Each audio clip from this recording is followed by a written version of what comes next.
Hello, hello, hello. Testing. 1, 2, 3. Hello, gems. How's everybody doing? Welcome, welcome. It's so lovely to see you here today. Freytana, so good to see you, Frey. Thank you for the extra love and support before stream even started. Thank you. That was so sweet of you. Arcana, so good to see you again. Welcome back. Akuma Aki, welcome in. How are you? Chris, so good to see you here. Hello, hello. Mag Solid, welcome in. Most polished gem there is. Oh, you're the most polished gem? That's great to know. What kind of gem? Which gem are you? Pink play button, thank you so much for joining us, and thank you for the follow. I appreciate you. Welcome in. How is your day going? Llama Blair, welcome. Autumn, good to see you. Hello, hello. Sorry, not Autumn. Brooke. Oh my gosh, it's been too long. It's been a week out of practice. Velvet, how's it going? Bun Bun, hello, hello. Wither, how's it going? Yeah, thank you so much for fixing that command. I appreciate you. Starfunk, welcome in. Robbie, hello.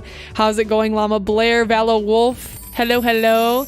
Wow. Yo, Robbie, thank you so much for the sub with Prime for 7 months. I appreciate you. Where are Bubbles for Subbles at? Angry Bagels, you're new and excited to listen. Oh, awesome. Well, we're so happy to have you here. Welcome. I'm trying to blow the bubbles. There we go. Hello, friends. I know it has been a minute. I took a week break, as you all know, although I guess it wasn't a full week because it's Saturday right now. Tamaris, welcome in. How are you? So we are back. The break was much needed. I was nervous to take it at first, but I definitely am glad that I took the break. It was really needed. And I think I do want to talk a little bit to it. Osh, welcome in. So good to see you. Hello, hello. I think there's a lot of times where people can be like resistant to taking a break. This goes for artists, creators of all kinds. I think there's a lot of time where people could be resistant to taking breaks, and I don't know specifically why I always am. But I think it's important to take a break, even if it's not a long time, like a whole month, or like even if it's just one day, because what it does, because I was always like, dude, I understand a break helps you like chill out, but what really is the value of a break? And through this break, I learned what the value of a break was. And the value of it is to really be able to collect your thoughts without having like extra noise and extra stuff going on. Because when we're involved in something that we do so much, the blinds kind of come down and you start to not see the sun, and you don't see like outside anymore. You can't see things like clearly because you kind of like put this you're just not seeing it correctly, right? It's kind of like taking a step away from your artwork for a few days if something doesn't look right, and then you come back and you're like, oh, the eyes don't look right. So that's like what the value of a break is. And I know it may seem so obvious on the outside, but I needed to take that to really see the value of that, and I'm so glad I did. So I really preach it. If you're ever thinking of taking a break and you need like a new perspective, that's a really good time to take one. Hello, Bossy, so good to see you. Hi, Chroma, welcome in. Yes, doing great, moving a lot lately. Oh, awesome. Fairy Blue, so good to see you again. Welcome back. You're moving a lot lately. Where are you moving? Like houses? Hi, Aaron. Welcome in. Submitted a piece for reviewing, but I might still be busy for the next half an hour. Could I be reviewed last? Yeah, Aaron, that's totally fine. I understand that. If you're busy for the next hour, just let me know when you're back, and then we could circle back to your piece, if that sounds good. I did touch the grass. Yeah, I did actually. I went on 2 hikes throughout the week, and they were very much needed, getting out and looking at nature. I love your hair today. Thank you. Thank you. I'm so glad you like it. So kind. Appreciate that. Moving from one side of Denmark to the other. Oh, sweet. How is the move going for you? Hi, Dash. Good to see you. Awesome. So I'm going to update you guys a little bit. We'll be chatting here just for a few moments to catch up. But today we have a very special stream and a very special guest with us.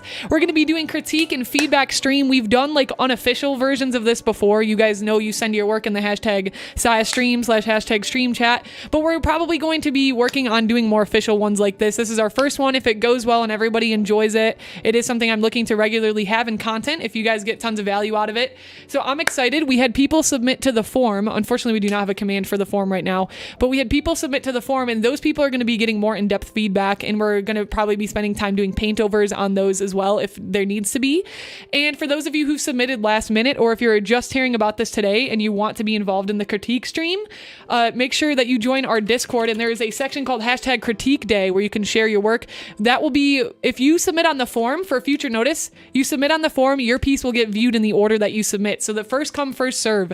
And those people will be getting a more special attention than the people who submit on the day of, okay? Because we want to make it fair for the people who have been preparing for the day and not just showing up. So which just showing up is fine too, but just keep in mind we are kind of doing that as a means to create that fairness around it. So I'm really excited. I have a tons of experience in the industry, as well as our guest, which you guys will meet shortly. We'll do introductions, but I'm super excited to give you all feedback. Hopefully it'll be really valuable to help build your portfolios and help you reach your creative goals and your professional vision, wherever that is for you, whether that's being an art director, whether that's working in a game dev studio, whether that's doing your own freelance illustration work, whether that's being like a freelance musician, or if you're just a hobbyist and you're just looking to get better. It's going to be really awesome. So, oh, we do have a command for it. Okay, sweet. Thank you, Frey. I didn't think we did. You're wonderful. Thank you so much, Frey. But guys, don't submit to the form anymore. We're not checking the form anymore. The form is actually closed. We actually should have turned submissions off. Guild, I don't know if you can do that while we're sitting here. turn submissions off on the form. There's like a little button you can switch off. Yeah, we didn't. That's okay. That's fine. But if you guys want to submit now, it is, since it's day of, you'll have to submit it in the critique day in the Discord server. Okay, let me see. Let me see where we're at. Hey, what's up? Just hanging out. How are you? I'm excited for the stream. I'm excited for the stream too, sweet. Excited to review your piece. Blonde Saya caught me out of the blue, pun intended. Caught me out of the blue. That's funny. That's good. It took me a second. I was like, what do you mean? You guys are so nice, though. I appreciate the compliments on my hair. Y'all are too kind. Mods in chat, just want to say hello, everyone. Hi, Bruce. How's it going, mods in chat? Sweet. Awesome. And also, just an update too. If you are not here, your piece will be skipped over. Also update, if you submit your work, please understand that it has the potential to be drawn over. So if you're not okay with your art being drawn over, then don't submit your work. If you're not okay with hearing feedback on your work, don't submit your work, right? Because we're gonna be giving you guys actionable steps to move forward. And this is not a place or a time during critique where you're just telling somebody like all these awful things about their piece. We're really trying to help you reach your professional goals and where you're going. So just make sure you're okay with all that if you're submitting your work. And critique is super valuable. I highly recommend it. If you're sitting on the fence and you're like, I don't know if I should submit, kind of nervous, this is one of the big steps that you should be stepping into to advance your artwork. And also, if you're working at a studio or in the industry, there are times where you're getting lots of feedback on your work and needing to make changes. So you might as well start now, right? I got nothing to do today. You broke your knee? Oh my gosh. I'm so sorry. That's terrible. Thanks, Bruce. Got no work I'm proud of, so nothing to send for once. Well, you can send whips too. If there's something that's like a work in progress and you get stuck too, that's like another thing that you can submit as well. But like I said, this is the first time we're doing this, so we're just going to kind of see how it goes and make adjustments from there. And last thing to keep in mind, if you are submitting your work, please know that you would be okay with your work being posted either on my TikTok or on my YouTube channel. I'm thinking of posting these review and critique sessions on YouTube, on my YouTube channel, for others to see and get feedback and just hear about work to improve. So make sure that you're okay with your work being put on YouTube or Twitter or TikTok as well, off of my social medias. Okay, with that being said, we're going to say hi to Guild. We're going to introduce Guild and we're going to get started. And for anybody else who's here in chat, if you're just hanging out, I won't be reading too much of anything else. We're going to really be focusing on the critique today. That's what the stream is for. So that's what the value of today's stream is. So if you're like updating me on life or something, I probably won't really be saying anything to you because that's what we're focusing on today. All right, we are going to shift over. Hello, Guild. Hello. How's everybody doing today? How y'all doing? Welcome and chew. Can't actually answer that, but I know, hope right? everybody's doing well. Let's try that again. I hope everyone's doing well today, and make it a little less rhetorical. Thank you so much for having me. I'm so excited to be here. Yes, we're so excited to have you, Guild. I really appreciate you coming on. Guild and I have been friends for a while and sort of been like talking about our art back and forth and stuff. And we were like, yo, what if we did like a collab stream where we like talk about other artists' artwork to help them grow professionally? Because we both have that growth mindset.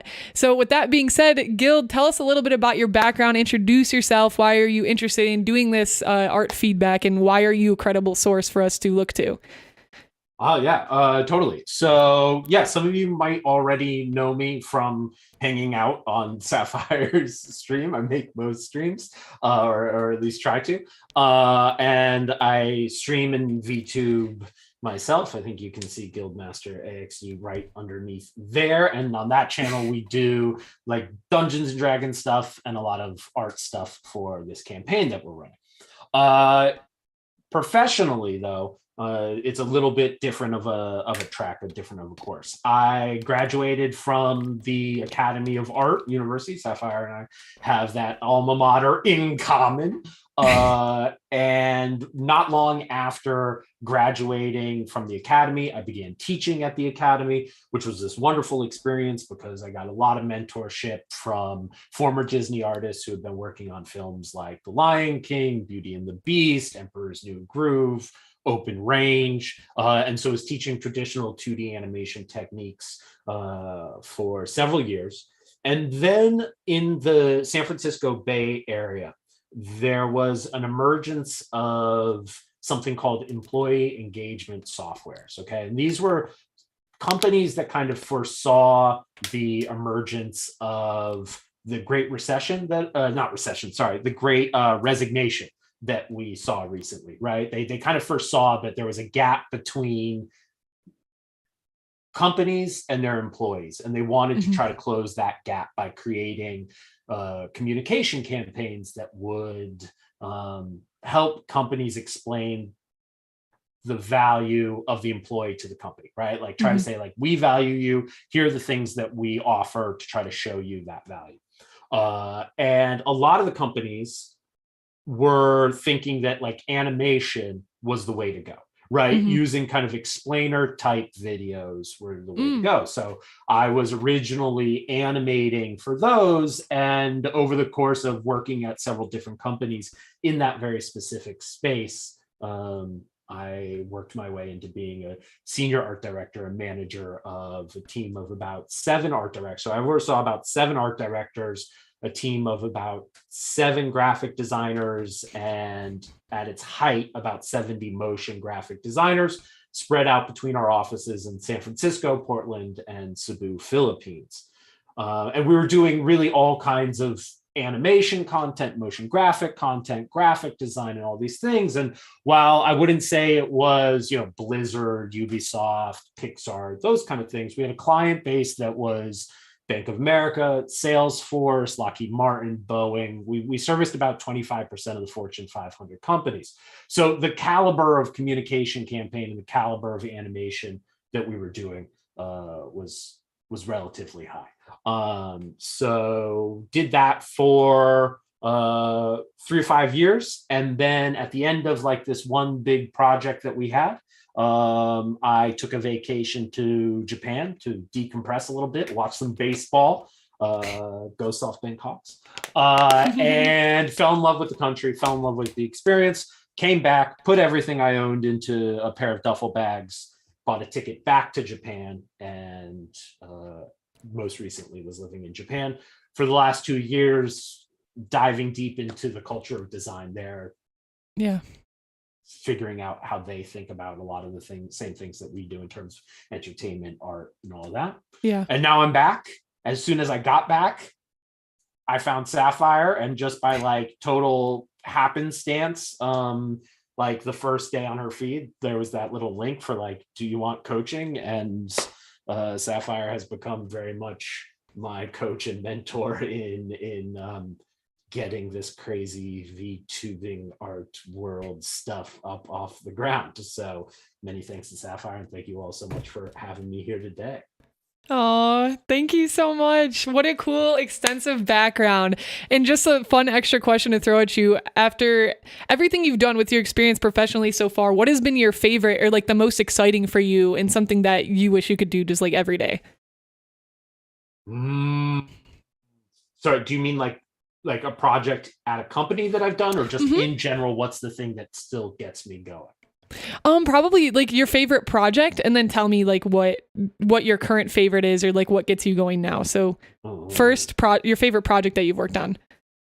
Okay. Favorite project that I worked on was, I can't necessarily say the company name because it was an internal project, but basically a very large household name company came to us and said, okay, we are transitioning from like well-being to our wellness program, our wellness program to our well-being program. Okay. So it was going to go from like, yeah, you have some days off a week to like this whole new radical way of thinking about how they were going to handle the employees, like their well-being, right? So that was going to be yoga classes and massages, but also like paid time off. They were going to change this whole big campaign.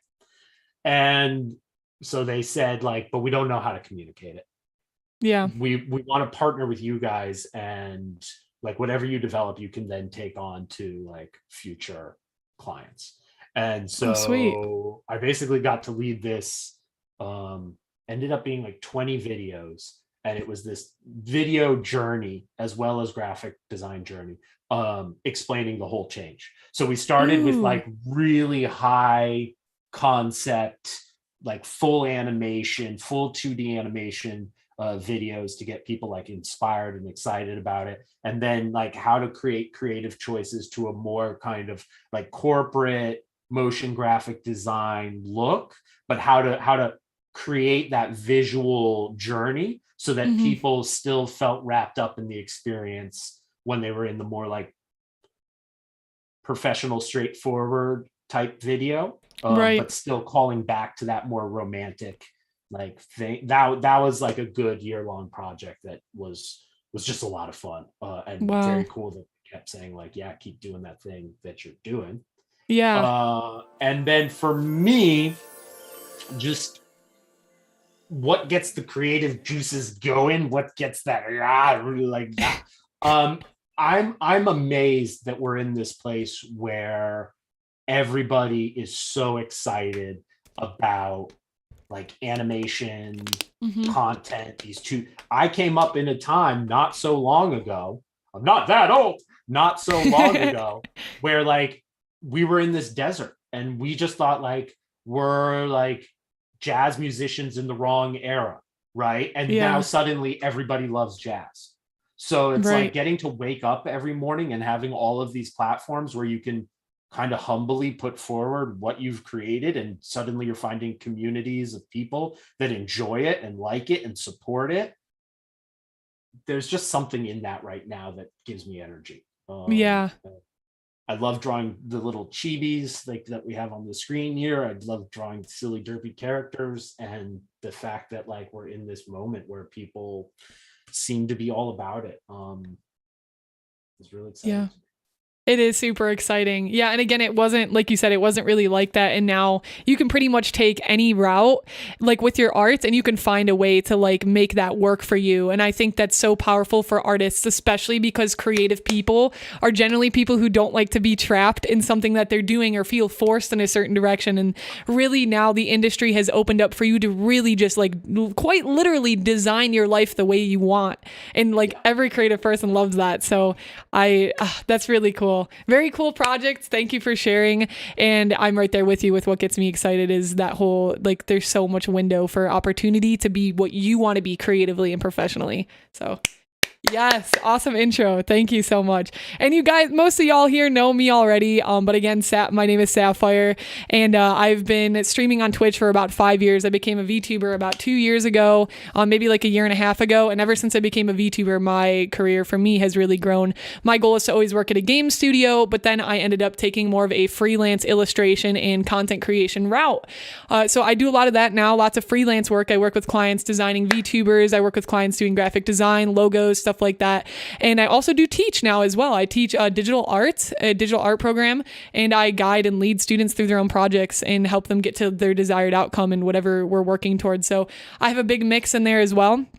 And I've done lots of fun stuff like game jams and all that, working with other professionals in the industry. So it's been pretty awesome. So we've got plenty of knowledge and experience and wisdom to pass down. And with that being said, we're going to get started. If people aren't here, they will be skipped over. Keep that in mind, please. And then we'll be pulling from the forums first, and then we'll move into the Discord. You ready to go, Guild? Let's do it. Let's go. Yeah, let's go. Let's get it. All right, sweet. Okay, so first up is Fifi for real. Fifi, are you here?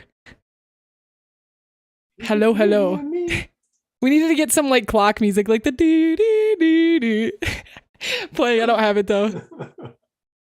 We gotta grab it next time. Yeah, that'd be good. Yes. So, If people come in later too, like if Fifi comes in later or something, we can roll back to Fifi.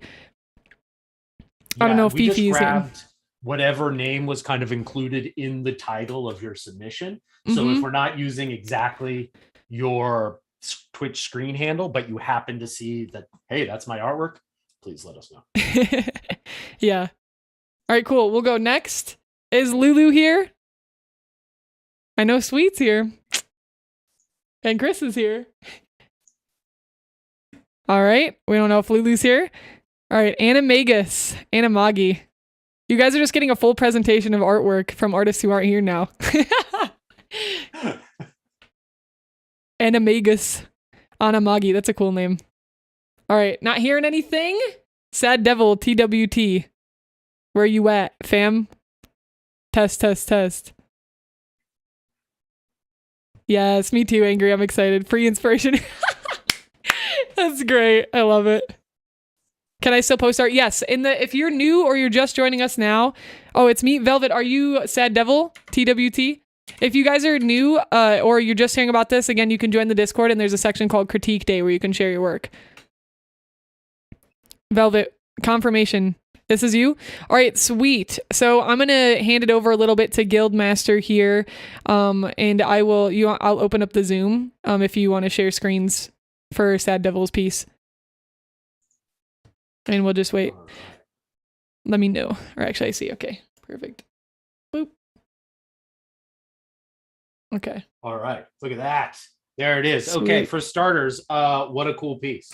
I mean, let's just appreciate for a moment. Really stylistic, a lot of great shapes going on, a lot of very strong drawing happening here. Let me go into my notes real quick and just try to see if there's anything in the way of, or if you're with us, is there anything in the way of direct feedback that you'd be looking for? Is there a portion of this, one of the areas, the draftsmanship, the painting, rendering, composition, anything specifically that you might be looking for? But I'll just go ahead also and kind of dive right in. Syafire, if you can kind of just let me know if I'm missing anything in chat. I'll let you know. I'll keep an eye on it. So when I look at this, the first thing that comes to me, I'm going to grab my animation pencil real quick. Where are you? There we go. Okay. So for me, what I see, I'm going to knock this back a little bit and just drop the opacity. Also, they said, sorry. No, go for it. They said, I want all you can say about it. So just any thoughts that you have in general. I want all the things. Okay. Give me all the knowledge. So the first thing I want to talk about is just a little bit of the underdrawing of the face here. Okay. And we kind of want to talk about, is this a 3/4 or is this a front? Because in different parts of the head right now, we have a front pose, and in other parts, we have a 3/4 pose. And we kind of want to commit to that throughout the entire head. So essentially, we have maybe the key here is our nose, okay? And that's telling us that basically you have the cranium here, and the nose is going to kind of, if we follow the lines that you've given us, like technically speaking, the head is doing this, right? We're kind of coming down like this. Here's the center point of our lip. She's smiling, and our chin should be somewhere along there, okay? So we want to pull that chin a little bit further here. And then the next thing that we want to do is decide kind of this plane of the face, right? This kind of plane that's facing away from us, and it's working pretty well. But we, again, probably want to pull that chin down, and you'll see as we're kind of coming up and around here that if I'm just really kind of loose and quick adding in the skull shape, we're seeing a couple of things really quickly develop. The first is that I think the eyes are working okay, but that it probably the side of the eye is going to end somewhere right about here, right? Okay, and I'm drawing quickly. So our eyes are kind of here. We get this side plane of the face going, okay? And we can get a little bit more information in the nose. And even because it's a 3/4, like even if we just do a little bit here on that nostril that's closest to us, okay, in the top plane of the nose, that's more than enough information for something in this style. The next thing is, and I break this rule all the time, but it's important to be aware of this rule. If we follow our lip line and the side of our mouth, and you draw that line to your jaw, okay? That right there on every face, not some faces, on every face, the side of the mouth always lines up with the jaw, okay? Like if I open my mouth, the side of my mouth still lower jaw, okay? So you kind of want to understand where those points are. Here it's working.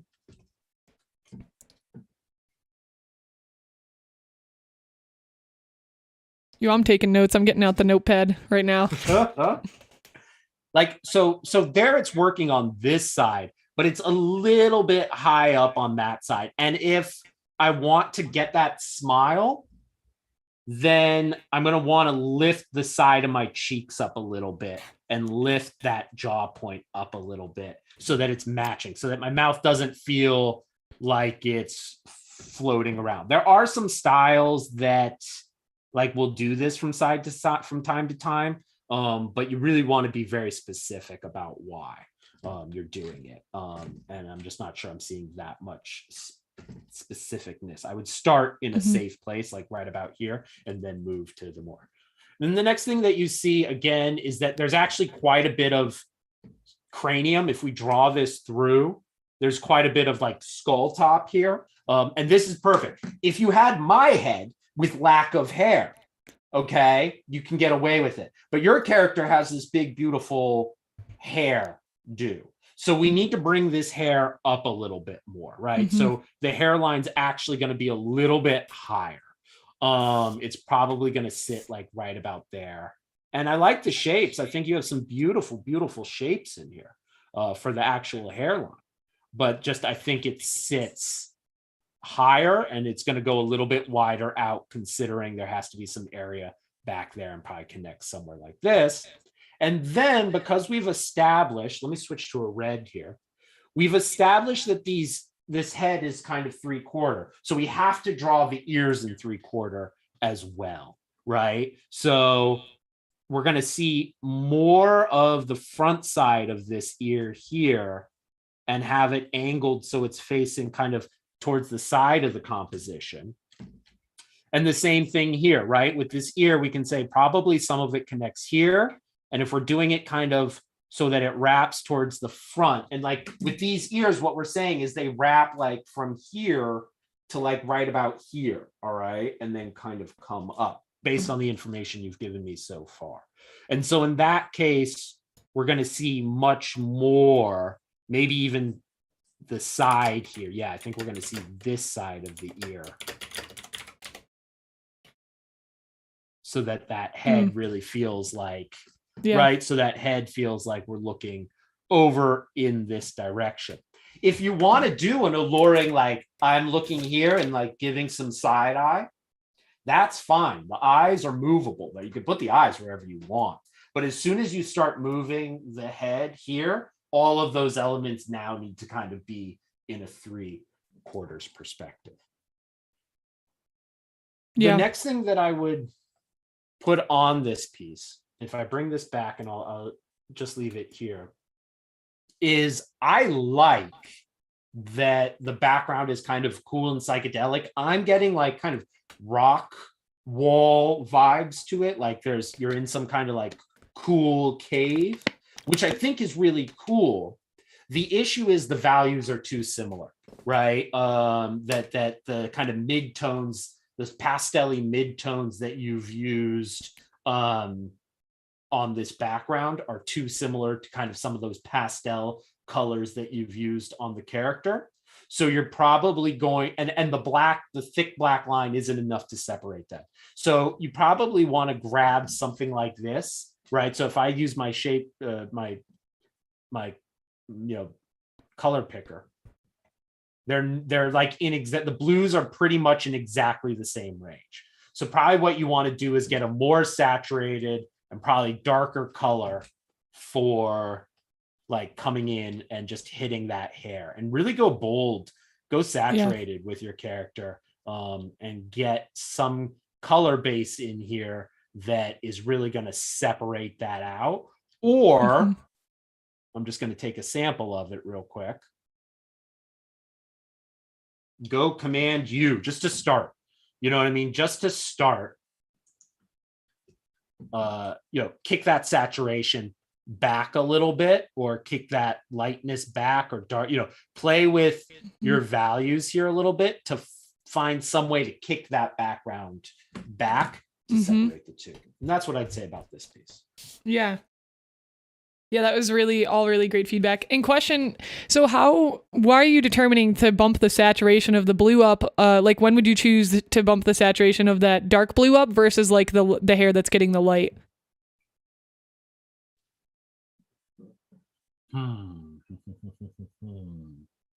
I think it's the local color, and let me know if I'm not answering your question correctly, but I think it's first do a pass with the local color. Right. You know what I mean? I think that this blue needs to be your local color of the hair. Right. So absent of any light influence, I'm going to say that this is just her hair color. Right. And then what I'm going to do is, normally when we add light, those areas are going to become a little bit less saturated. And it's actually in the shadows that we're going to get more saturation. So I think also what you could do is to bump that contrast in the hair is have a really kind of clean, bright blue. And you see how much that's popping now? Like, and you want to go in and obviously make this a little bit more appealing. Okay. Not like I'm doing a particularly good job of it, but in fact, that's a terrible job of it. I'm trying to get the same time.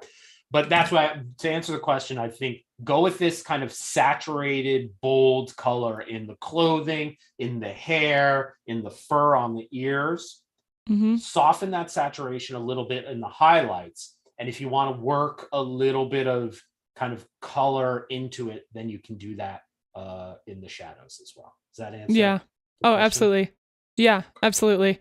Sweet. And I'll just do like a little recap here. I think this is like, maybe we'll do this just to help enforce all the things we learned. So people who are coming in now are like, so number one is making sure that the pose, or like that the angle matches all the features on the face. That was like the first thing you addressed. Like if it's going to be like a 3/4 view, make sure all parts of the character match that perspective.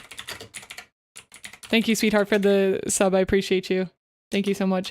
And then number two, you said, I call this concept, what you were saying when you're saying drawing the rest of the head and like moving that hair up, is like draw the unseen. Cause I think a lot of artists struggle with that. If you don't draw the unseen, it's going to start falling apart. So draw the unseen, which would be the rest of the head. So you know where the hair is. Or if you're drawing clothes on a character, make sure you're drawing the whole of the thigh, even if she has like jeans on, or even if she has a skirt on, you want to make sure you're drawing all of the thigh so that you know where that's matching up with the rest of the body.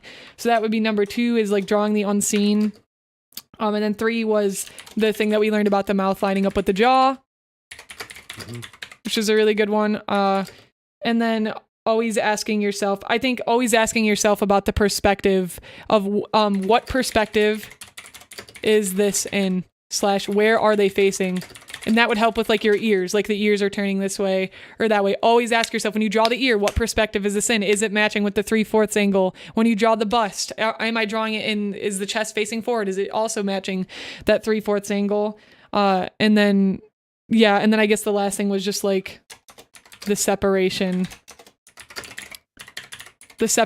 of, I think it was, separation of foreground and background Which one example, there's many examples, but the one we learned here today was you can do that through saturation versus desaturation.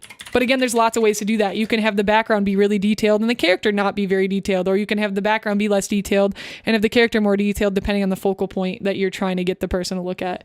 So that's kind of our overview for this piece. Lots of good stuff to learn here.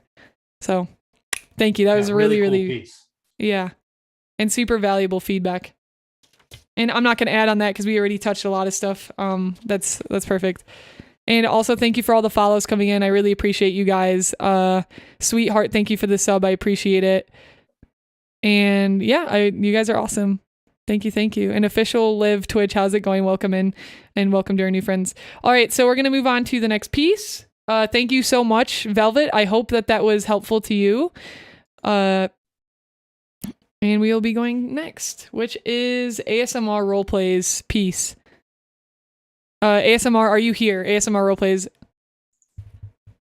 Yeah, no, you guys definitely should be taking notes, whether it's your art or not. I'm taking notes too. That's why I started this notepad, because this is like good stuff to keep in mind. This is, and sometimes you hear these things 1,000 times, but it takes 10 more pieces for it to even sit in or be changed. Yeah, specifically about the draw through note. There's an artist. Do you mind, Syafire, if I mention other artists? Go for it, please. Okay. Please. Yeah.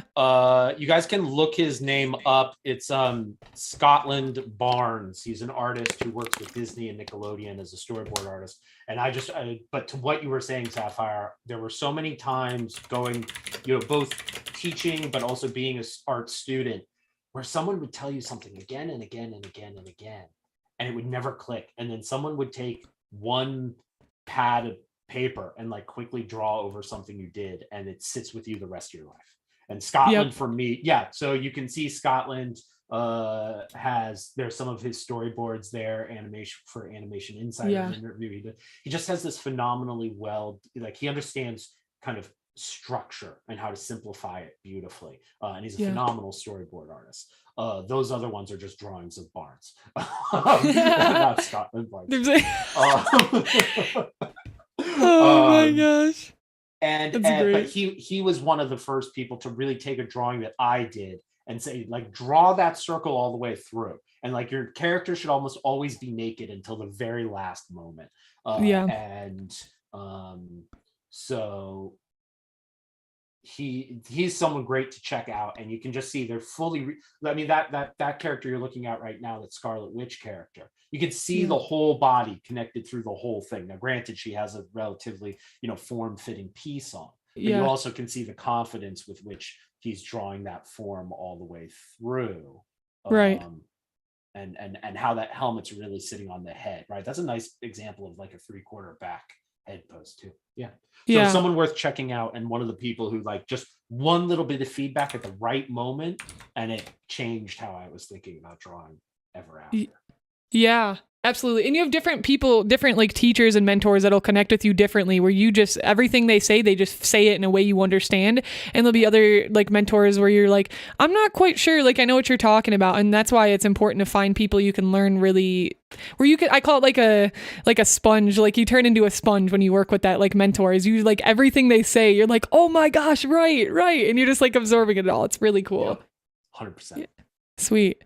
I don't know if ASMR is here. Let me see. Hold on. Thank you so much, Chris, for the subs. I appreciate you, to Velvet and Angry. Will it be possible to get your notes on my drawings after the stream is done? Sure, sweet. Yeah, I can. But you should be taking notes yourself as well. But yeah, I'll write them. Okay, I don't think ASMR is here, so we'll skip over ASMR. I have not seen Helly in here yet today, but we'll call for it. Helly, are you here? Helly Gar? Helly Gar. Jish, we're going in a specific order, so please be patient. Chris says the streamer 𝐂𝐻 is an amazing person to watch for tips on figure drawing. He streams very often and loves to educate. Awesome. It's a great resource. Thank you, Chris. Okay, Helly's not here, I believe. Sweet, I know, is here. So next is Sweetheart, if you want to pull their piece up. And I will change. Oh, cool. Yeah, this is a really fun piece. Also, thank you, Sweetheart, for the fan art. It's so kind. Oops. All right. So This is 𝐒𝐮𝐩𝐽𝐫𝐿, one of the coolest pieces that we've seen. A really great fan art, and I was really excited to talk about this piece. So here's what else we'll kind of, we asked the question, what kind of feedback do you want? And at least on the form, we talked, I think the answer was composition, right? We were talking about like, okay, can we talk about how this piece is put together and the different elements of said piece? So I'm gonna start there first. That being said, 𝐒𝐮𝐩𝐽𝐫𝐿, if you do check out Scotland's work, I think a lot of what I was thinking when I saw the figure drawing of this piece is kind of things you could learn by looking at Scotland's artwork and kind of drawing through the form. I think there's some things there that could help. But let's talk composition, because composition is a lot of fun.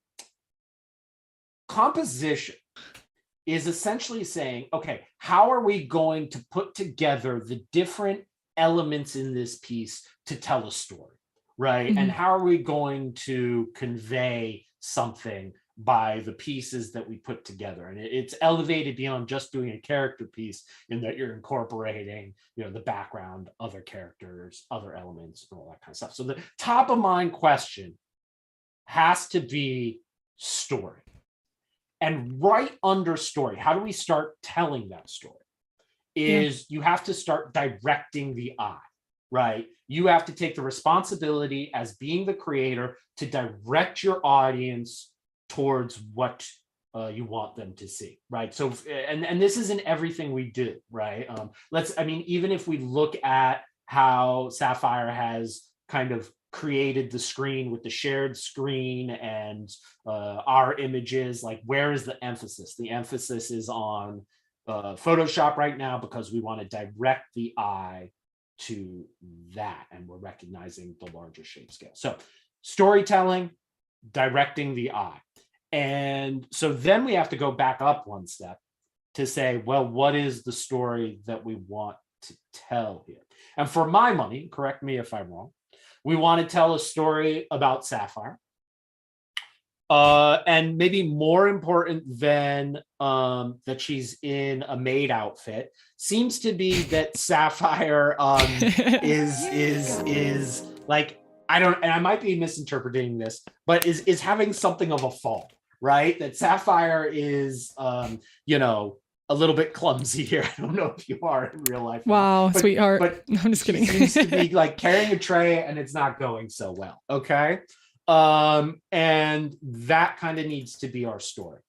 And when we think about that, the first thing that I'm thinking is, it looks like Syafire is about to fall here. So the two things I start to ask is, why is she about to fall, and where is she about to fall?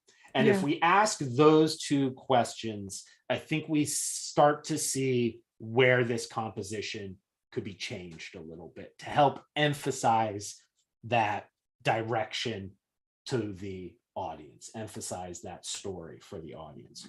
So for my money, this composition is gonna be more focused on Syafire. Ooh, okay, I'm making smart filters over here for some reason. Okay. Also, Sweetheart's adding the original sketches actually of her falling over, but I couldn't get the pose correct, so I had to adjust. LOL. Okay. Got it. So for my money, Syafire should be over here in the composition. Okay. Yeah. Because this is where she's falling towards, right? You're capturing that moment before Calamity, but where is she falling to? And having her fall off stage is just kind of a weird storytelling device, right? It's more natural for us to see where she's falling to. I think it'd be nice personally, though not incredibly important, to get a little bit of storytelling here, like near her foot. Like, is there water? Is there I don't know, it could even be that there's like a stool or something. There's like someone, if you don't like water, there's some element. Maybe it's a rag, right? Maybe there's like a little rag that she didn't see and she's slipping on it. No. Or, it's a MacGuffin, there's literally a banana peel. Okay. But, yes. Yeah, it doesn't matter what, but I need to know why she's on like 1 foot about to fall. Because I'm assuming Syafire in X years of practice isn't just naturally falling, walking. So story there is going to be. I never fall. I don't know what you mean. Flawed story. No, just kidding. Just kidding. Yeah, plot hole right there. Okay, the next element that we need to look at. Excuse me as I take a sip of water here. As soon as you put in a background, there is a hard and fast rule. This is not my subjective take on it. It is the forces of the universe have said that this is a rule. The camera's eye line, your eye line as the viewer, is the horizon line. Okay? Mm-hmm. That doesn't change. You can be looking down at a scene, you can be looking up at a scene, but ultimately your eye line is the horizon line, right? And from what we're seeing here, we're going to take a look at a few things. I'm going to move this back to where it was. As we look at the perspective here, the artist is telling us a couple of things that we kind of need to square. And that is that if we follow the directional lines you've given us here, and you follow these directional lines for the depth of the window, we have at least a horizon line here. And we kind of have like this fisheye lens effect going on here as well, which would imply that there are horizon points on either side of the screen. So we have kind of this mixed 3D fish lens 1 point. We have several different perspectives going on. All of which is to say, which one is going to best serve our story? And are we well served having the camera so low, right? This is basically saying we're sitting on the floor, looking up at Syafire, who's going to be falling on or towards us. It's an interesting story. Is it the one that we're trying to tell? If it is the one we're trying to tell, then I think the question becomes, well, why isn't it like super extreme, like Saphire's falling, their cups back here fall, you know, she's like kind of coming right at it, right? If we're on the ground, you would think that kind of extreme shot would be coming right at us and be much more engaging. Yeah. Instead, I think this actually becomes a story of we're watching Syafire fall, sipping our tea, enjoying our little maid cafe. And whoop, there she goes, right? So that's our apathy towards Syfire's impending doom. I think is a little bit more the story here. And we should all go home, and think why we feel this way about Syafire, who does so much for us. Really sweetheart draws. Really, how sweetheart are you? If that's the story you're trying. Oh my God. That's great. I adore you, sweetheart. This is a wonderful piece. I'm just teasing you a little bit. So that being said, I think we need to assume that like if we're off screen or just a little bit to the side, that we're about this tall. Okay. Actually, that's if we're in the scene. So we're kind of the camera, we're a little bit taller. Right. We're about here. And that means that we can follow that perspective like so. Okay. So now we know that this is about the perspective lines that we want. And once we make that change, notice how quickly, just by moving the composition over a little bit and kind of accurately setting up where we are, look at how right that perspective was. The correct perspective was sitting there waiting for us. Okay. We just had to focus on the one. And I think that's what we're doing now in here is we're focusing on this kind of one pointed perspective. I'm okay with kind of this wall being back there and whatnot. Now we go into the portion of the storytelling about directing the eye and making choices about, and Syafire, if I'm going on too long, please tell me. Oh, no, you're good. You're good. now we want to get into the fun part. Now we want the imagination to fly, right? Yeah. Now is where we get to tell the story about this cafe. Are there other patrons there? What kind of food do they serve on what I am assuming is the Sapphire Star? Because where else could we be but a cafe on said Sapphire Star? Let's get into that, right? I find it hard to believe that the Sapphire Star has beige walls. I kind of think that we have some lovely large French windows, right? So let's go very kind of like, I don't know, Parisian-like, and we've got, you know, windows back here, and we can see, you know, some sapphire floating trees, right? And they're floating. I don't know why they're floating, but we're on a star. There's no gravity. And maybe in the background, we see you know, stars and another floating tree. Like 1.5 of an object is always a great way to kind of establish a pattern when you're world building, right? So I got these like doors back here, and then in front of the doors I've got, you know, we're going to bring back that little like cafe stand that we had earlier, displaying some beautiful treats. We're going to make sure that's sitting on the perspective. And maybe I have a nice big window here. And by putting kind of a square shape behind her head, I can focus some of the attention in on Sapphire. Maybe what I want to do is make sure like my whitest white of the window is like right behind Sapphire's head to like give it a little bit of framing.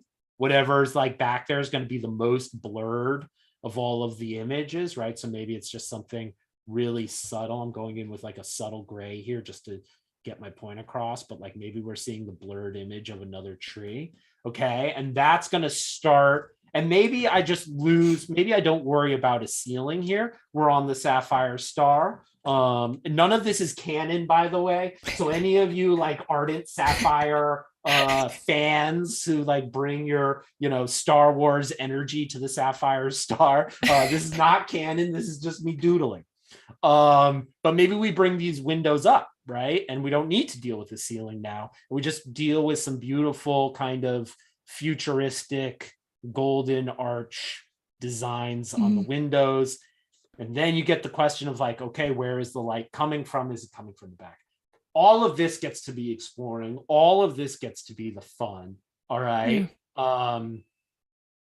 You know, maybe we have a suave, debonair, you know, guildmaster like barista back here, right? I mean, who could that be? With his spiky hair and love for Dungeons and Dragons, you know. So maybe he's sitting back here and he's a little bit blurred, and we start blurring characters ordering Sapphire's coffee to again drive focus. She's more on focus, drive the focus to her. So now once you've set up where you want to drive the eye to in the composition, you've made some of those corrections to simplify down the perspective, that's when you get to have the fun with exploring, when you've laid down such a beautiful foundation, which you already had there very much.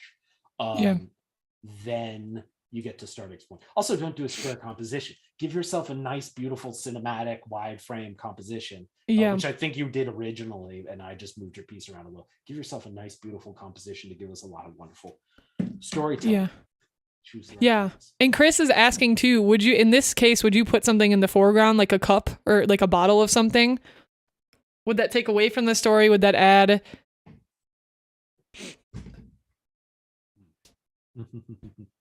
You definitely want to leave this space free. This space is going to be critical. Okay. You don't want to put anything in there, because if you do, Sapphire is about to fall into this space. So this negative space A gives us a nice clean path to follow up and into Sapphire, right? It gives a visual rest. And you kind of want to go with rules of third here and say like, this composition really has like 3 main areas. This area being the one, and kind of this area being the other. All right. In these areas, you can put as much visual interest as you want. Load it up, okay? But in this area, that's where your Sapphire story is happening. So unless it explicitly reinforces what's happening or about to happen to Sapphire, we want to leave it clear so that silhouette and that story rings really true. I don't care so much about those side pieces, but I want to leave enough negative space to allow Sapphire's story to unfold. So in that little maroon place, you want to put a table with some people sitting at, as long as it's in the right perspective, go for it. You want to put 600 robots and Guildmaster is valiantly like fighting them off. They're invading the Sapphire Star. Oh no, what's going to happen? Sapphire's just over here. Fine. Okay. Would that be funny? Yes, fine. As long as we give the space for Sapphire in this moment in that story to do her thing.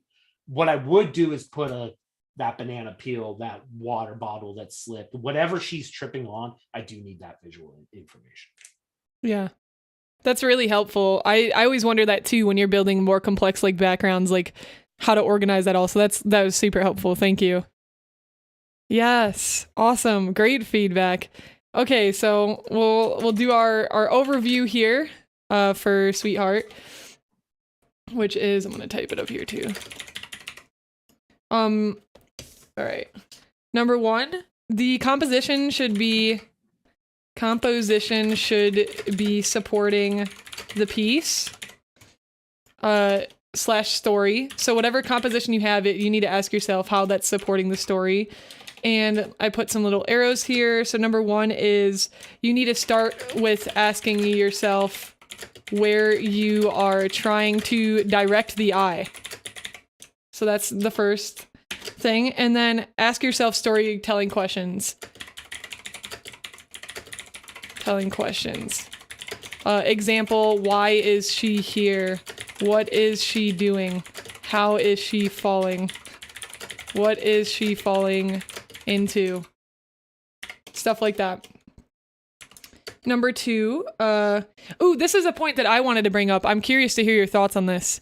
So in my graphic design class, our graphic design teacher would get so upset with us if we had anybody facing the left direction, because he's like, that means you're moving back into the past. But it depends on the storytelling you're doing, right? So if she's moving in the left, it's more of like a defeat / failure / type of energy, which is maybe what you want, versus if she was facing falling towards the right side, she'd be falling forward, which maybe gives us like more hope. So the directionality of like where something faces, do you think something like that matters here? Interesting. Let's do a quick flip horizontal. I definitely think through the context of like we are a left to right culture, I think as soon as you make that flip, just that flip, this character seems so much more important to the story. Agreed. Right? Just by flipping it, she just feels more, alpha to the story that we're trying to tell. So if that is a question of because you're in the past, or is it because we read left to right? What do we associate things, on the left side of a screen versus the right side of a screen? I don't know. But I would agree that in this instance, there does seem to be some visual demand put onto emphasis put onto having them on the left side of the screen. Yeah. Reading left to right too is a big part of it as well. So consider the takeaway here is consider the direction of the character. Just considering the direction, and based off of what we just talked about, I could dive more into that, but we just said so. All right, and then add elements into the piece that support the story and do not take away from it. And with that being said, you also want to make sure, again, like that the thing you're adding is adding to the story and not taking away from the story. And you need to ask yourself that about everything that you add in the piece. Why is this here? Does this make sense to be here? Or is it adding just noise? So you don't want it to just add noise. You want it to support the story. All the way down to the folds on the shirt. Yeah, right. Even like there's so much storytelling happening in clothing, and it's a decision about why you put in the fold or not put on the fold. And every line you put on the piece of paper, let me try to say it this way. You know, I'm going to go on a little spiel about acting. Okay, so like, why do I think animation is superior to live action so often? Why do I think we have these deep, visceral feelings about animated films we grew up with beyond just nostalgia? It's because fundamentally, when you see Robert De Niro in a movie, what Robert De Niro is trying to do is convince you over the next 2 hours that he's not Robert De Niro. He's trying to convince you that he's somebody else, right? Yeah. In animation, that paradigm doesn't exist. Aladdin doesn't live. He doesn't move, jump across rooftops, unless we, the creators, deem it so, unless we infuse that life into him as the character. And that's as much true for animation as it is static art. And a great deal of responsibility comes with being gods of the page. We need to be responsible gods, right? And if we are going to create this universe to exist in, then we need to make decisions about everything from composition on high all the way down to the folds on a shirt. And because that's the entire existence that this drawing is going to get. It's going to last. It's going to be immortal. And you have to ask yourself, like, have I made decisions about everything in the existence of this piece? Yeah. Oh, I love that. I never heard about the paradigm, like versus like animated film versus like something else, and how those rules like completely shift. That's really cool. I really, really like that perspective. So basically, that's a Guildmaster original. The reason you never heard that is because that's just the crazy blatherings of a man on this episode. No, I love it though. It's so true. It's absolutely true. So as in the words of Chris Carroll, we'll put, with great power comes great responsibility. And when playing God, do so responsibly. Basically, yes. Basically saying that you are in control of the world and how people see it, own it, make it amazing. And that speaks to, like, I hear so often people say, well, the table is doing this weird thing. There is no table. You're drawing. Okay, the table was not doing a weird thing. The perspective is not weird. You're the god of this page. If it's not working, change it. Right. Right? You can. The character's arm doesn't have to be like this. If that looks weird or is too hard, change it. Nobody's going to say this fictional character was never like that. I don't know. So change it. I mean, some of your like hardcore fans do. They're going to say something. They're going to be like, the nail length is not long enough in this episode 3.4 at minute 132. Very yeah, true. Right. Very true. Yeah. So good. And then, okay, so the next one was your horizon line. Where is your horizon line? How does the environment add up to that? Let's see. Oh yeah, is the camera angle supporting the story? Another one. And another like good way to reference stuff like that too is looking at and this is another part with like finding your style and the way you tell stories. What movies do you really like watching? What animated films do you enjoy watching? And go and take literal screenshots of your favorite scenes and do master studies and study those, because then that will start to bleed its way into your work. And that's how you'll take pieces from, say you really like The Lion King, and then you really like something maybe from DreamWorks, like How to Train Your Dragon. And then you become sort of a combination again of like stuff from DreamWorks and then stuff from Disney, and that's how you start developing your own style, plus other artists that you like. So the camera angle, there's lots of ways to be able to study that and like figure out what's going to work there. Everyone who wants to include a background should be watching the AFI top one. Like, if you should be checking the list for every movie that's ever won best cinematography at the Oscars. And you should just be going through. I'm not asking you to watch it as a fan. I know a Marvel movie might be more fun, or Star Wars might be more fun, but if you're asking yourself, how do I compose a shot? How do I get the camera where I want it?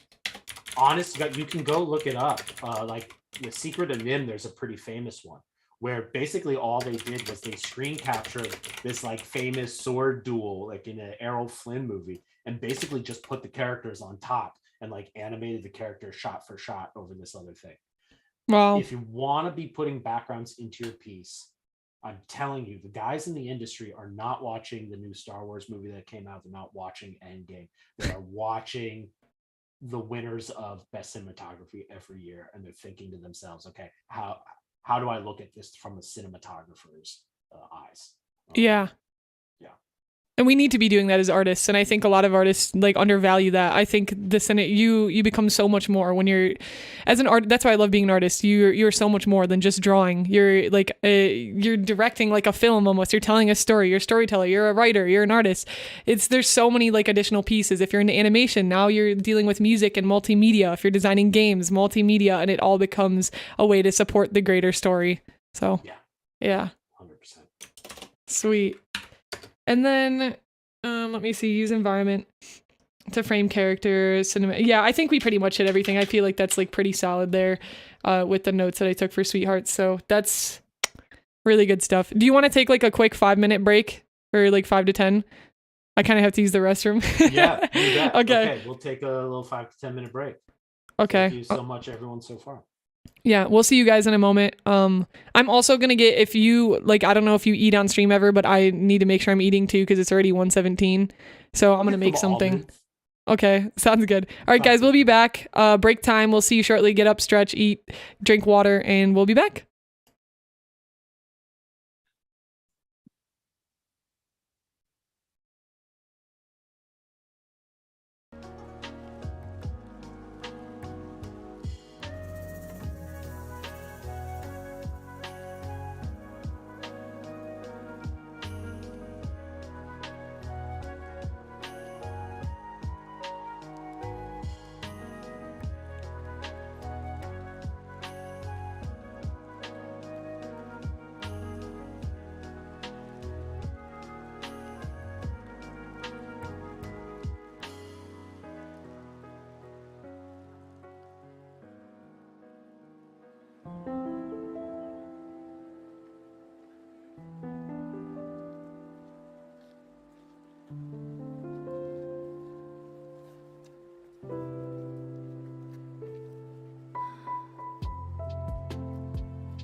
All right, Gems, you're back. Back at it. Hello. All right, I got barbecue chips. I just ate my peanut butter and jelly, what are they called? The Crustables? It sounds so gross. I don't know why they would brand it as Crustables. I mean, I got some grapes as well and some ginger ale, so. Do you think those kinds of names are like ever indicative of like a bad company culture? Like, to me, that means that they had like a director of marketing who's like, guys, I have the best name in the world, and a whole team of people who knew better, but were too afraid to tell their boss, no, you do not want to name this thing Crustables. Oh my gosh, that's hilarious. I wonder. Right? That's great. That's so funny. Fantastic. I bet you it is, at least in some cases. Every once in a while. Exactly as you hope it was. Right. Oh, man.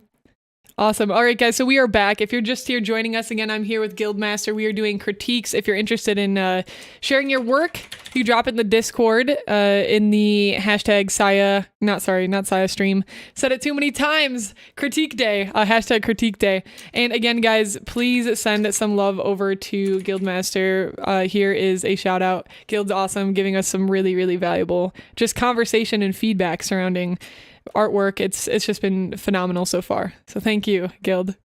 Thanks so much for having me. It's really a lot of fun so far. Really appreciate it. And people who, I mean, like the 5 people that come to my stream right now are almost all gems as well. But to those of you, I'm like Syafire. I like to keep up with chat, but I see you all there. And just know I adore you, and thank you so much for being here today. And I hope some of others will come, hang out with us when we stream during the week. Yeah. Awesome. Sweet. Yeah, absolutely, Chris. Cool. All right, so we're going to move into our next piece. We have, this is the music piece. Aaron Patrona, are you here? Aaron. We'll wait a moment.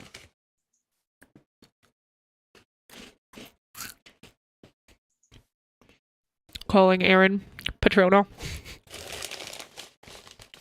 But maybe you anybody submitted else. What's up? Oh, it looks like he's here. Awesome. But maybe we did go through some pieces earlier, so maybe after we can circle. Circle back. I leave it to you though. Sure. Yeah, we can do that. No worries, Mimic. Yeah. So you did submit. It said your name, like regular name, I believe, in there, in the Google form, but I'll change it for you. I'm sorry about that.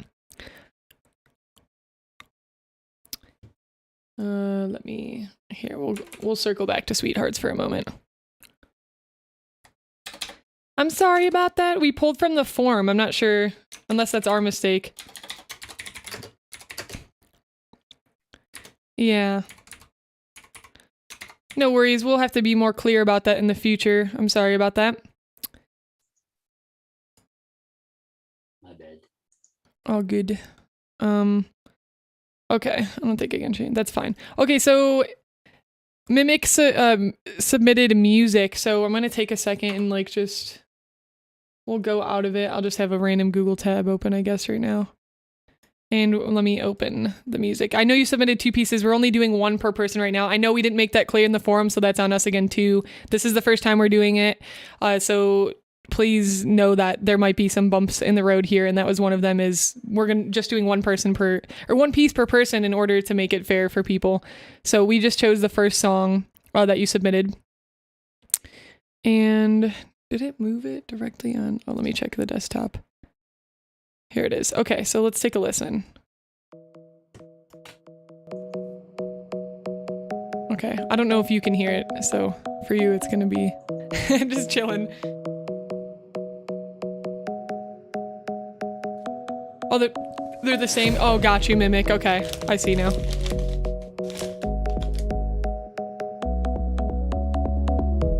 You can hear it, right, Chris?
Beautiful. Beautiful. Very nice. All right, so I can give some general feedback. I am a musician. I do play guitar. I play a little bit of piano. I don't do a lot of EDM or electronic music production, although I would love to get into it. But I think people can still have, solid feedback for stuff like this. And I do lots of music stuff as well. So, first off, very strong, amazing. You really, really nailed the mood of the happy vibes. And as you can see, everybody's reaction in chat, everybody was extremely pumped about it. Very happy, very upbeat, just a very cozy piece.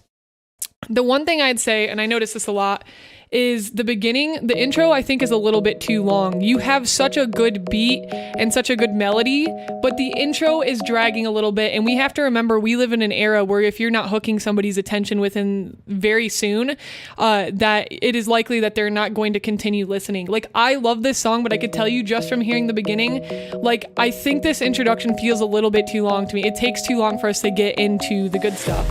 So you have these little bits and pieces where you start building, but I still think that build is taking a little bit too long. And this could be preference too, based on who you ask, who's listening. So I always recommend to get multiple thoughts, get multiple sources of feedback, because that may be a personal preference with music. But I think it's a little too similar. In the beginning, it's a little too drawn out. But once we get to our drop here, then.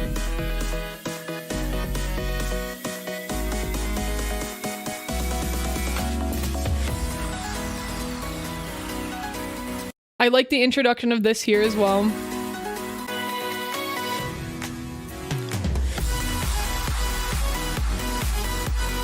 Yeah, I think we just need to be getting to the meat of the song a little bit sooner. That's really the biggest critique I have with this song. I think everything else is nice.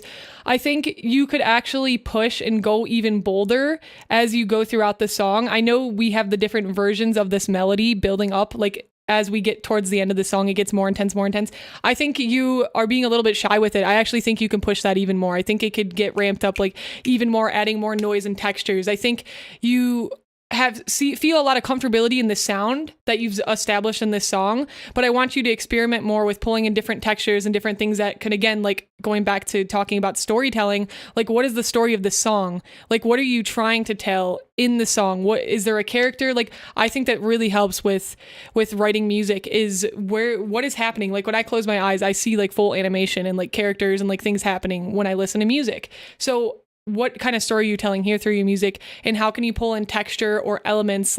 Are they in a magical water world? Is it this girl going for her first time to a water park or something, and you have water droplet texture noises or something like that, right? So the story, I think, get clear on your story so that you can add more texture and build on that. And then working on your intro a little bit, it's taking too long. I think it needs to cut back a little bit more. I agree. I tend to leave a lot of room for vocals I probably won't have. Yeah, and that makes sense too.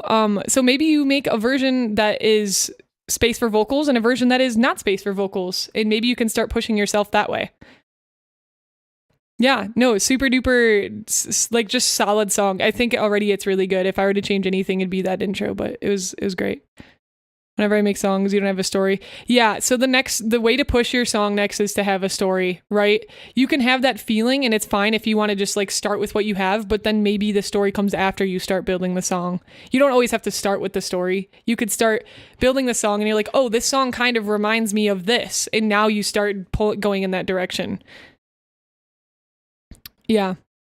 Yeah, I think so too. Chris says, I think I need a longer break from the main tune after a while. The little DDD was a bit much by the end. Yeah, and I think that's what I was saying when I think there could be more variation, right? There's a lot of, we were talking about this actually during the GMT game jam. I was talking about this with our music team, and we were talking about how there's a lot of, and Nintendo does this a lot, but there's a lot of times in music and in songs where you have a similar, you have the similar melody, but then there's a different version of the melody, or it changes, and that changes depending on the story they're trying to tell per level. Now, I just thought that was something interesting to maybe add to that. So maybe what Chris was saying is maybe there's a different way to introduce that melody with a different theme. But I feel that might belong in another song that might not belong here, or another version of the song.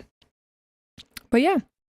All right, sweet. Thank you, Mimic, for submitting. That was a really great piece. I'm so glad you submitted, and it was cool to be able to listen to your music. So fantastic. Okay. Give me a second. I'm gonna have to. Here, I'll check it. Yeah. I'll check it, Brooke. Huh? Okay, sorry, go ahead. No. I'm giving you a second while Sapphire is checking what she's checking. Oh, yeah. I'd like us to take a moment here to appreciate the visuals that are happening.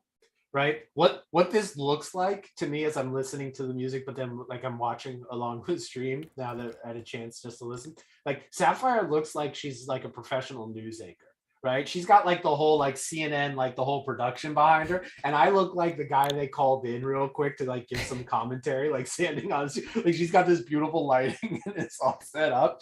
And I look like a crypt keeper, like all grayed out. Oh my gosh. Stop it. That's great. Yeah, LOL. What is he doing here? Black Alchemist. That's true. Thanks for having my back, guys, there. Appreciate that. No, you're wonderful.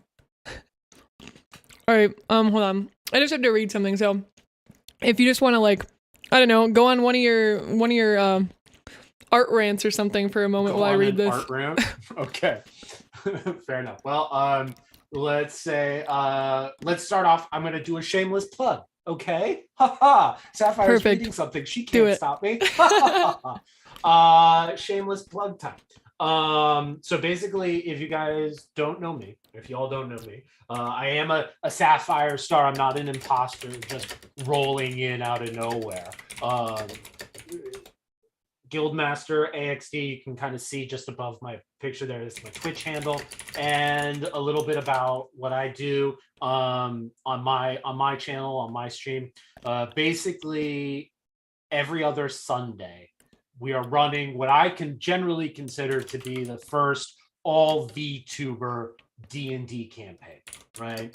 There are plenty of PNG tuber groups out there kind of claiming to be VTubers, but they're definitely doing PNGs. What we're doing is we have a cast of 5 great players who week in and week out are playing D&D as VTubers. And for me and my money, I think what's really kind of exciting about this is for really one of the first times you're able to visualize what all of these characters are. Aya is our half-elf light cleric, and as we're playing, you get to see a half-elf light cleric on the screen. So it's a really kind of fun experience to get to explore D&D through that way. And I think as all of these platforms become more and more robust, as what you can do with Live 2D becomes more and more robust, we're really at the beginning of our journey, and we're hoping to do some really cool and fun things with it, being able to see spells getting cast and sword fights happening and all that. Now, that's our Sunday stream. And during the week, you get just me. I'm sorry, I apologize in advance that it's just me. But what we're doing is we're creating art for that stream, right? So we're doing animation, we're doing character art, we're doing we have this amazing Japanese composer created kind of an anime intro, so we're going to soon begin animating that intro on stream. But it's a great chance to talk art if you like art. I've modeled myself in many ways based off of Sapphire's tutelage, so there's a lot of me talking to chat and just hanging out and doing that kind of thing. So I hope you'll come join us for that. If I can think of an art rant, and Sapphire, feel free to cut me off at any time. Oh, you're good. We're good now, I think. We're good now. Okay. I think we're good. Then I'll wrap it up there and just say I hope you'll come hang out with us on Twitch sometime. Yeah, I can use words. Awesome. Thank you so much for sharing. And yes, guys, please go check out Guild. 100%. Super cool stuff. Go. Yeah. Thank you so much. Yeah, absolutely. Okay. Next we have Petra. I'm not sure if I'm saying your name right. Are you here? And you can get GM to do push-ups. Yeah, my redeems push-up right now are push-ups and sit-ups. So they can. That's great. Cool. We ended up doing 60 on stream the other day at one time, and that was a lot. 60? Oh my gosh, are you okay? My guildmates were not my favorite people that day. Is all I'm gonna say about that. There's a little bit more sadism, I think, on my screen than there is yours. That's great. Okay. I Sweet. think I saw Dark Ultima is saying that that's their piece. Yes. All right. So whenever you're ready, you can pull it up.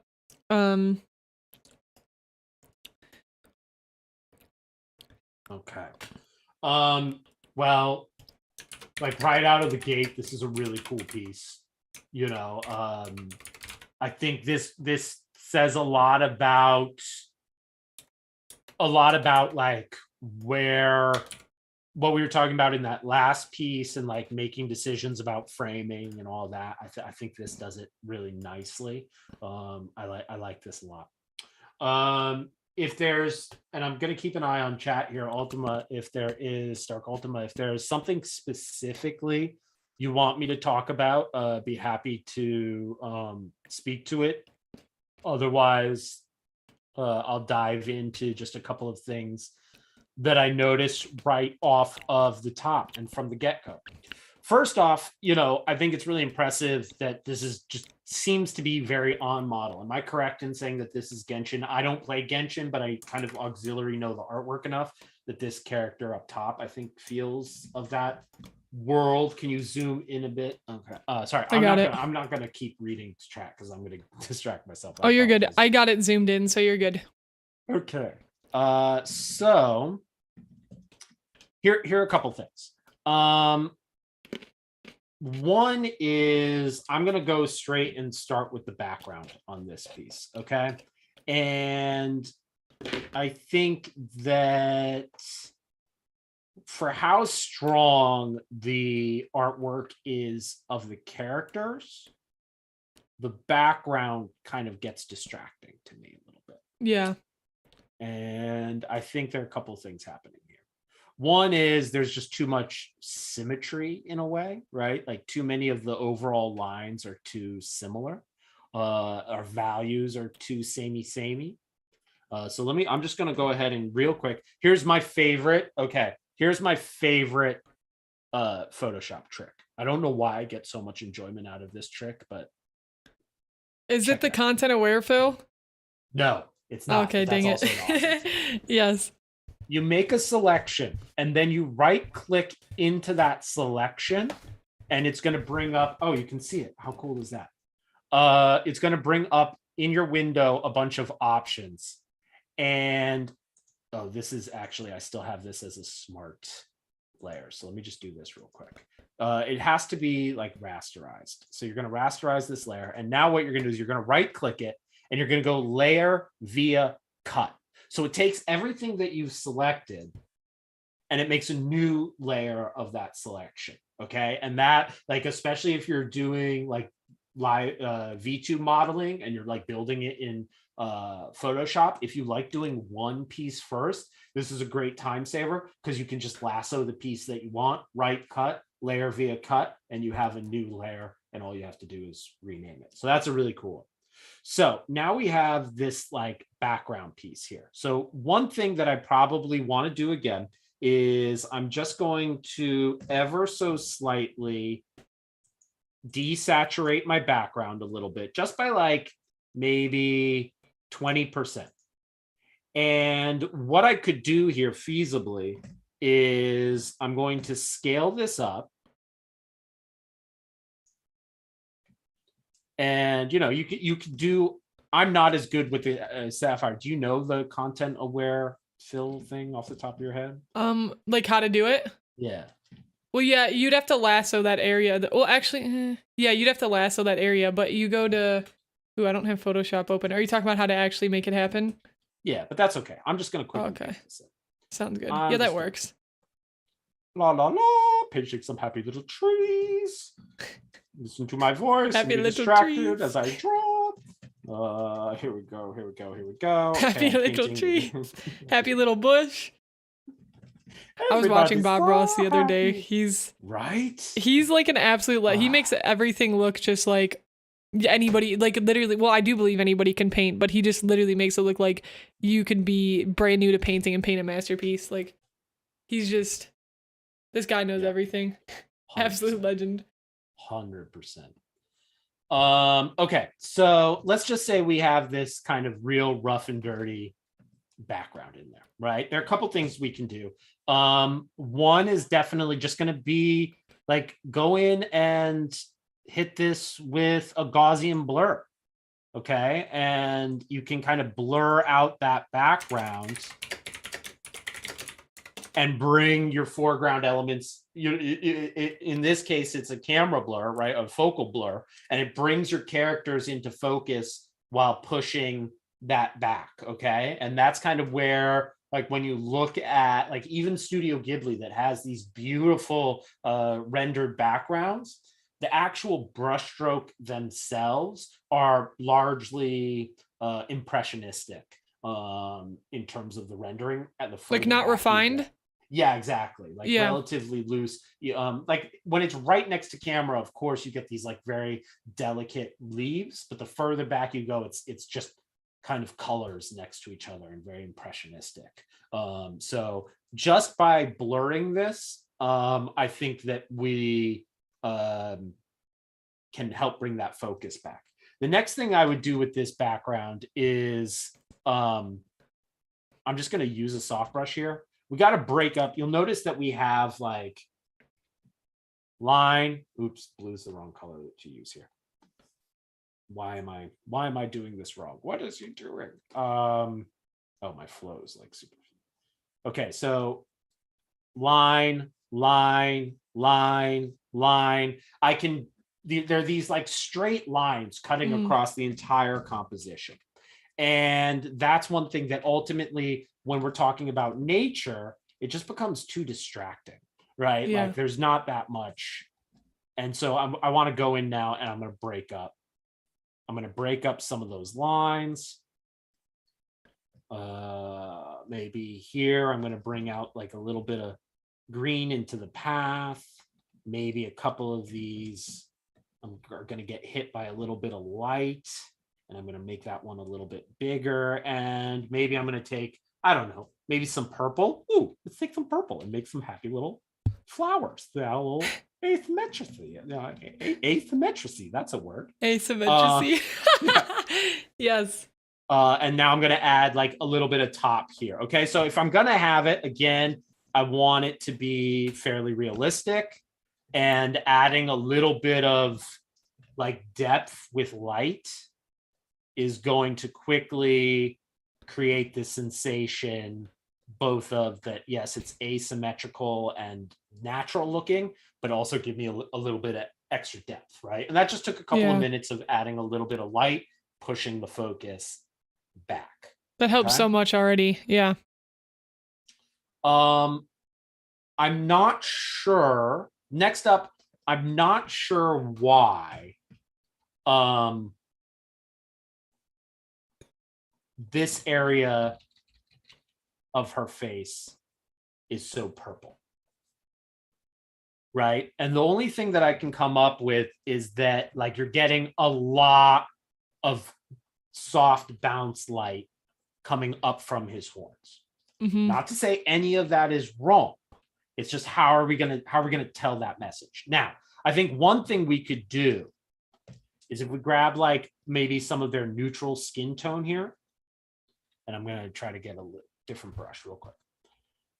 I think we can kind of paint in their natural skin tones here a little bit more and just leave it as kind of bounced rim light. Okay. They said they're trying to make it a shadow, like the horns are casting a shadow on her face. These horns are casting a shadow on her face? I believe that's what you're trying to say, right, Dark?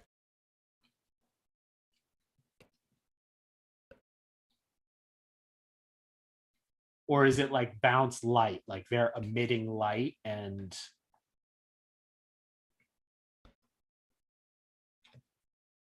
Okay, and either way, it's fine. I just want to speak to it a little bit more about how maybe we could treat the shadow shapes a little bit differently.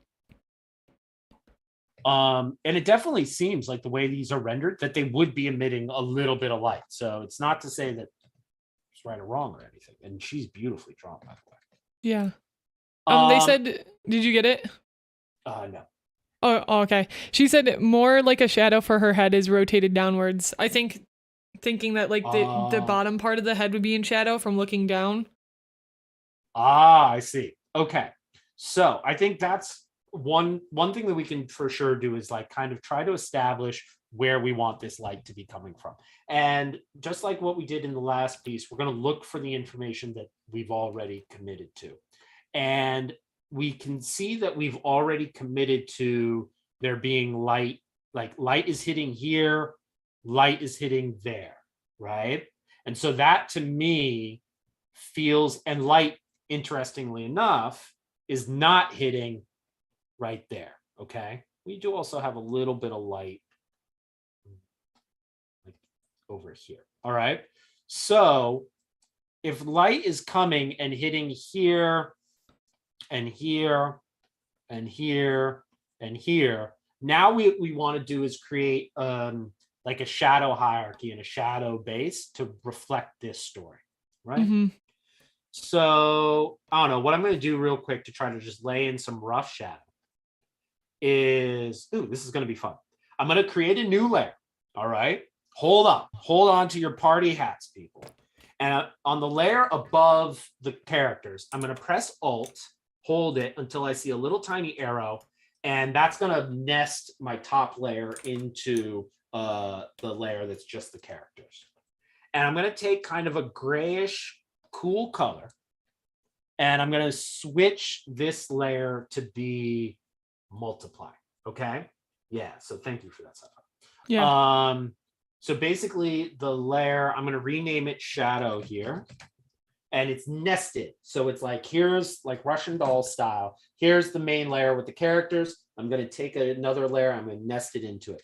And what this allows me to do is now I can do something like grab a soft brush and I'm going to paint in shadow, like a shadow plane, right? And I'm going to do it for the time being.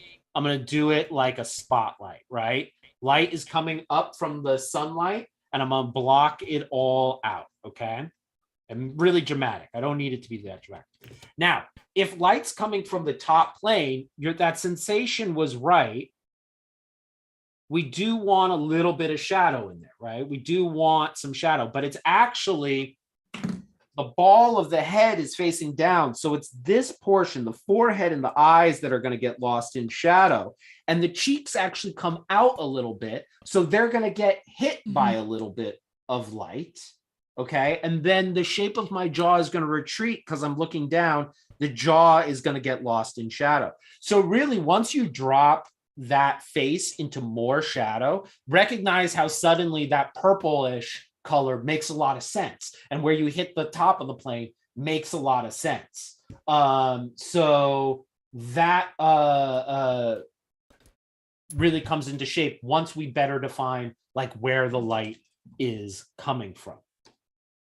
The next thing that you can do is go back into that layer and select a little bit of white. And if I want to soften up the intensity now, I can go back in and start painting white into my multiply layer. And now what I'm getting is this really cool kind of like bounce light effect to help soften up some of that intensity. Now I chose like a really colorless blue, and that's probably the wrong color to go with. But if you find the right color, this technique will kind of work nicely to quickly get in some light tones, okay?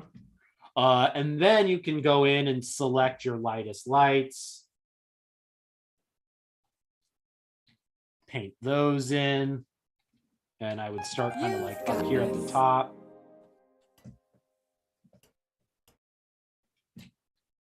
And start like kind of going down the whole form with your lightest lights.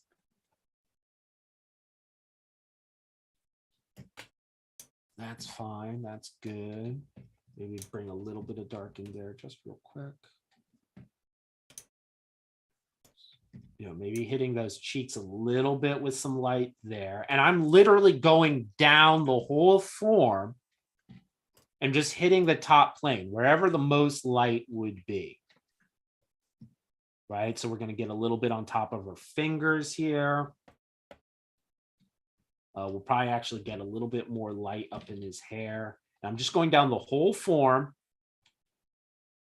and making sure that the top planes are getting hit by a little bit of light. I'm being a little bit exaggerated there, but such it is.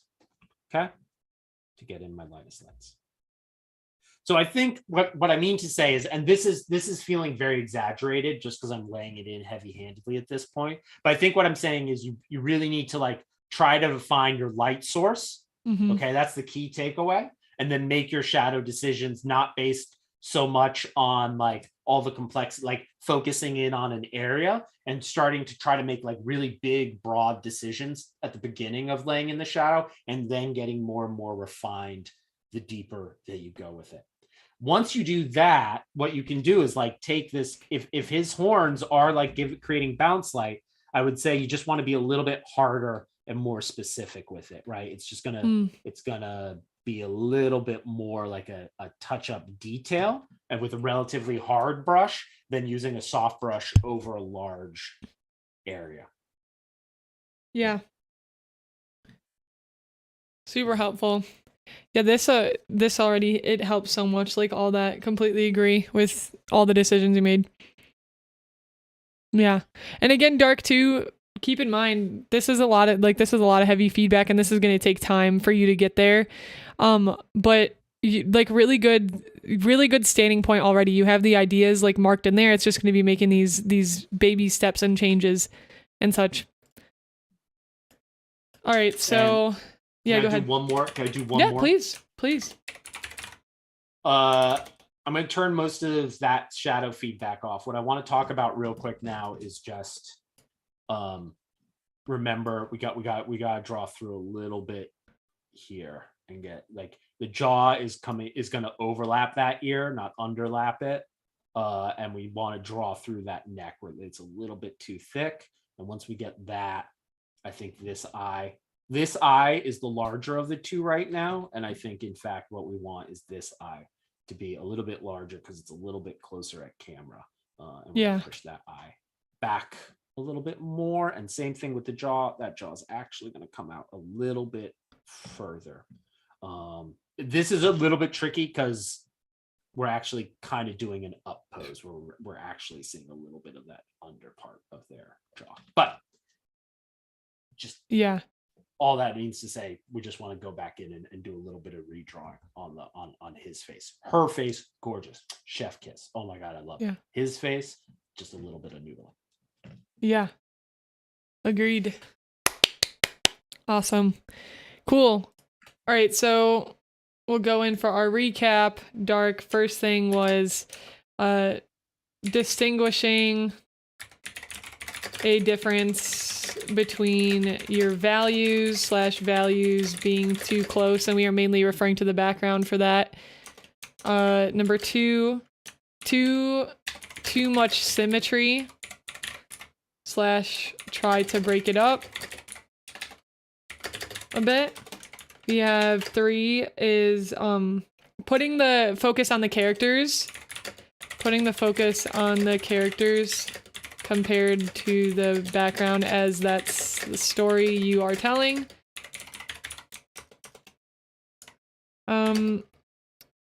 Breaking up your lines. Break up lines / make it look more natural. And this again is referring back to the nature is not going to be all like in straight lines, like Guild was saying. You're going to have a little bit of that being broken up, and then especially because it's nature, it was too many straight lines going across. Number 5, you can use multiply layer type to quickly lay in shadows and lighting. And then 6, this is what I was going to recommend. You're talking about how it's shadow up here, and then the cheeks have that light. And the way to know those things and to study that more in depth is to learn about the planes of the face. And we all of us love Andrew Loomis, fantastic artist. Andrew Loomis, you can check out his book called Drawing the Head and Hands. And when you learn about the planes of the face, that's where you'll know how you're lighting. Once you decide where your light source is, which again was one of the big takeaways here, where's your light source? Once you know the planes of the face, you'll understand like, oh, the cheeks would be picking up the light. Well, underneath the cheeks, there's going to be picking up dark because it's going to be divoting back into the face. So I highly recommend studying the planes of the face. I think that would help you a lot with lighting here. And then lastly was, I don't even know what I wrote here. My writing got all specific with something. I just don't remember what. Specific with Bonelli. That's what it looks like I wrote. I don't Specific with Bonelli. Yeah, that was the name of my first album. There we go. But yeah, I think that about covers a lot of the core parts. And then I guess I can just add here, and this is for everybody always, the first thing you should be doing with a painting, if you're going to be going to the painting stage, is decide where your light is. Where your light is and what your light is. Is it the sun? Is it lamps? Is it the sun and lamps? Is it the moon? That's going to determine a lot of stuff. So. And remember that when we add light and shadow, what we're really talking about is the plane, like what Syafire was mentioning. Planes are changing, right? I'm not just looking at a flat piece of paper. My face has all of these different planes.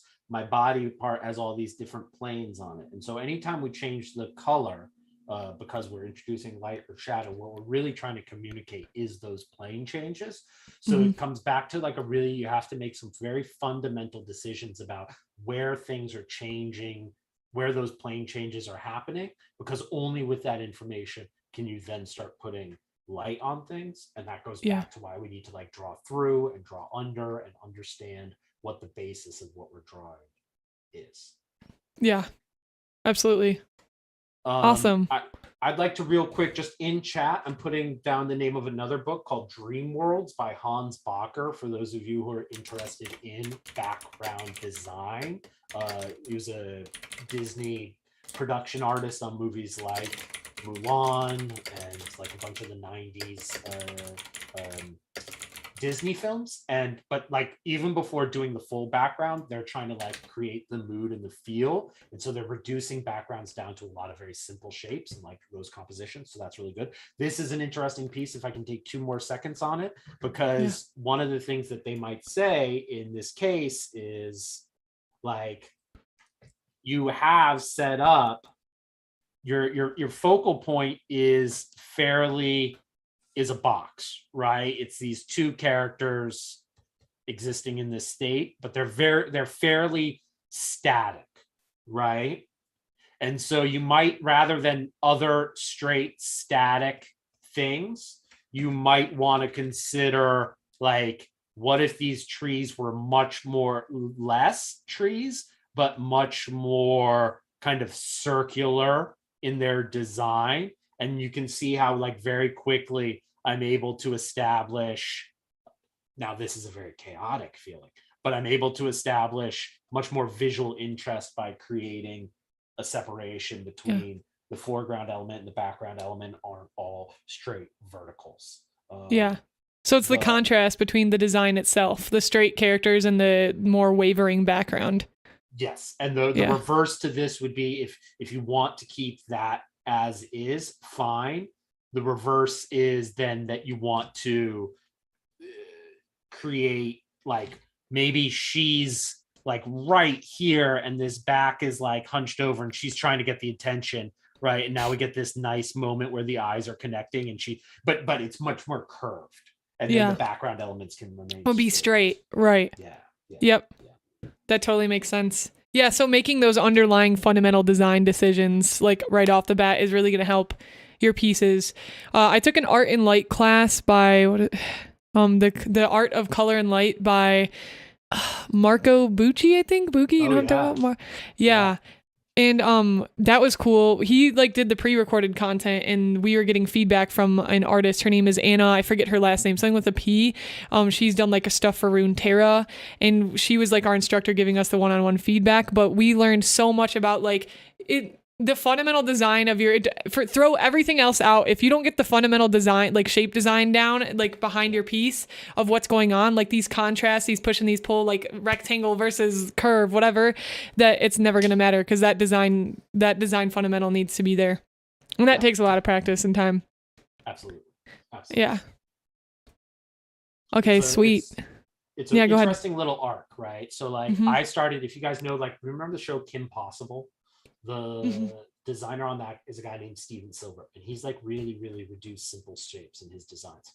So I started like really like practicing drawing that like every single day, like going to a coffee shop drawing from that. And then Yeah. eventually, once I could get those simple shapes up, like I started making my designs more complicated, and then realized that the only difference in the complication was really like you end up coming back to like, oh, that's really just a triangle. Oh, that's really just a square. Oh, that's really just a circle.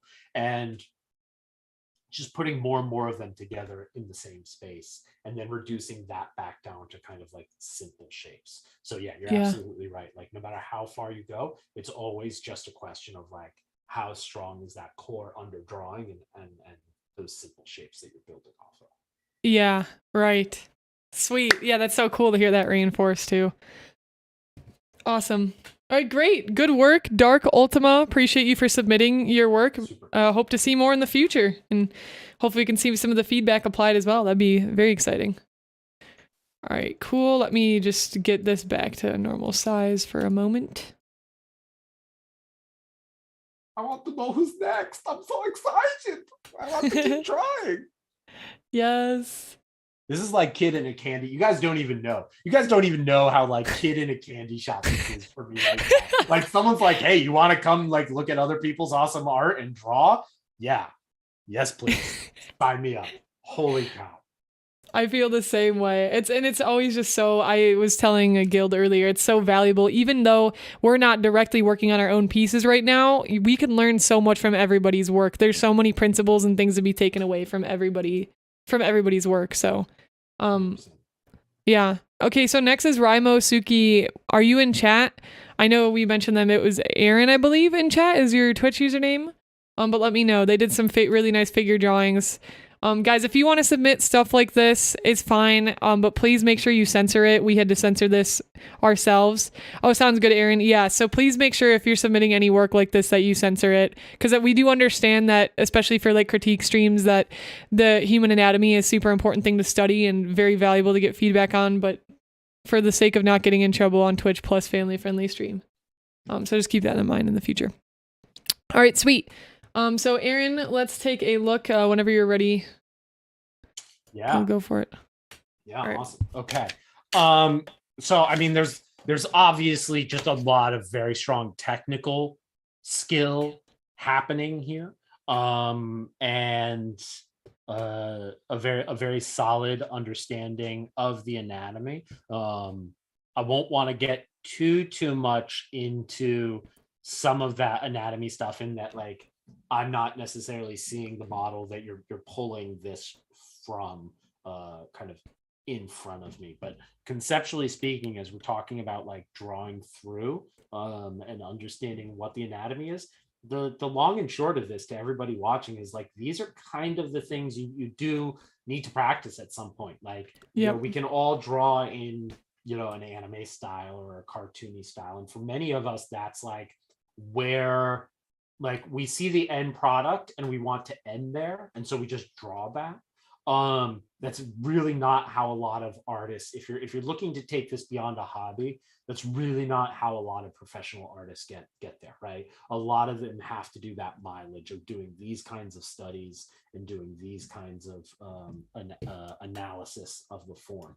Wherever your journey, Aaron, is going to do. I'm going to do another shameless plug of an artist I went to school with. I believe this is the spelling of his last name. 𝐿𝐻. One of the great figure artists out there right now. And I hope you'll check him out if you're into this kind of design. So let's go in and I'm gonna take a look. Let me ask you this. How long are you kind of spending on each of these poses? Are these 5-minute poses, 20-minute poses, those kind of things? Yeah, let me know that. There are a few areas that I feel, if I'm just gonna quickly go over it, the compression here feels a little bit like there's not enough story going on. You're definitely and the only reason I point this out is you're definitely going with this like rendered style. So when you go with a rendered style, you really need to be looking at all of those plane changes and really articulating it, because when it's rendered, the eye starts to catch. Like if you just lost all of that in shadow, the eye wouldn't care. But as soon as you start rendering things, other unrendered areas or areas that aren't quite working start to go like, "Ooh, there you are." In as an example of that, I would say this area, and I know it's a little edited out, but this area is feeling okay, 1 to 2 days total. Got it. This area, I'm feeling we could come in a little bit here with some bounce light. Again, I don't have the model in front of me, but I think we could get a little bit of bounce light to soften that up. When we look at shadow, relatively speaking right now, and this goes a long way for clothed figure drawing as well. Right now, this is a hard edge, this is a hard edge, this is a hard edge, this is a hard edge. So we have a few too many hard edges in here. And then we have to ask ourselves the question, well, Guildmaster, if you're such a know-it-all, why are there so many hard edges in there? And why wouldn't there be hard edges in there? And I'd be like, okay, well, slow it with the attitude, fictional Guildmaster in your head. And next up, we need to realize that it's a difference between playing off the form shadow versus the cast shadow.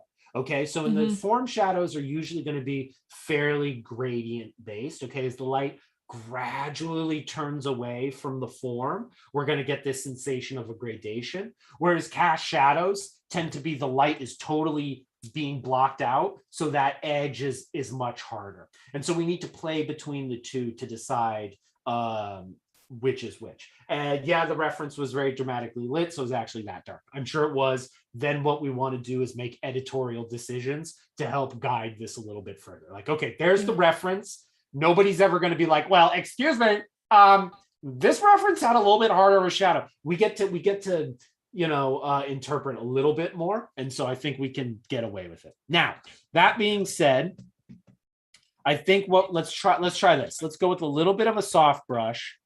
And I'm going to drop my opacity, and we're gonna hit that with a little bit of, I need a little bit less flow too. We're going to come in and we're going to soften some of those edges. Okay. And just right with that, we start feeling a lot better with it, I think. Okay, so we're going to soften that edge. We can soften, yeah. So we're going to soften that up a little bit. Same thing here. Maybe this is going to go a little bit more like that. And now this is just kind of like bounce light on that edge. So we can soften up some of that. And normally, like within a shadow, as the forms begin to change, it can start with a harder edge and gradually soften. Like if it starts as a cast shadow and then eventually makes its way into being a form shadow, that change happens quite often. One thing that you're doing really nicely here, which I think is really great, this is what we call ocular occlusion right here. Okay. Now, usually your darkest darks are going to be areas like your eyebrows and some of your hair, but there are also areas like the ear here and this hair where there's just no light getting into it. Okay. It's like a little cave and all of that light is blocked out. That is always, always, always, always, pretty much always, always, always going to be your darkest dark, okay? Because no light is getting to it. And then everything else on the form is going to be back that up a little bit, like soften that up a little bit. So if your ocular occlusion area is like almost the same shade as your shadow colors, your shadow colors are probably too dark. You want to soften that up a little bit. And considering what I would say is like considering this area is pretty high in the gray area, there's a lot of white in there, and this is very, very dark. You want your ocular occlusions to be like really, really dark. And I think that's reading really Do you nicely here. now you said it's the darkest dark. Do you still put that darkest dark if you're trying to pull the focal point to like their eyebrows or their eyes, or do you just create more contrast there, but you still have your darkest dark like in the pivot? Does that make sense? Yes, it makes perfect sense.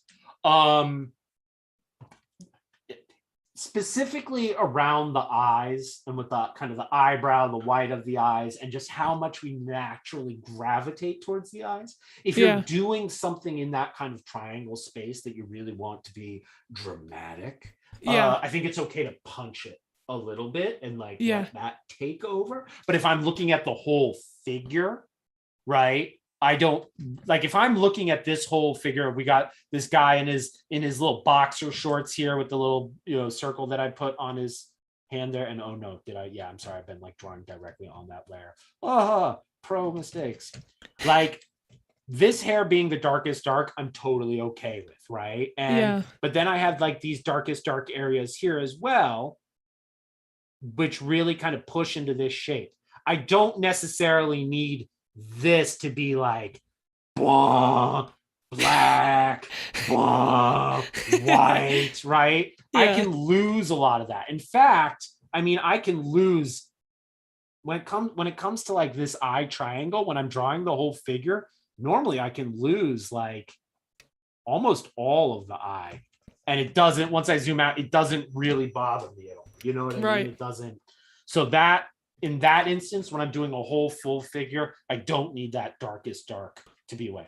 If my hair tone is really dark like this guy's is, then that will take over being the darkest dark. But when I'm thinking about the darkest darks of my skin tones, when I'm thinking about the darkest darks on the body tones, they're always going to exist in those areas of ocular occlusion where hair is blocking something, or where the ear canal is, and then that. Okay. Yeah, that makes sense. Otherwise, I adore everything that you're doing here. Things that I adore. And this is just general notes for everyone. There's a temptation in these poses to break the leg to being like a full profile. And I can't do it. I can't do it from this pose. People think they can cheat it. They can't. Okay. I can't stand like this and be cool like he is. Okay. I'm sorry. I'm going to stand here. I can't do this and make anyone think I'm cool. I can't do this and put my weight on my leg. And I mean, I can't do it side by side. If I try, my foot comes off the ground, right? It doesn't work. You can't see that. Okay. I can limberly do it, but it hurts. I don't want to. I'm going to stop. Okay. And so what I think he did here is they gave us just enough information, right? I can just see where this knee is like actually pointed a little bit towards camera. I might even want to give a little bit more depth to the foot and really draw that foot at a 3/4. There's so many poses that people draw because it's easier versus actually knowing what the anatomy could do in that position. And would my hand be doing that, or would my leg be doing that? So as we go to draw these things, remember, like, you kind of have to draw what the anatomy would allow you to do. So I think that leg is looking really nice there. I love the contrapposto. This feels a little bit like with how broad shoulder. Look at how much. So this is a minute little thing. Okay. We know that this shoulder is risen. We know that he's a little bit 3/4, right? But look at how much broader this shoulder that apparently is going away from us is. Look how wide that is. Yeah. Versus how not wide this shoulder is. This shoulder should be wider because it's coming towards us. So I would argue that like this whole area has to come out a little bit more if this is kind of being pushed back and away. And really, even though what's happening here is this arm is kind of coming towards us and down, but from a somewhat back position. So actually, I'm guessing that this chest muscle, that highly, scientific term, chest muscle and pec or whatever it is, Oh, I hated those in college. Those professors who made you feel so stupid because you couldn't remember that it was the sub anterior, posterior, pectoral. Get out of here. In my Go to anatomy med class, school. yep. Go to med school. Yeah, 100%. And just as I follow now, I want this sensation of these abs kind of coming out and this kind of going back, right? Those abs are going back. Yeah. All in all, really nice. The forms read really beautifully. Really nice work. Love it. Yeah. Agreed. Now I have a question. Do you think the proportions as far like are slightly off as far as length? Because generally the rule of thumb is 7 heads, I think, for female bodies, so I know that like the 2 males are both like for a little bit further back, but I think like the male on the left is a little bit short. Because I measured it, I think like 6 heads tall, and male should be like 7.5 to 8. I don't know if you feel that way as well, but like proportionally. I think it's to a point where like actually I think it's her that like once you put this black bar and separate that a little bit, you see how like the 2 don't necessarily feel like they're of the same body. In fact, it's her, I think, could most significantly, we could up that head a little bit. Oh, I see what you're saying. Yeah. That head up a little bit. And then maybe the relationship of the 2 makes like that alone, take that out. And I think that alone, sorry, not to draw over that beautiful drawing. I'm not trying to be dismissive of it. I'm just, if we take that out, I think the others kind of work a little bit better for me visually. I think there's a little bit of relationship going on. Specifically from a count, I think, like 7 heads tends to be, good rule of thumb. But it isn't, I would say the relationships between all of them are kind of working for me. If you want a heroic figure, make that head smaller, right? And now that body feels all the bigger. Oh, right? You can make that head smaller, and now he's feeling a little bit more like heroic and muscular guy. So I would say his head could actually be just a touch smaller, and potentially we could make his head a little bit larger. I tend to, the reason why I'm hesitating to give you a direct answer, and I'm dancing around what you've asked me, is I have a tendency to make my legs way too long. So I'm like, for me, I want to make these legs longer. But I also know that that's just me. That might very well just be subjective Guildmaster, and not necessarily what the piece actually means, if that makes sense. No, it does. Sweet. All right, cool. So where are our general overview, and I won't be doing this for anybody who didn't submit on the form, by the way. We'll be doing like quicker sort of stuff, but overall what we learned from Aaron's piece is and again, Aaron, like super beautiful figure work. We're talking about some very like just minute, like small things that pushes your work the extra mile. So we learned that number 1, we learned that you're also talented. Yes, we did. Sorry. No, it's okay. Absolutely.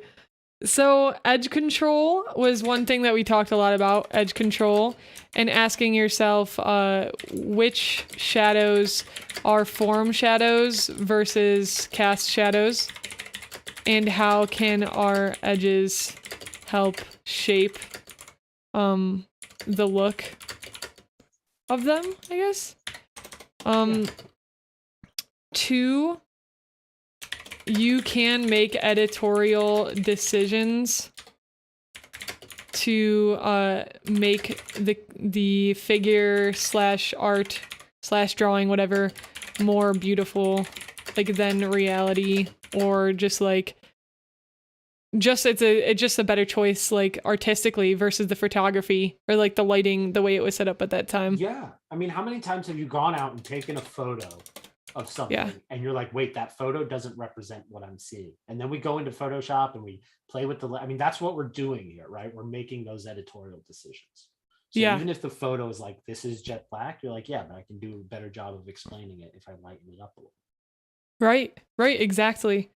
And then you said to cast shadows you were saying they can turn into form shadows, right? Cast shadows can. Absolutely. into form shadows, and those are different types of shadows. If you're unfamiliar with the vocabulary, again too, you can look into that, because we're using heavy vocabulary too that some people might not be familiar with, because there's a lot of stuff like this I'd be like, what, like depending on the stage of where I'm at, but I'm sure Aaron knows at this point what that means. And then your darks live in the space the light does not touch. I'm thinking of the everything the light touches among the land is ours, or the Lion King quote. Will be yours one day. Yeah. Yeah, exactly. Yeah, so and I think there's like a few other things, but I think those are like the core. That's really the core I think that I got from this feedback. And again, these are like pickier stuff, and then we just learned a little bit more as far as like proportions go. But really, really solid work, Aaron, and great studies. Keep that up. That's some good stuff. That's some really good stuff. All right, sweet. Also, hi, Chris. How's it going? Okay, so next piece is...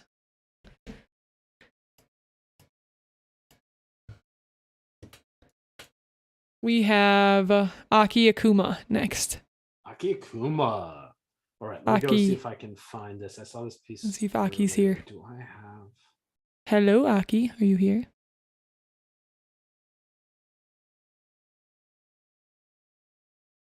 I don't know if Aki's here. I think I saw them a bit earlier. Oh yeah, we were gonna circle back up too to see. All right, this is just a call out if Fifi is here, if Lulu is here, or Animagus or ASMR roleplays. Those are some of the ones we missed. Heligar, if you're here.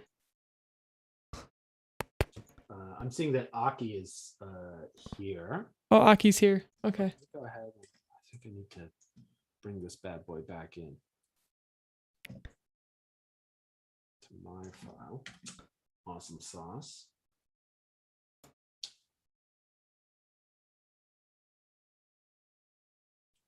Well, this is just a super cool piece. Yeah, it is. I love the outfit design so much. Is the peacock part of the sketchbook down here? I mean, no, just super rendered. Yeah. That's not what I should be focused on, right? I'm focusing on this character. I'm digging the name. I think I'm reading what, Albaster Hallwell. Super cool, age 500, an Eladrin elf. Awesome. Warlock, love it. You're speaking my language here. You get me all kinds of excited, Akuma. This is awesome. Okay, so the strong points are that I am loving the pose. It's got all those like warlock feel to it. I think what I want to focus my feedback on here is we're going to talk a little bit now about like the drawing, like clothed figure drawing. Okay, so this is going to be a good one because it's mostly just the lines for us to, I'm not going to worry about the face. I want to get in and look at these clothes a little bit. Okay, so what are we going to do here? What we want to make sure that we have, as always, a pretty good understanding of what the body is doing underneath. And I think for the most part, we've got that, okay? But we do kind of want to know specific areas where like the vest is wrapping around the neck, it's wrapping around the chest and dropping down, okay? And I'm not saying what you've done is right or wrong. I'm just saying that's what we're looking for, okay? And we're really looking at where are these shapes wrapping around and where are they changing? Because when they change direction, might be where we want to put in a fold, right? It's changing direction here. So maybe we want to fold where the two pieces of fabric are kind of coming together. The chest, as we speak about the planes, let me get a different color, right? The plane of the chest is actually coming out a little bit here, right? And so these things are dropping down. So now we want fold language that says this is dropping down, and you have it. Oops. you have it like right here, right? We can see where the fabric is hanging off. But it gets a little bit complicated because now we have this belt, right? Now we have this chest belt happening here. And that's creating all kinds of compression where that fabric is getting pushed together. So we have two types of folds. We have drapery fold, right? Which is hanging, that kind of clothing that's hanging off of a point, right? You have my shoulder, and now how is this getting hanging off of my shoulder, the drapery or the compression? If we look kind of to my underarm, where's that fabric getting compressed and why? And in this case, we want nice, clear compression folds over like where this belt is pressing down onto the fabric, right? And the other thing that we want to be really clear about is look how narrow this is up here, but how wide it gets down there, all right? It's really with these kind of things, you want to try to make sure, one, that you're really clearly wrapping it around the form, but that it's staying the same width even as it wraps around that form, or believably so, okay? And then I'm going to get all this compression. One thing is this kind of comes here. I think this belt is actually going to end like right here, and that this is all needs to get pushed in, right? That this is just too, this is too wide out, right? You could get a little bit of that jacket happening here. Okay, but this all needs to go. That's just excess stuff, and that'll bring that in a little bit. It's not to say that you can't have. It's not to say that you can't have something big and dramatic happening here, but that belt is just going way too far off, right? That belt's gonna want to come in here, and then the drama of whatever is happening is because it's all getting compressed under there. Okay. Here you have a pretty big shape change, right? I love that one thing that you do exceptionally well is look at the beauty of these folds. Look at how delicately these folds are handled. And I love that. Where I think this is lacking a little bit is like why fabric is moving the way it is. So we've got like this pant area, and I think we want a bunch of like hook folds to kind of demonstrate that. Like one, there tends to be a lot of stitch work in the crotch area of a pants. I hope that's not too family unfriendly. No, you're good. Okay. And then, you know, so like here's the leg. The only reason why this jacket would be so flowy is either they have a cape of billowing. Okay, I'm assuming we're in a Dungeons and Dragons world, telling me that it's an Eladrin elf. So it's possibility that they have a cape of billowing, but then magic is making it happen. Or two, they're moving and it's a result of them moving. So right now, the only thing that like it would be pushing the fabric is this leg, not this leg in the front. So really this jacket is going to be like hanging down like so. With just how static that pose is, it's a little bit unbelievable that like this, everything else in the clothing is not in motion, and then just this little like tail of the jacket. It's not like the drawing is incorrect. A gust of wind could have like come and blown the jacket, and that's why it's blowing. Okay. But if that is the case, then you want to see it over all of the drawing elements, right? And you want to see like his hair. Like if a gust of wind that was strong enough to blow this heavy jacket is blowing that area back, then I should be seeing the same in his hair, right? Yeah. I should be so seeing consistent, like consistent decisions. Yeah. So that's one thing we want to look out for the drawing. Otherwise, I love that the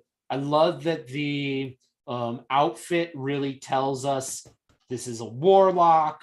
Seems like they would have a little bit of money and clothes and all that kind of stuff. The design is very nice. What you want to focus on is really getting consistent with why I've drawn folds, right? So like this needs to wrap around, and there's going to be a little bit of compression in here. The knee here is coming in. And so this is really wrapping around the form, wrapping around the form, And I'm being a little bit heavy-handed here, but this is wrapping around the form and kind of coming in and creating a little form. And you're just kind of like editing in and out those areas, right? There's, if I go back here and redraw this, there's a little bit of tension, right? You've got the knee here. So fabric is getting pulled across. So I can create tension there to do a little bit of storytelling.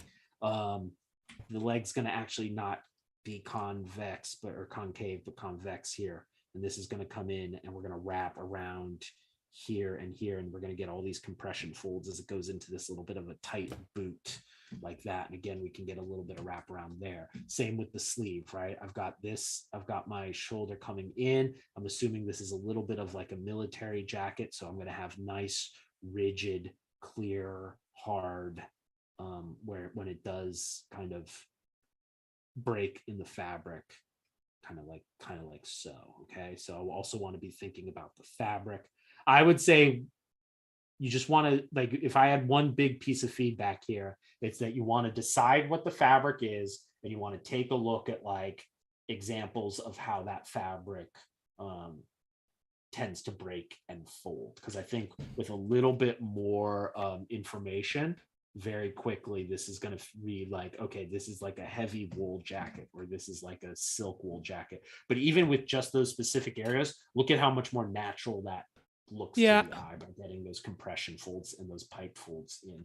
And I would say you might want to look at as Syafire and I are both Academy of Art alum. Barbara Bradley was one of the founders of the illustration book. She has a book you can, I think, only find on like Amazon and Barnes and Nobles nowadays, but she has a drawing clothed figure book that really breaks all of this down beautifully. So I think the overall design aesthetic's phenomenal. It reads as an elf. I think all that's great. You have beautiful drapery folds. Now that you understand how drapery works, let's take a look at how kind of compression and kind of pipe folds work. And I think that'll go a long way too. What are pipe folds? Pipe folds are kind of like, they, in a way they're compression folds, but they're kind of these pipe, you know, they like hang off of the same area and they kind of create these pipes, and you follow these pipes like down. That might not be the technical term, but you can follow those kind of like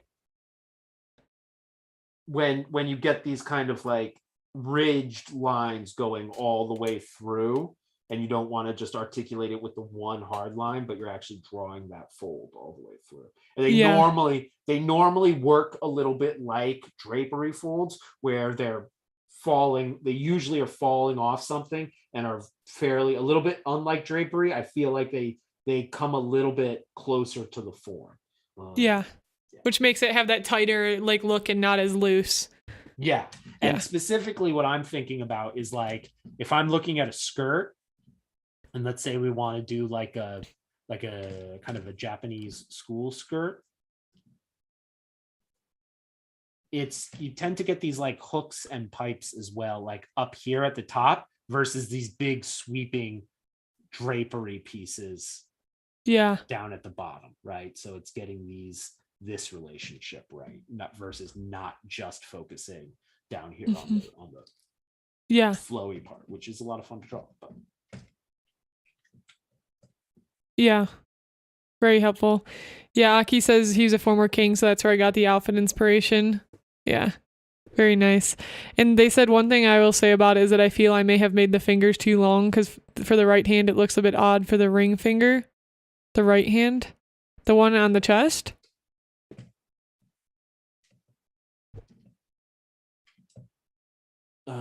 Down here, is it that one, Aki, or I see. Okay.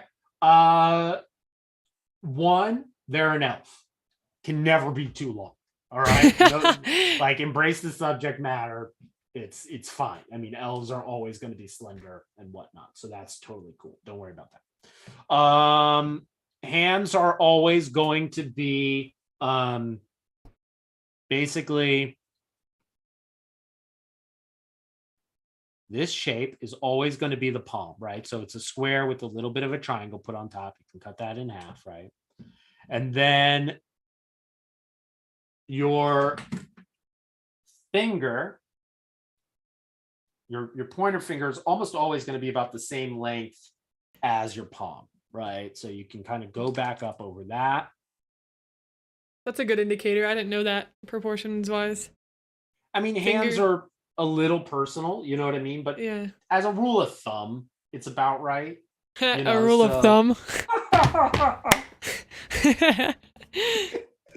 And then you've got your other fingers that kind of come in like so. And you're going to follow that. You're normally, if you look at the top digit of your hand, right, of the top digit of your pointer finger, it kind of follows the same, like the same setup as the same angle as the palm there, okay?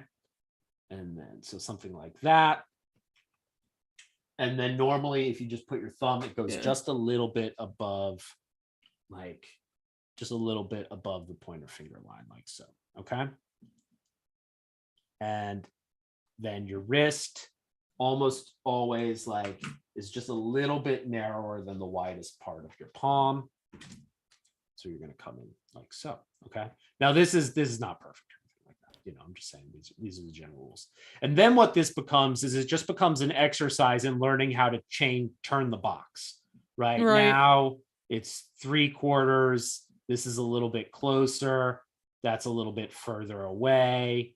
But like always making sure that generally speaking, that wedge shape, it's a little bit wider on the side. It wedges up towards the top there. But then it just becomes an exercise in how good are you at turning that in space side by side. So, I mean, basically, if you can get those basic shapes down, you're good to go. I don't have any problem with the hand as you've drawn it, really. I think the thumb kind of works. I think naturally the hand kind of likes to sit not right at camera, but like we turn our hands in a little bit. So I think there'll be a little bit more perspective here. But all in all, I don't know. I think it's working just fine. It didn't jump out as me as like the thing. And I would say here, get rid of the thumb. Who cares? We're really forgiving when it comes to these. Like, and I don't mean we like me, like I'm talking about myself.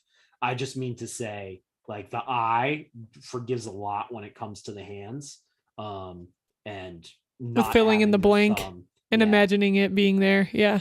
Two things are true about hands. Nobody's ever missed the pinky finger and nobody has ever missed the thumb. Okay. Why so many like animated characters have 3 fingers and nobody ever goes, well, why don't they have 4 or 5? You know, they take these 2 fingers and they put them together and it's a glove and everybody's happy. Nobody cares. And if you can get away with the thumb not being in it, nobody cares. Yeah. So yeah. Nice. And have fun with armor.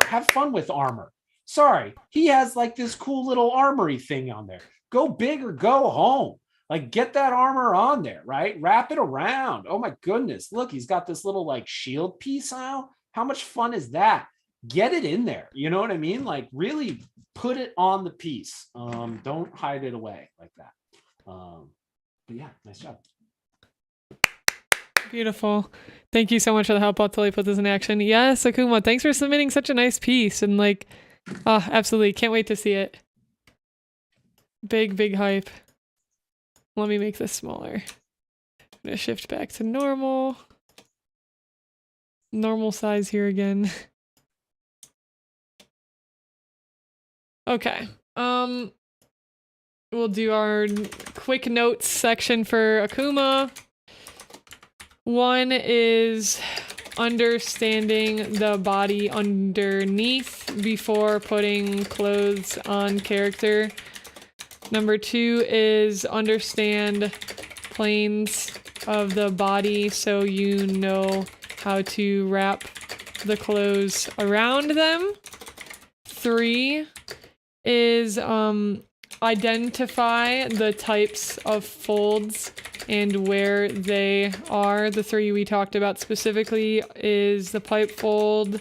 She said you don't know if that's the correct term, but that's fine. We could use that. Drapery and compression. And 6. It's just another question thing. Is there tension? I don't know how to spell tension. Tension from the, okay, body creating, or wait, is there tension from the body creating tension in the fabric? And then we learned a little bit about hands, that the pointer finger is roughly about the same length as the palm.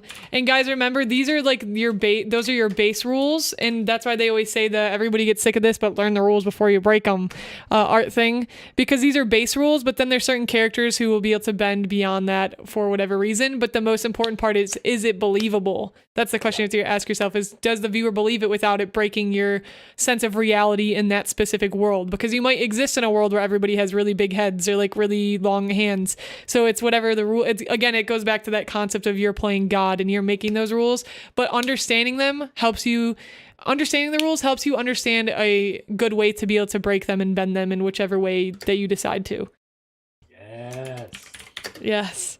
And then lastly, the wrist is usually narrower part of the top of your hand, which again, for the visual, it was your wrist is going to be a little bit narrower than up here, right here, for proportions.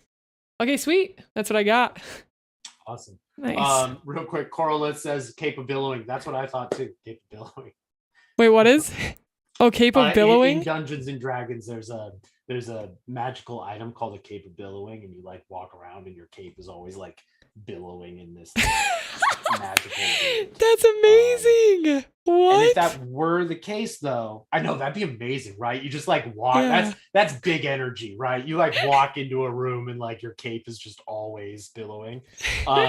That's where you also want to get into like magical design, and like in a drawing like this, if it is a magic item, give it a little bit of like magic design, like little glowing arcana bits, even if it's just super subtle, to help that story like, wait, this is the reason why, because we're living in a world where there's magic and it's a thing. Yeah.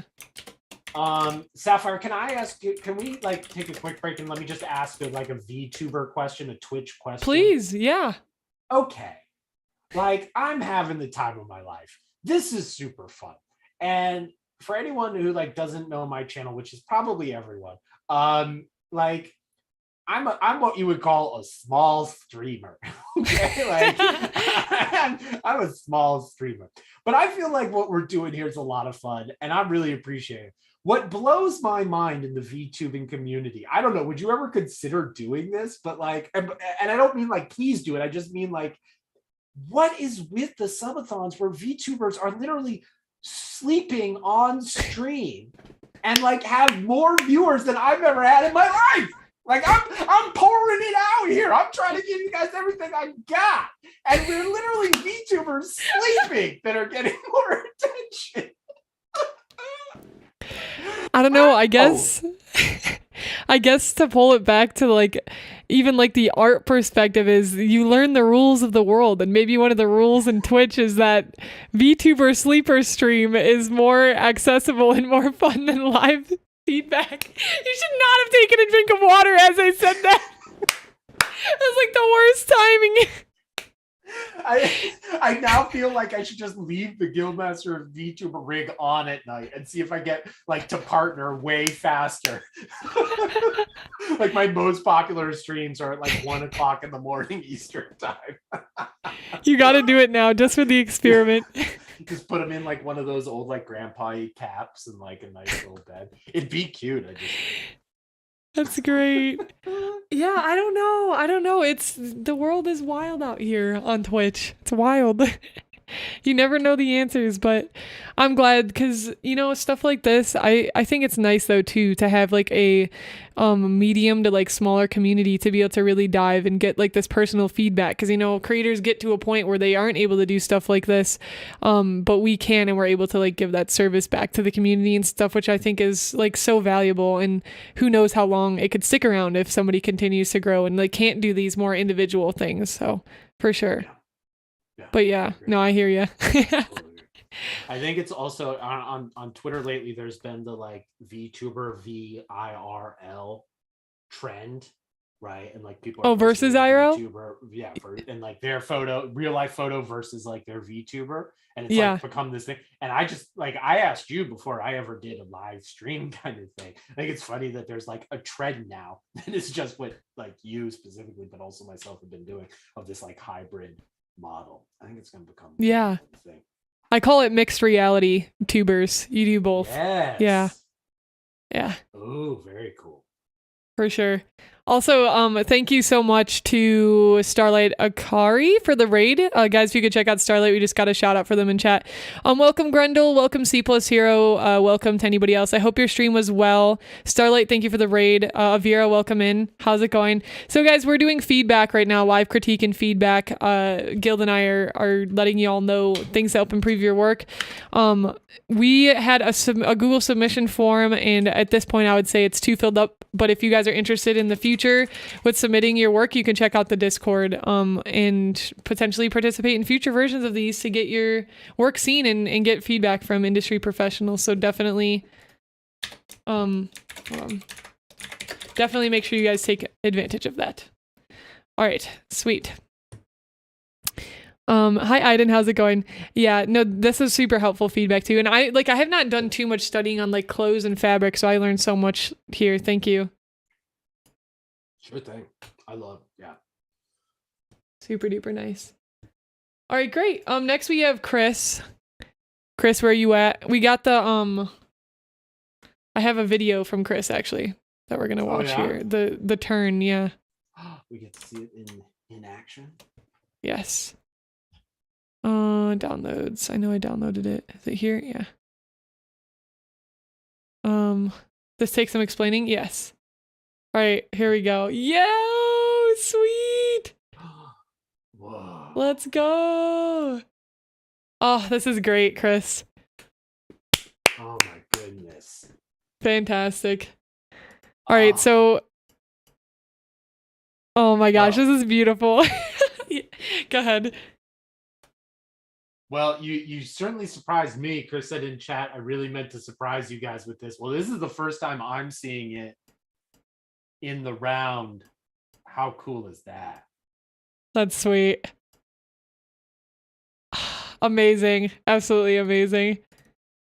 Look at the little crystal too. Oh, yeah.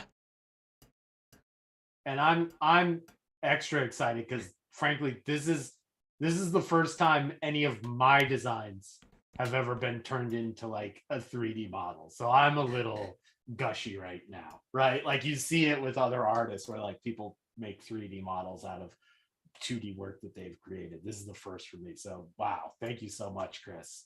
How cool is that? So sweet. All right, we can give a little bit of context here. Let me grab the original. Let's see, find it. 4.0. Do we have it in here? Do I not have it saved in? Okay, I'll grab it. We'll grab it from the flyer for right now. Okay. All right, so initially, this was actually fan art that Guild had worked on of Syafire for me. So here's the 2D version. And then Chris came in with a 3D model of Syafire based off of Guild's work. So that is super duper sweet to go from concept straight to the 3D model. Really, really cool. Absolutely amazing. Oh, so cool. Remember when I asked you what character you would want in 3D? Yes, Chris, I do. Throwback. And this is like such a valuable skill too, because Chris, I know you were talking about like doing 3D like versus 2D stuff and like where you wanted to go, and you are very clearly already showing like that you can go from like a 2D concept to a 3D model. And that's really good because Chris has been talking about being interested in getting to the VTubing industry, doing like 3D VTuber work. And this would be perfect because if you like say Guild was your concept artist and like built out the version of Syafire and then handed you the sheet and then you made the 3D character. So this is like already super duper solid here. Like absolutely.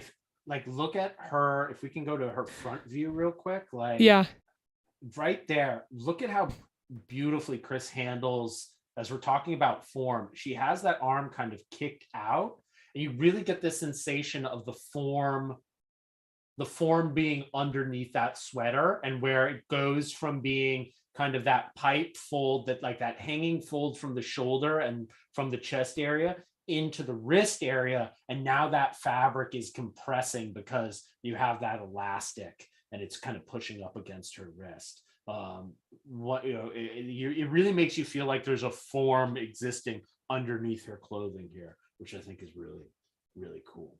Yeah. And like the textures too were handled so well to match like the art style that you went with. And I think that's something else that really deserves to be recognized here. There's many different art styles that you can go for, and this looks like the 2D drawing come to life. So you also matched the texture work that Guild did, which I think is incredibly valuable to going from concept to 3D model.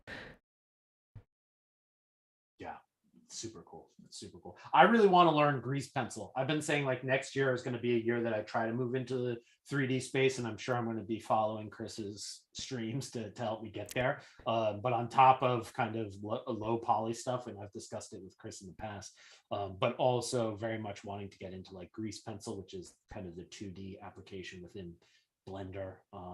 And this just has me super inspired. Yeah, absolutely.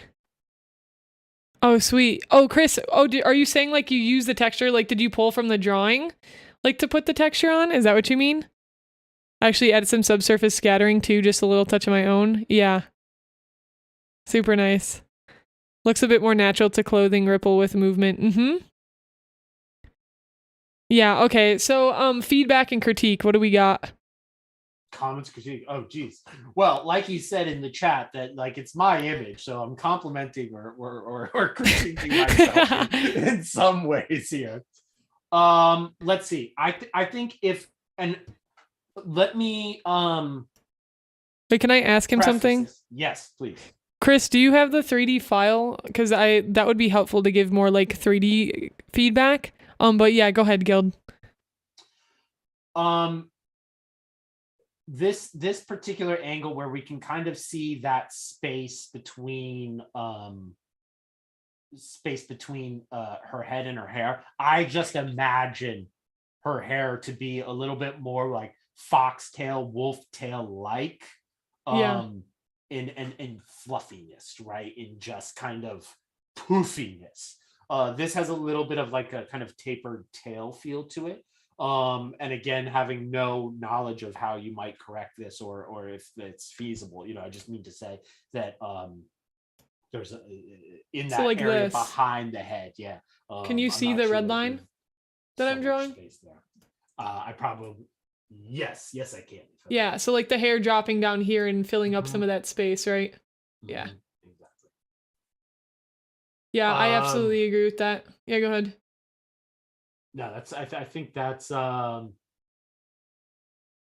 think that would be the big one for me. I'm amazed at the stockings, right? Like for me, like as I was drawing the fan piece, we were talking about editorial decisions. I knew I wasn't going to be able to draw the stockings in the same way that you did in the original art of that piece, right? Like the way you handled it, I wasn't sure I was going to handle this. So I made the editorial decision to simplify it down a little bit. And I think that, one thing, if I'm commenting as well as critiquing, I think Chris has taken it to another level where now in 3D, it feels realistic and, again, wrapping around the character and natural.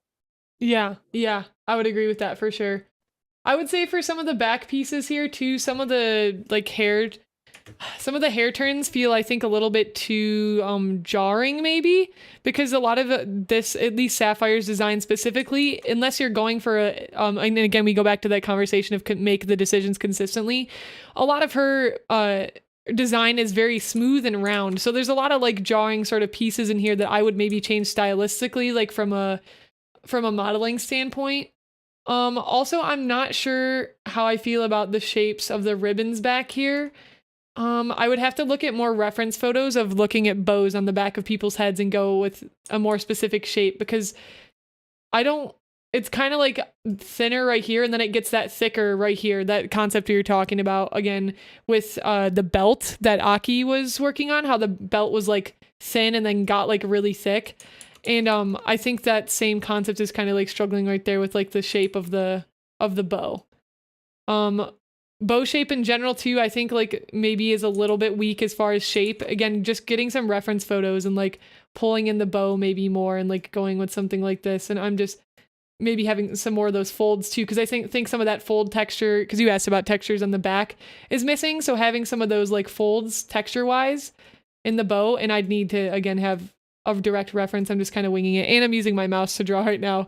But having some sort of folds like that would help, and same again down here in like some of these ribbons coming down.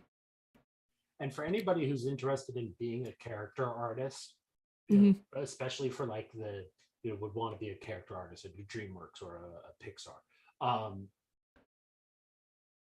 Really what can get you work is if you're good at articulating, like Chris is working off of one image specifically and trying to create like that in 3D. A really good character designer is less interested in like making one really fun drawing and instead get technically skilled at being able to turn around characters so that a 3D artist can look and go, oh yeah, that's what the back shape, so that the 3D artist doesn't have to try to imagine it in their mind.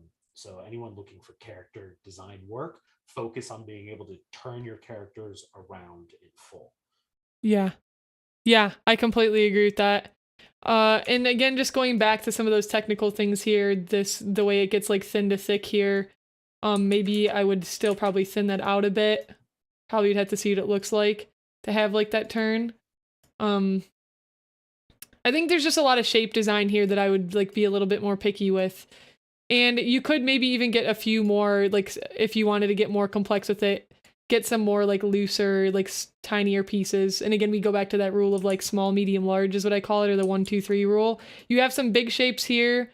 I'm going to mark the big shapes as a 1. I'm going to mark the medium shapes as like a 2. And then I'm going to mark the small shapes. Actually, that's still more medium, I'd say, as a 2.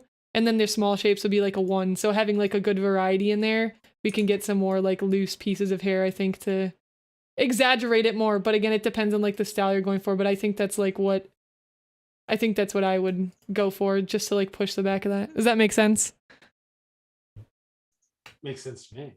Yeah. Sweet. And then like hair texture, for the back of the hair texture. I think I would want to look at like some 3D model examples for back of the hair texture. Let me see. Let me go to ArtStation really quick.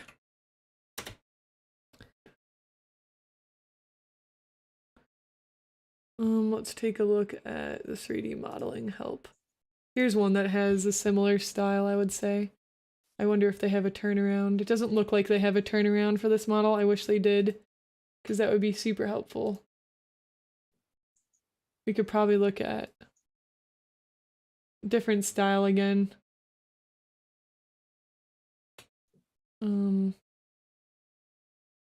We can look at Gwen. I know Gwen has a turnaround. We can see what they did back here.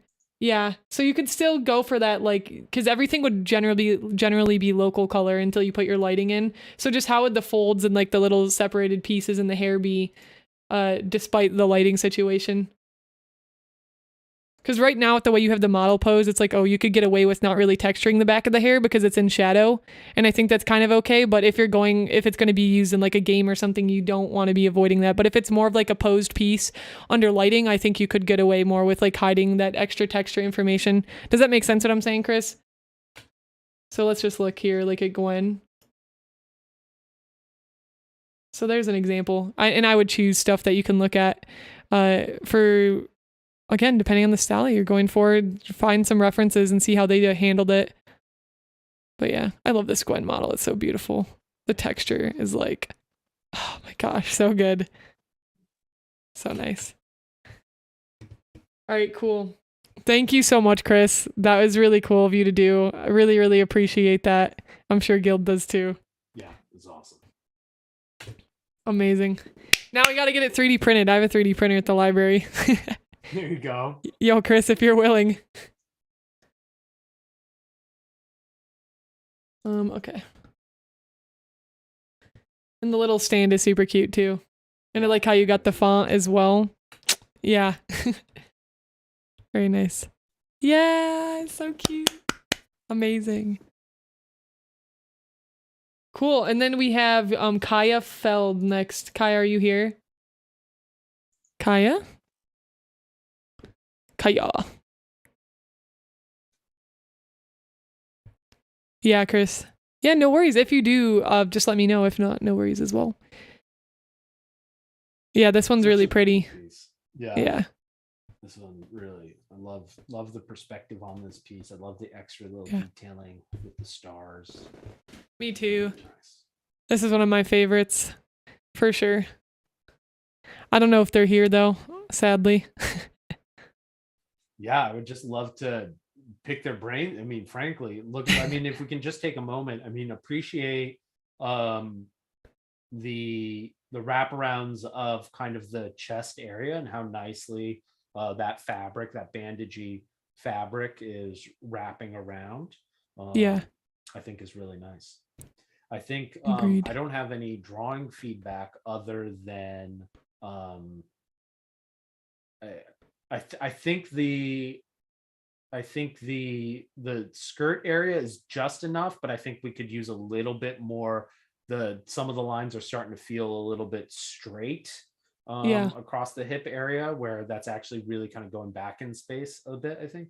And then I think maybe one thing I would do is there's a lot of blur effect happening, and I would just really sharpen the face a little bit more, like get the highlights in the eyes really sharp, and really like some of those highlights in the hair really sharp, and some of those bounce lights to draw that focus and that attention into the face as I'm looking at it. I think is the one area that I might critique. Yeah. The last thing that I might critique is, as I'm looking at the piece, I think this is an expression of like delight and amazement at the stars, but I'm not entirely sure that reads on the first take. Yeah. Right? Like I don't think so. Yeah. Looks like there's like, it reminds me of that scene from Hook where they're imagining eating food, right? Like the food isn't there. And to me, this looks like she's eating a big hamburger that's invisible. And I don't mean that as like a criticism or I mean to say, if this character is like, wow, like I need the wow a little bit more in the face design. Yeah, the stretching of the jaw and like having the mouth maybe more like yeah. And the eyebrows too, because I think the eyebrows are too just normal, because it looks like my eyebrows right now, but if I lift it, that gives that more like excitement sort of feeling. Yep, 100%. And I just saw it now, like your hands kind of open and out is a little bit more universal. Aaron Blaze, if you guys don't follow Aaron Blaze, he's an animator and does a lot of like virtual content. He was an animator on like a lot of Disney films. He directed like Brother Bear.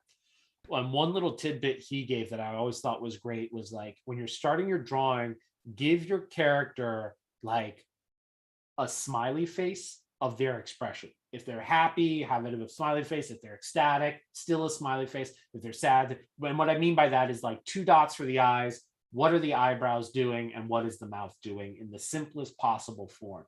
And just keep that draw it well, but like keep that throughout. So like as you start adding more details, that is. Can I share my screen real quick? Maybe it'll be easier if I go for it this way. So what I mean is, this has never happened to me before, where like my my little sidebar disappears. I don't know why that's happening. Oh no. Like I can't see my sidebar for some reason. Oh, click tab on your keyboard. Hey, there you go. I'm using a not Apple keyboard for the first time in my life, and it's posing problems. Okay, so what he means by this is you've got this character, right? And they're doing this.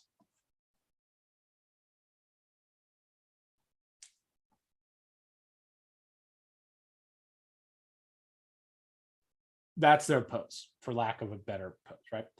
I still can do a ton of different like takes on their emotion. And his advice is right at the beginning, give your character that expression and try not to erase it out. Stick to that. Because as I begin to detail this, and as I begin to add more, I'm never going to lose that overall expression, right? And so it's going to remain clear no matter how much more detailed I make everything else, right? And it's going to remain in the drawing throughout, no matter how much detail I want to add to the character. That expression, that emotion is always going to remain. So in this case, as we're looking down at the character and she's looking up in amazement,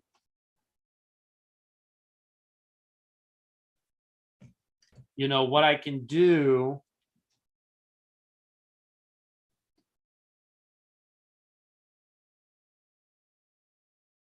is draw, you know, just draw that smiley face, and I'm never going to lose it now. You know what I mean? And like right off the bat, no matter how complicated this drawing becomes, I'm never going to lose that amazement. I'm never going to lose that expression, right? And then I can go in here and start making her feel a little bit more elven. I can get into kind of, you know, back of the mouth a little bit there. And no matter what I do to complicate that drawing, I can't really remember what she looked like off the top of my head, right?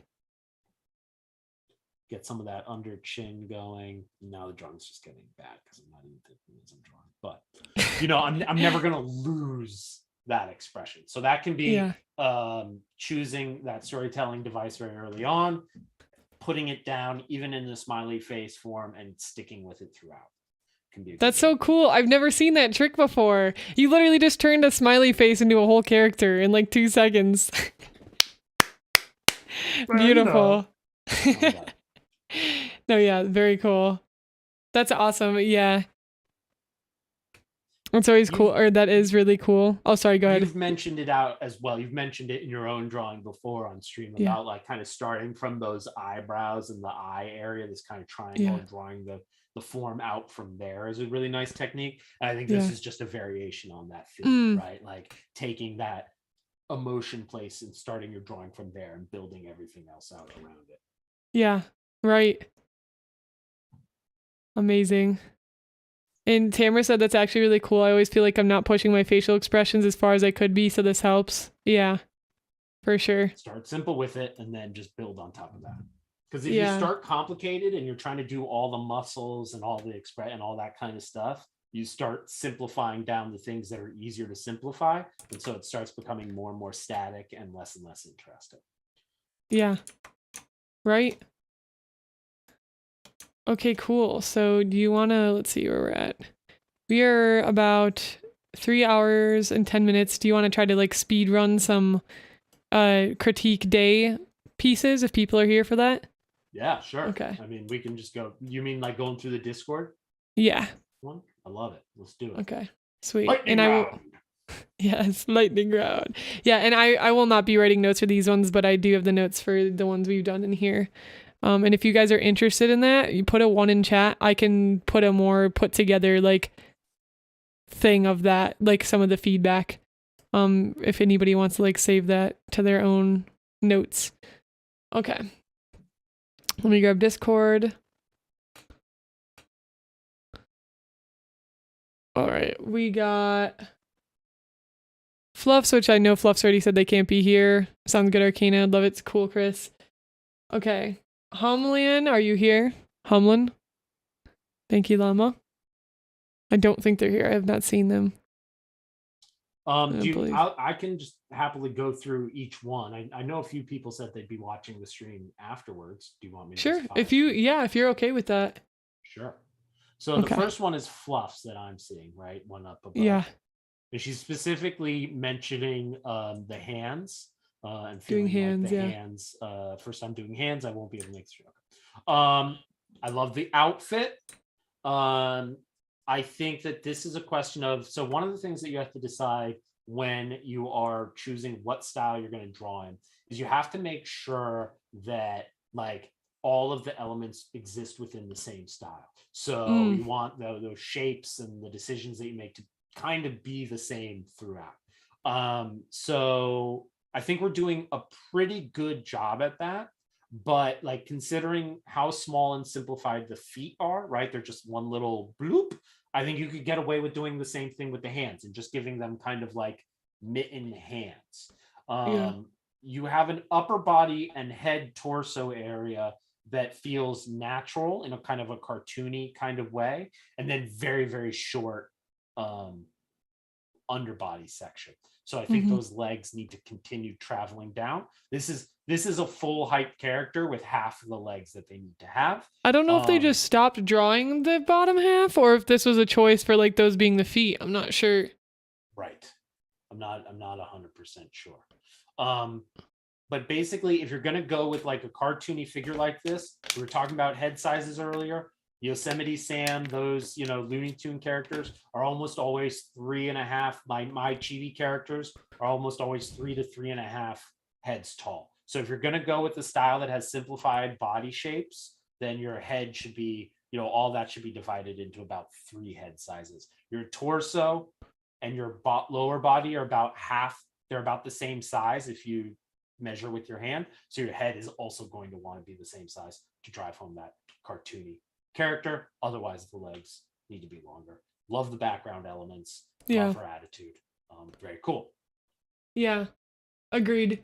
Super nice. The background really cute. Cute. Yeah. And then just to add, I'll just add like a thing or two. The choker is kind of like floating on her neck right now. Make sure that's like wrapping around the form. And then another thing is the ears are a little bit inconsistent right now. We got like this one that looks a little bit smaller and this one that looks a little bit bigger, and she's facing forward. So essentially they should be the same size and facing the same direction. And same for like some of these clothes.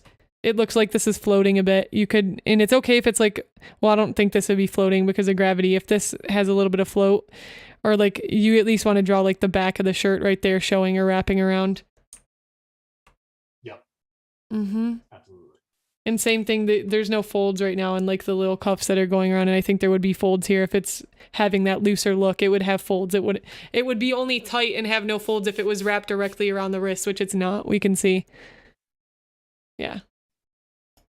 All right, sweet. All right, Ian. Okay. Love the face. But trying a new style and probably won't. Okay, so same thing. I think the new style is a very cool direction. I love the story with kind of this like mushroom vibe hat going and these kind of cool graphic shapes around there. This area of the drawing, the head, feels very decided. Feels like you've made lots of decisions. You got the beautiful design shape kind of happening behind as well. There's a lot of interesting visual things happening here.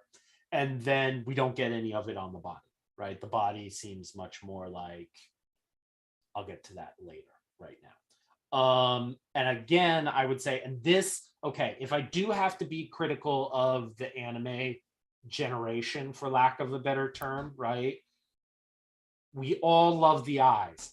Eyes are beautiful, but I need you guys to commit with me.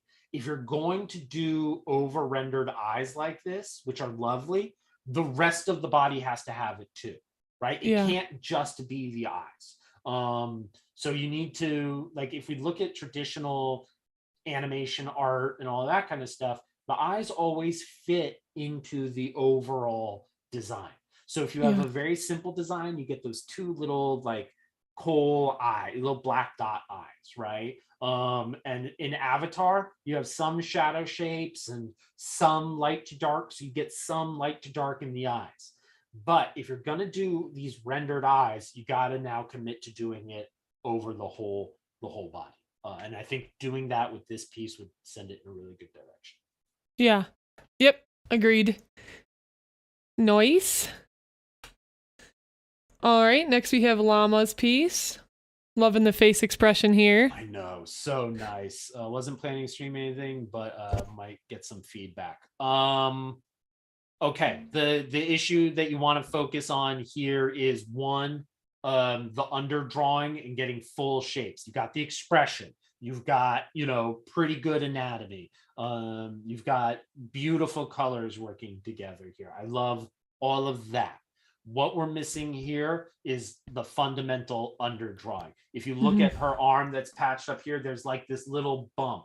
My question is why? What's underneath the skin there causing that bump? Does she have a muscle there because she's a tiefling? I don't know. It's the same thing with the the horns on the head. One gets a little narrow and skinny, and the other one widens out in different places. But horns are usually symmetrical, especially like with tieflings and whatnot.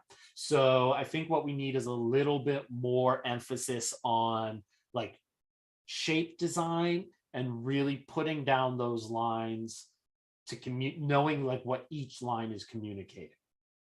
Yeah. Yeah, I'd agree. And again, just having like that underdrawing would help a lot, because some of the the way the ears connect are here, I think like this ear is a little bit too far out. I think it needs to be moved in more. It looks like you lost the line up to the face right here, so it looks like this is extending like inward. And yeah, what you said with the horns. Let's see. I was thinking too, tell me, this might be a personal preference, but I think like the hair could have a little bit more tilting with like the head, because it seems like a little stiff right now. So I think yeah, following that directionality would help a lot. I really like how big this frontal like hand is compared to this like pushing back. You're really creating a nice depth, like establishing depth between like the character being in the middle ground and the hands being more in the foreground. But that's what I got as far as quick feedback. Yeah, love that. You're 100% right. Love the hand. Clap for anyone who's willing to do hands, right? Clap for anyone who's willing to put forward a piece and say, I'm not afraid of hands. And I'll tell you this, I was applying just before I moved to Japan. I went down to LA to see if like maybe I wanted to do LA and like the storyboard scene and all that kind of stuff. And I met with like several different companies and kind of people, artists that I knew at those companies. And almost always the feedback I got was like, okay, you're not afraid to put hands into your drawings, which is just something I take a little bit of pride in. Like, I've never been someone who's going to like hide my hands. Like, oh, I'm just being cute. No, you're trying to hide the fact that you don't know how to draw hands. Okay. And what I like about this artist is like, here they are, you know what I mean? And they're like some of the strongest things about my piece. So bravo to that. I spent 30 minutes on the hands. Let's go, Llama. I'm proud. Fantastic. Yeah, looks great. Super nice. All right, great. Next we have omex. It looks like they're still in the middle of a sketch here. I don't know if we want to critique this or... What I want to critique about this is the arm positions. It goes back to just what we were just saying. Two things. One is the arm positions and the ear positions. The ear positions, if you've been hanging out with us for a while now, I apologize if I'm speaking too fast, Sapphire. Tell me if you are. You're good. You have a bunch to get through. The ear positions. You have a 3/4 position. The eyes are fine. The nose is fine. The mouth is fine. The hair is fine. But then we went straight with the ears. The ears look like they are like that. That ear needs to go further back. Yeah, like back here. Yeah. You need to push start that here somewhere back into space. Exactly. Yeah. And with the arms right now, I hate to say it, with how you're cropping this picture, it just makes it look like you don't want to draw arms. Okay. Yep. It's a natural pose. That's fine, but you got to zoom out and show me more of what they're doing.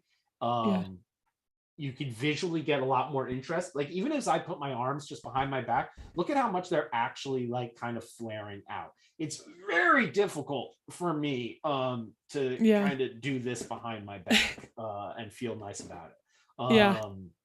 So a little bit more decision making in the arms would be good. Yeah. Agreed. And even if the hands were back there too, I talk about this all the time, but the tangents thing, like the breast hitting the line of the arm right there is a huge problem. It creates tension and friction, and the viewer doesn't know whether the arm is like in front or behind. So you want to make it very clear that it's behind there, or make it very clear like that the breast area right here is definitely overlapping the arm area. So you want to be careful with that as well. And if I can get, maybe not specific to this drawing, but okay. We've been doing this for like a few hours now, and you guys are maybe seeing a little bit more of the punchy art director in me. Who cares? Like, even if they are doing that, who cares? Make them do something else, right? Yeah. And what I mean, like, this is not the most interesting thing that they could be doing, right? Like if they're curious about it, she's got this cute like jester, critical role, cute girl heart shirt vibe on.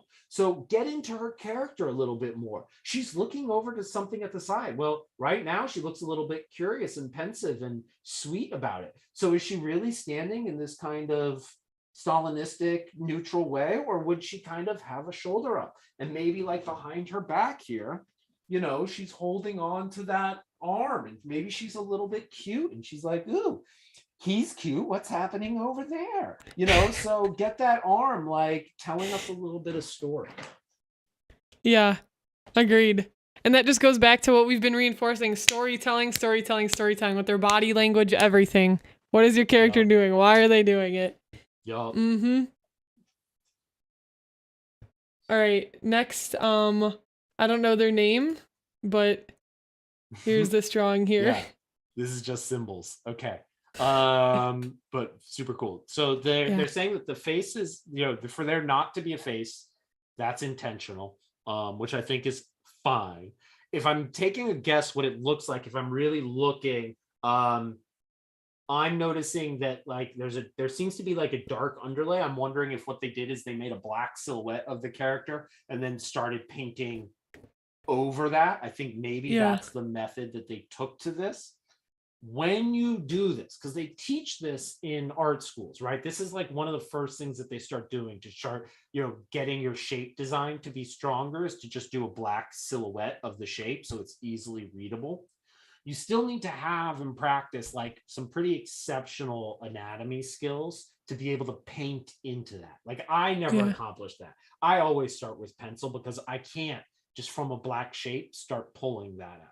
So in that case, I would say this is cool. I think the anatomy of this kind of like fawn creature, the satyr-like creature, is kind of working for me. Like I think the legs kind of work here. I think the pants I think could be maybe a little bit baggier and a little bit billowier to kind of sell that these aren't human legs underneath there, that there's probably quite a bit of hair underneath there. I think the chest can come forward so that those shoulders are just above the weight-bearing leg, and the back leg, the one that's kind of at an angle, can get kicked out a little bit further. Right now, this goes back into like, I don't get the sensation that you've drawn this leg all the way through. And again, it's kind of like, I'm leaning heroically forward like this. And as I do that, my back leg really has to get kicked out and there's no weight on it at all. Whereas this drawing feels like there's an even distribution that I think we could. Like the weight is not being distributed correctly throughout the legs? Yeah, just the first leg, the one that's like straight up and down, works for me, right? That's where they're bearing the weight. That's all well and fine. And he has this heroic pose. The problem there is that like you have this angled back leg shooting out, and then all of a sudden the bottom half like kicks in. And I just don't think if you take that pose, it would kick it. I keep standing up like you guys can see my feet, and you can't. But I just mean to say that I think that it's that bottom half of the leg that nearest the tail coming out of the rear kind of area, the one that would be Yeah. closest to us, the right leg. I don't think is going to bend back in towards the form like that. In fact, I think it's going to be kicked out and away from the body. Yeah. Great points. Absolutely. And I'll stack onto it again the 3/4. It looks like the cape is for some reason facing us a little bit, which I don't think they're trying to do. We want the star piece to be right here instead and have the cape like draping right there. Next, I think that this rope being a very similar color to the tail is making it a little confusing. It looks like these shapes are all connected. And I think there needs to be a clear distinguishing, a clear idea between these rope pieces and the tail. And again, the tension right here, I just don't agree with that choice of like, and having it transition into the fluff of the tail right where the leg is. It either needs to be very clearly, like, I think distinguished like afterwards, or it clearly distinguished. In this case, I think it would look better to have it a little bit before and then have the tail maybe like, I don't know though, because then it might look a little bit weird. I think that's something you have to experiment with, but I just don't think creating that tension right there is helping like serve the tail shape. And then yeah, I think that's what I had for it. And I might add that with how far this chest is pushing out, this might be a fun instance of like getting that cape billowing in the wind, right? That chest is out. They're hitting this like hero on top of a roof pose. This is where you want the wind to be catching your cape and have it. Because why else aren't you wearing a cape? Has anybody ever asked the point of like why you would wear a cape? Like we see them in Games of Thrones and all that. What good does the cape do if not to billow? Like if not to be blowing in the wind when we walk and being a little bit extra and a little bit more dramatic? Why wear a cape? It's not keeping you any warmer. Get a blanket, okay? Billow. That's going on my new Discord status after the stream. Why wear a cape if it's not billowing? That's so good. Have you ever put on a cape and not immediately made it billow? Like, have you ever just stood there and be like, wow, I hope this stays flattened down the whole day? And instead you're like walking like, cape day! Right? Like, that's why you put on a cape. Cape day. I love it. Cape day. It comes right after Friday most weeks.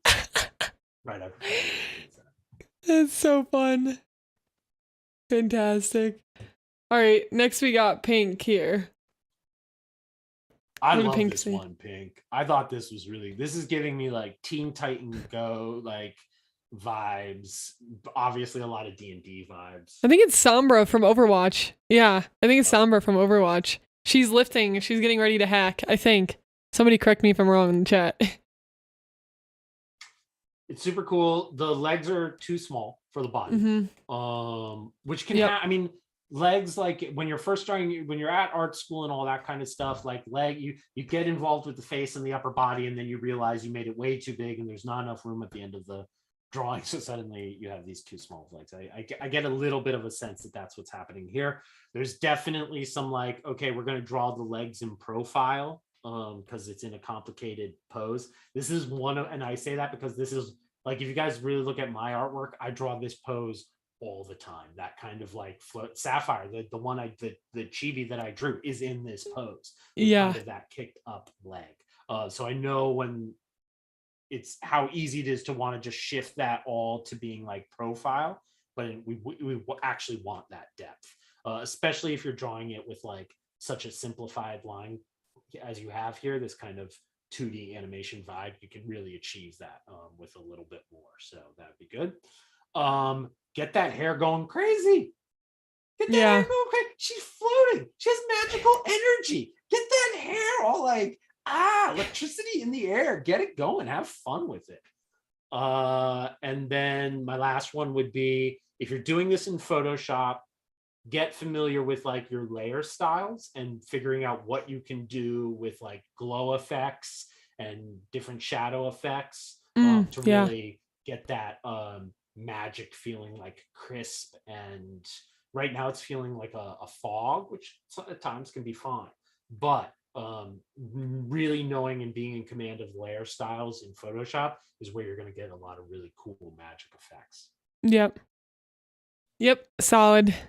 I have other like little things I can pick at, but for our speed round, I feel like that's solid. Good stuff. Thank you.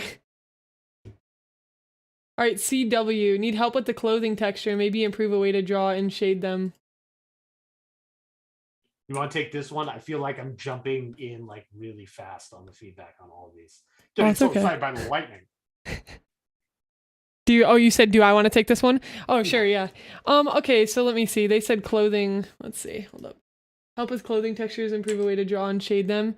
Well, I don't think that's really like the problem here. If this is like based on the style that they're going for, I don't really think like that the shading would be an issue, but I think it goes back to choosing the light source more. It's very flat lighting right now.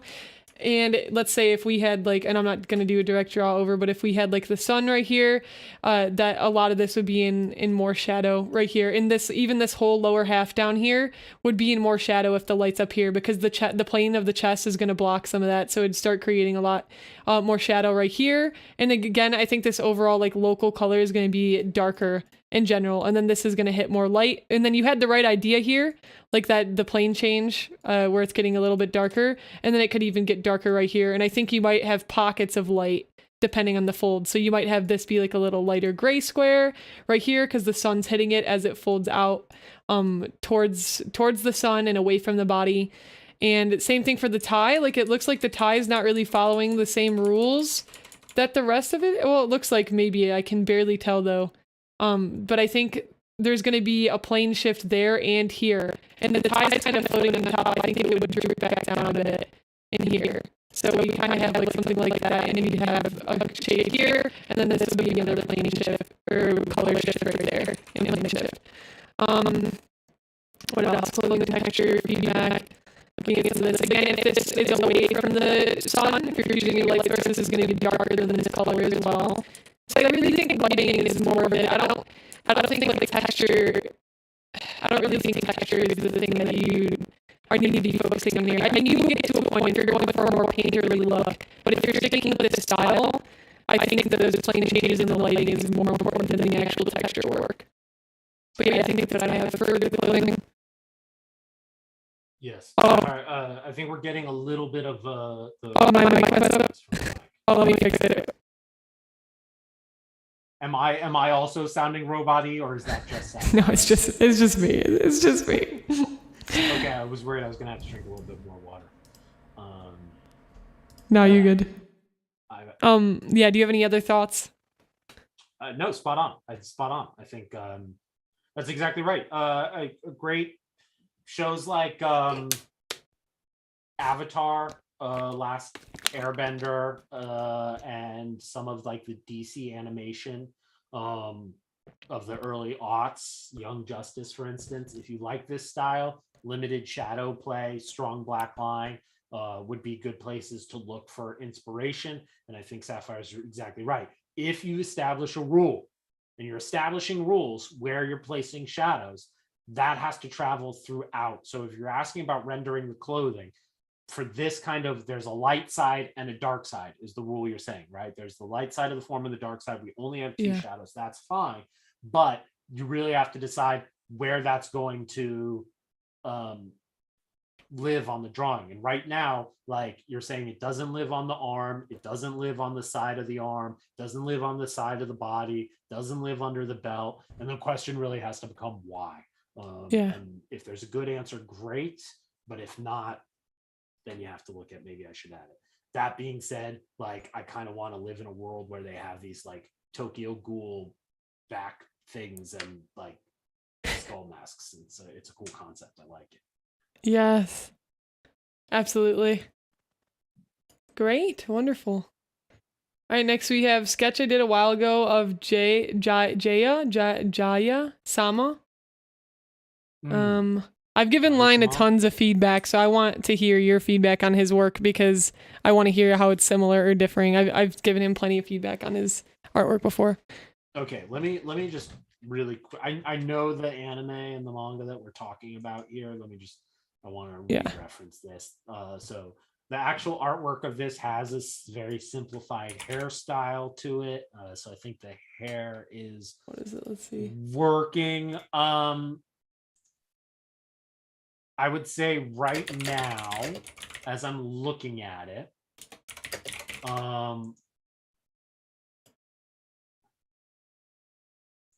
Okay. enough is working about this piece that I understand the force perspective, right? I understand that like her upper body is like closer to us and she appears to be sitting on something. Right, that there seems to be like a ground plane happening and the camera's actually like kind of up high here looking like it's like she's sitting and somebody's standing above her looking down.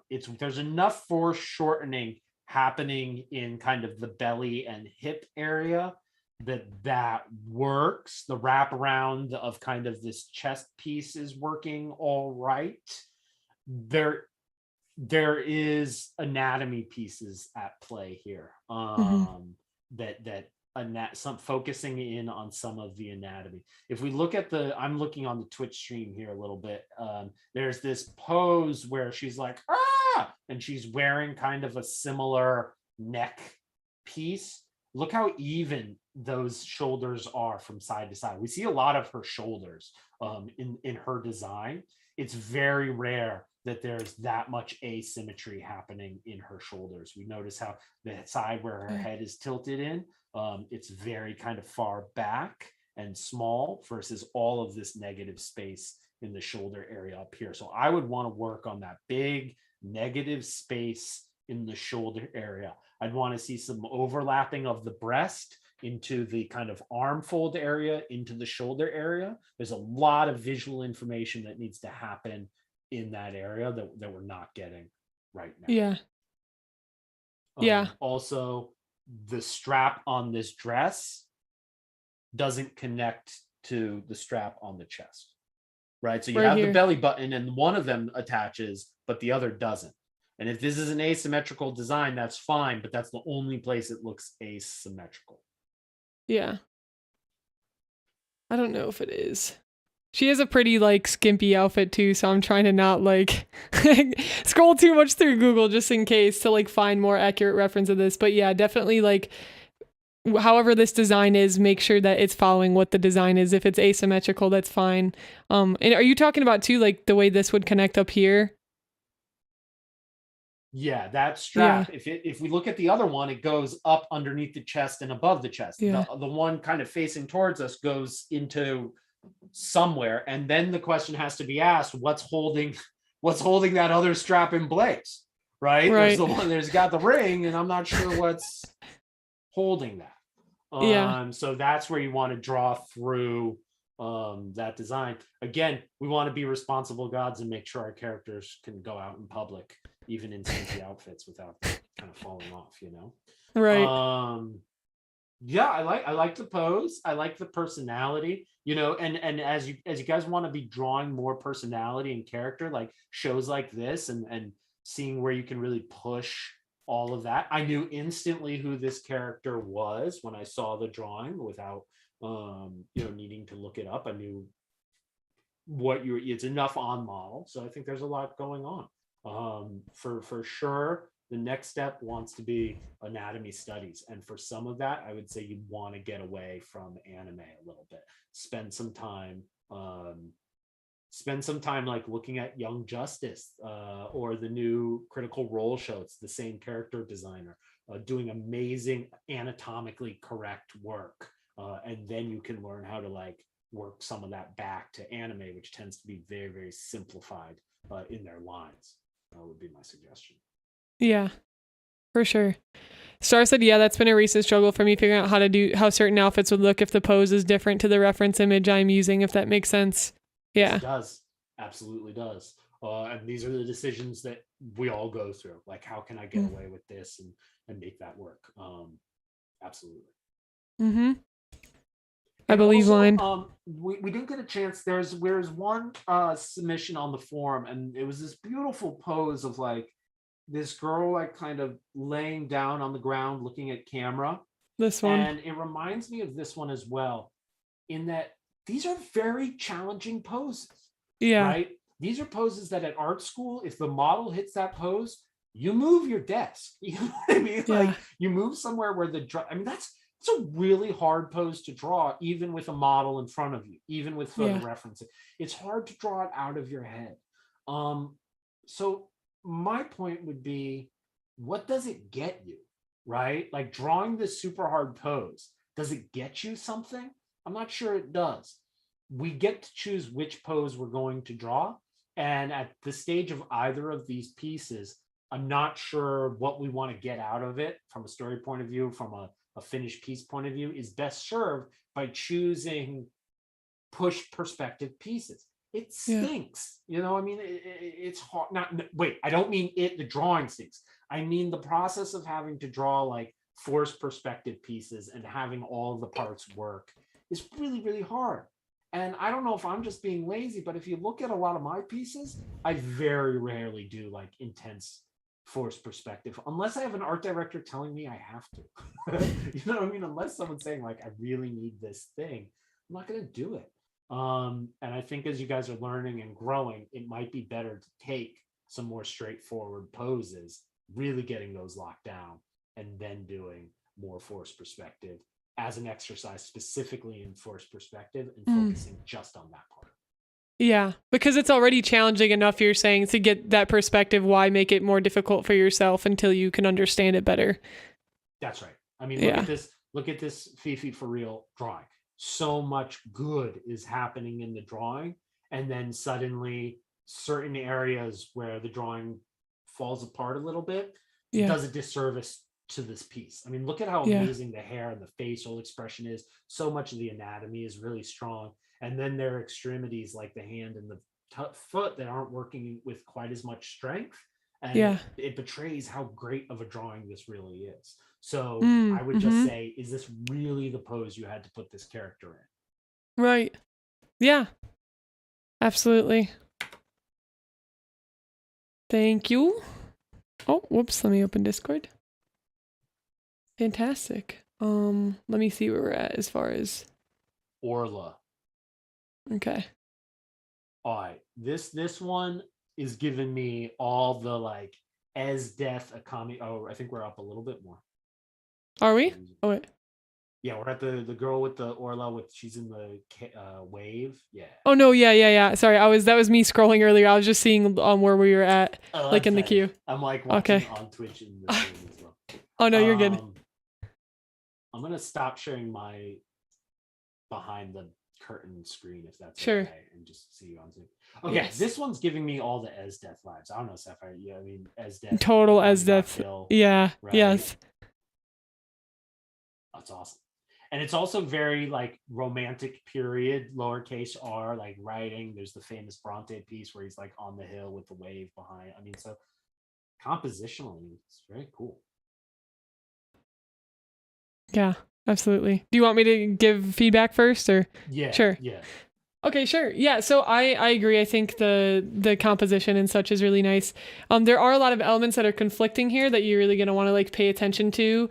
For example, again, like the way this arm is cutting across the cape, the way the wave is going here. I think, again, this does a disservice because it looks like the cape that's coming off the character is actually, I'm still not even sure. I think it's the cape. It looks like it's a part of the wave. And there's a few different problems in why that's happening.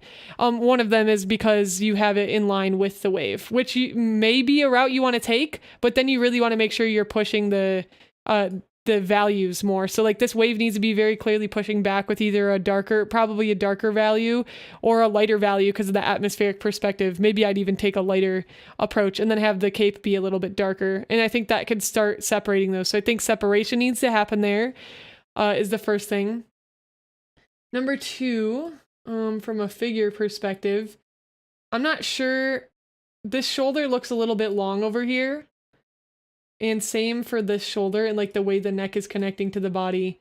This shoulder is facing, again, us too far forward. We need the 2/3 perspective. So this shoulder should be pushed back more, cutting off here, which again means the cape would be slendering down like a little bit more. I think that's facing us a little bit too much. Let's see what else. I think this leg looks a little bit awkward right now. If we go back to, let me exit out of that. If we go back to like the standing concept, I'm going to stand for a moment. Let me step back. If you're standing like this, they have their leg like this, and it's kind of this slight balance, and it doesn't feel very natural for what the character's trying to do. I think you need to like very clearly be bending the leg more or have it down touching the ground, because it's like in a very awkward, it's like you didn't make up your mind as if you want the leg to be bent here or to be down. And I don't think that's serving the piece right now. So I think that's something that would be really helpful as well.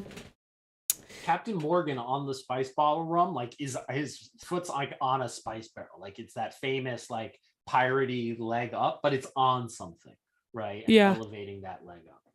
Yeah, and maybe we could take that route too if you wanted to put something there that they're stepping on. Absolutely. And again, for the 2/3, it looks like this anchor is like pushing back when it would be facing us a little bit more and have some more foreshortening, where it would end like right here, I think, rather than pushing back there. This is like caught in the 2/3 perspective, and this is like completely facing forward, which I believe is another thing here as far as like everything being with the correct perspective that they're facing. And then I think as far as lighting and stuff goes, everything seems to be pretty close in value, it looks to me, which I think is pushing everything to like one plane. There's not a clear separation between the foreground, the background, the middle ground. Everything is like just kind of melding in and of itself. And a very clear way to be able to see this is, I'll open Photoshop just for a moment to turn this to black and white so you guys could see even more clearly what I'm talking about. So if we open this piece in here and we turn this to black and white,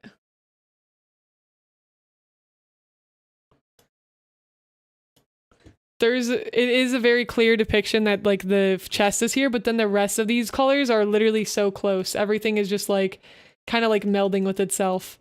I think there's a lot of chaos and noise, and things aren't really, there's no importance. I can't tell like what's important here. There's too much contrast like everywhere. There's too much light and dark pulling here. There's too much light and dark like pulling here. It's really giving us, it's losing a sense of its importance and what we should be paying attention to, because right now with the way the values are established, I keep just looking at the outfit like right here. I'm just caught like right here. Let me draw with the red. I'm just caught literally right here. And I don't think that's where you want us to be looking. I think we want to be pulling the viewer, the focal point towards this character's face, which means the strongest areas of contrast need to be here then is that black and white. And it shouldn't be that strong anywhere else because we want to be looking at the focal point, which is the character's face. So yeah, I think that's where my feedback is at as far as this piece. I feel like if you guys are just watching, like if anyone is so foolish as that like they're not listening to what Syafire is saying during this and just watching my little square, I feel like what you guys are seeing is how I am like whenever I'm on Syafire stream but not like shared vid. Like my head's just like bobbling, nodding to like the feedbacks that like I'm doing my thing over here and like Syafire giving like advice. Like I'm like, yep, get it, break it down. Yeah, that's right. It's all. I mean, the love the as death vibes. Love the confidence of the character. Love that she's standing, on a sandy beach in the middle of a lightning storm with like this "who cares" attitude. Love it. But there's some pose questions, and there's the colors have to be worked out. Yeah, the colors are doing a little bit of a disservice to the piece, and you're in a storm. So their only light source is going to be either lightning or like a nearby buoy. And from there, start with like, okay, what could my colors be if my only two light sources are lightning and a buoy? And then that should inform what's happening with the rest of the colors. Yeah. Yep. Agreed. Fantastic. Whoops, we're staring into the void. There we go.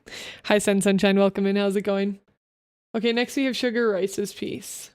All right. Sugar Rice. Now you're just talking my language. I don't know where and why I became such a lover of chibi and all things cute and adorable. It's not me in like my day to day, but this is adorable. It's just so cute. Absolutely adorable. I want to give her a big hug, big squeeze. Right? Yes. So this is an example of where I think Sugar Rice understands Photoshop layer styles. I'm seeing some like embossing happening on the glasses. I'm seeing some outer glow. And you guys can see like how quickly that can add a level of like professionalism and really nice finish to something. Yeah. By it's just a star with a glow on it, but it looks really good. At some point, like the bandana is not wrapping around the neck. It's a little bit, does the character have horns? There are a couple of like these little add-on things that I think could be tied down a little bit more and brought into the pose, but I'm going to ignore all of it because she's flipping adorable. They're just too cute for me to care. Yes, absolutely. Also, I don't know what happened to the other eyebrow. Like we have one eyebrow, and again, there's like the consistency like thing. Yeah.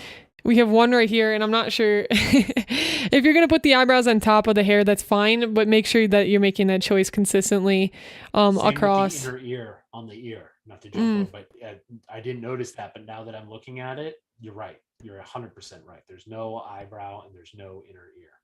Yeah. Mm-hmm. Trying to look too. I thought there's something else I saw in here. Yeah, I think a lot of this is the continuation concept again, where things aren't continuing the way they need to around the form. Like the way the bandana needs to be wrapping correctly around the neck. I think there was something else I saw, but I don't remember. Oh yeah, right here, like the lips, the 2/3 thing again, like the nose I think needs to be moved over slightly, and the lips can also be moved over slightly.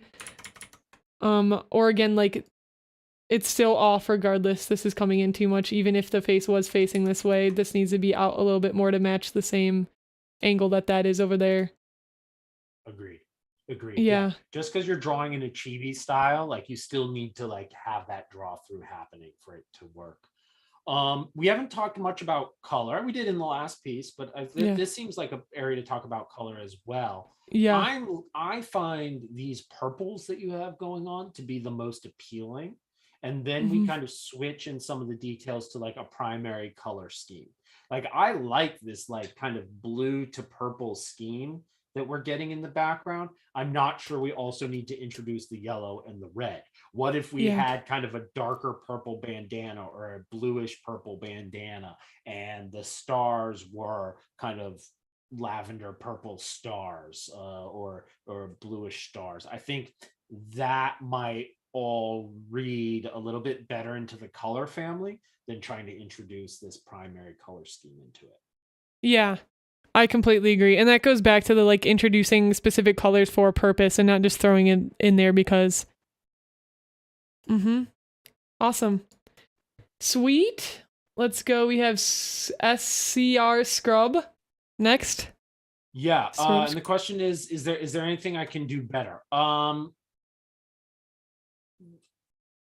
I think you have these like you have this big bold head shape with this big bold hair shape. You have the big bold white outlines for some reason, and the head is a little bit oversized, right? Like the head is oversized on this body.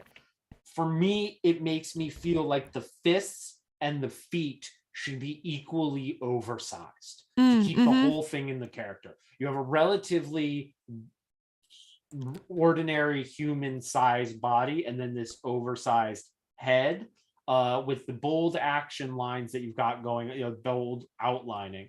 I think you want kind of bigger, blockier, stronger hands and feet. And with the fact that you did some rendering on this piece, I think you want to take like a grunge or spatter brush and create some like very abstracted, very loose, like brick wall texture behind on the brown, because the only reason you would do this white outline is to separate it from the background. But if you're just going to do a flat matte color on the background, there's no reason to separate the two. It's simple enough as it is. So what you need some texture back there to say, and here's why I have this big white outline around it. Yeah, makes sense. And it might have been like I wonder if it was like a sticker thing for them, if they're going for like that sticker look or sticker approach. But yeah, I Sure. agree with you. Like the background like doesn't really have a need to be there otherwise unless it's matching and like supporting the style. And again, it goes back to that consistency rule of like if the head's big and that's like the stylistic choice you're going with, fine, but make sure that's appearing across all of that again. Yep. And lastly, with how much muscle definition you're giving me in certain areas, this area here is far too undefined. Okay, you're giving me a lot of, like, I can see his abs. I wouldn't worry about the abs. The jacket, the shirt's going to be hanging off of it, right? You're giving me some really strong folds in the underarms, right? And then this whole area goes undefined, right? Yeah. This area is basically next after his face, like this area is getting the most immediate screen time. So you want to get in there. Look at all the detailing they did in the eyes and the ears. It's wonderful. You want this muscle that goes from the ear down to your collarbone. Give me that definition. Give me this like meaty area here, that kind of what, upper deltoid maybe? I don't know. I'm trapezius. Trapezius. Okay. Teacher's pet. Into the shoulder. Like, give me that, because you're giving me this like skin tight shirt and you're telling me that anatomy is important to you in other places. Give it to me there. Yeah. Completely agreed. And also this foot right now, again, is like too far towards us. If we did the demo where you sit back and do that pose again, it's like literally impossible for your foot to be like coming that much toward. It's going to be extremely uncomfortable. The foot needs to be pushed more back there. I'm trying to do like a little. To be like this, if it is coming, I'm going to see the under. Let's say you kept it in exactly that position. I'm going to see the underside of the foot. And people hate drawing that, right? Like oftentimes you see the foot flattened when really the pose you're talking about, you can see like half of the undersole. It'd be like tilting up. Position. Right, oh yeah, because it wouldn't be able to go. Your leg wouldn't be straight and your foot wouldn't be still facing like down. Yeah. Exactly. Okay. Yeah, I think with a lot of pose. Yeah, me too. Oh yeah, I was just gonna say, like, with a lot of these poses, you can save yourself so much time by, well, first of all, if you're not using reference photos, what do we always say in the stream? Use your reference photos. Use your reference photos. And you can pose this yourself too and see if it feels natural. If you're doing any other pose, make sure you try it yourself in real life to see, like, is this a pose that like a human actually can like be in and feel comfortable, and how does it apply to my character? So. And like, especially for production artists, nobody is doing any of this out of their heads. Right. Like, nobody is doing anything. Just I sat down and drew this piece. I have like 3 poses that I know well enough that I don't do reference for, but anything outside of those. And I feel like I'm cheating on my reference photos every time I don't use them. Right. Like every time I pretend I know the pose, I feel guilty. Because I know I should still have taken a photo. Yeah, agreed. And my rule of thumb too is if you're ever like struggling to draw something that you need more reference photos. If you find yourself sitting there drawing something over and over again, and you're like, I can't get this to look right. Do you have enough reference photos to be able to get it? Because essentially, if you're really good at observational drawing, which is something we should all be practicing always anyways, the more reference photos you have and the stronger you are at observational drawing, the better you're going to be able to make everything that you work on, because you just need a reference photo and you can draw it, and just because your job becomes super simple. 100%. I don't know what we want to do about Bun Bun's here, because this is like super like not complete. Bun I like the direction it's going. She's got a cool hairstyle. It's, if you can keep that style all the way throughout, you're gonna have a cool piece. Yep, there we go. Solid. All right, we have VSR stuff. I love the colors in this piece. PNG VTuber commission I did for a friend that I'm pretty proud of, though it will still be cool to hear opinion on how I can improve. It's professional grade. I love this. The colors are very pretty. Everything we've been talking about, look at the ears. It's a 3/4 view. Everything is in 3/4. The horns are on the head. The shape design of the hair. Look at how the shape design of the hair is the similar shapes to the horns on the little character that they're holding, right? It's not suddenly like super sharp horns on the head, right? Or super sharp horns on the neck piece. it's fantastic, and it's fantastic to see, like, this character is a little edgy. They've got this like choker with the spikes on and the fishnet top and all that, but you can still, with the right shape language, make something really adorable. Yeah, I agree. I'm gonna pick a little bit here. I'm going in. All right, Yeah. so this going over, I don't feel like that's right. I feel like it would arc, whoops, I'm trying to go back. I feel like it would wrap around the neck this way. Mhm. I don't think the over makes sense right here on the way it's connecting to the neck.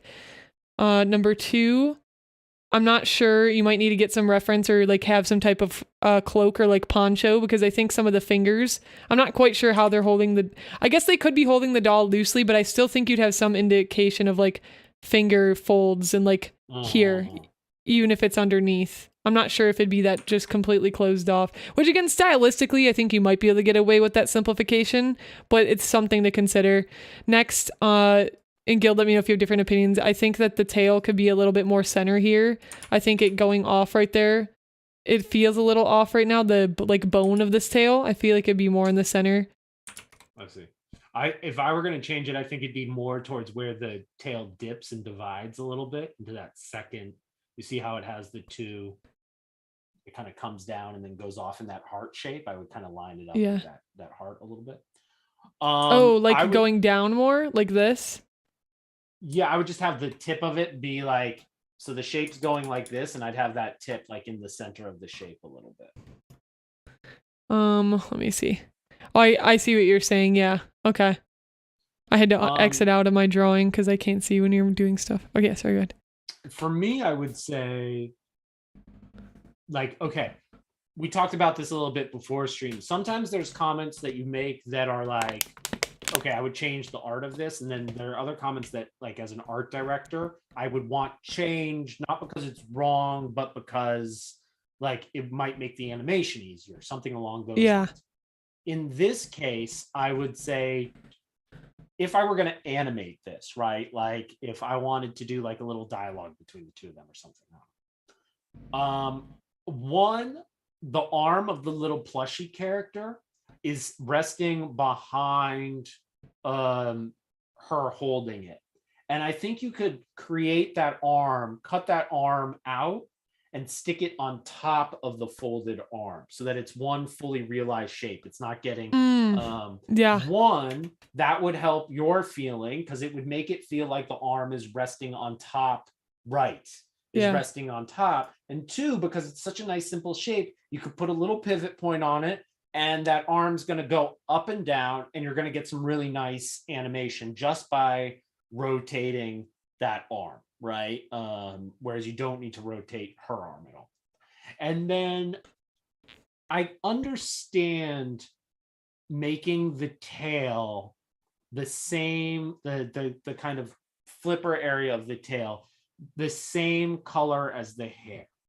But when you start moving or animating that tail, it's going to become impossible to tell what's the hair and what's the tail. Like, good point. It's going to move, and when it's coming into the head area, it's going to look like more hair. In this instance, I think you have to go with a very light, pale aquamarine flipper there, for lack of a better term, to distinguish it from where it's going to be in this shot. If it's going back and forth, you want that color separation.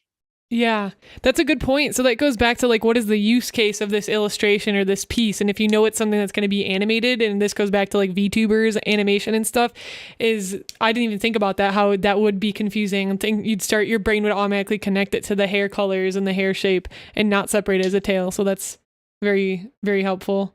And then the last one is the red stripes on the dress. You have enough red on her chest in the fishnets to connect it to the plushie. The red, that strong red, is just keeps drawing my eyes down to her legs. Like, I'm loving all of this. The harshest tone that you've got, you share it with the plushie, and then you bring that eye down. I think having like a darker bluish green there, or darker teal, would be lovely with that dress. I don't know if you need to go with the opposite color there. Yep. I would agree with that as well. It definitely, I didn't even like think about that till now. It is too harsh and like it pulls you down when it doesn't need to. Yeah. Nice. Great. Fantastic. Yeah, VSR, thanks for sharing. Really, like seriously, this is really well designed. We're nitpicking again at little stuff, but like really, really, really beautiful character. Gorgeous. Yeah. All right, next we have Tamris. Oh, I love the colors. So nice. Yup. All right, you or me? Why don't you start us off with this one? Sure. Okay, so off the bat, I love the colors here. Really, really pretty. I think the strap, I'm not sure about how it's wrapping right there. Again, I think it needs to be going like this way or wrapping up a bit. This is a little bit of an awkward angle here. I think this arm might be facing us a little bit too much as well. So pulling that arm back and then pulling the strap up more, I think would help. Definitely, maybe even thinner right there. I'm not like in a separate layer, so, and then probably moving the chest over a little bit more as well. Like right there. Next, I think I might pull this into black and white because I want to see like a little bit with your values here. I really like the shape design, like in the eyes. I think it's really nice. Something you really, really want to be careful of when you're doing stuff like this, like your line art here. I like the thick to thin line art, but you don't want this line art from the outer edge of the hair to be bleeding into this other outer edge. It creates, once more, unnecessary friction right there that doesn't need to be there. So now it's pulling my eye into this as if it's its own shape, but you don't want that to be reading. You don't want that to be reading as two separated shapes because that's one piece of hair. So I'll grab this into Photoshop for a moment as well. Of course, I closed Photoshop, small braining it. Some of the line thickness is a little inconsistent in ways that doesn't make sense as well, which I would also be looking at. Hold on. Boop, there we go. Okay, so what I mean here again is pulling this color out a bit more. Let me find my layers. View layer or window layers. Where are they? They're over here.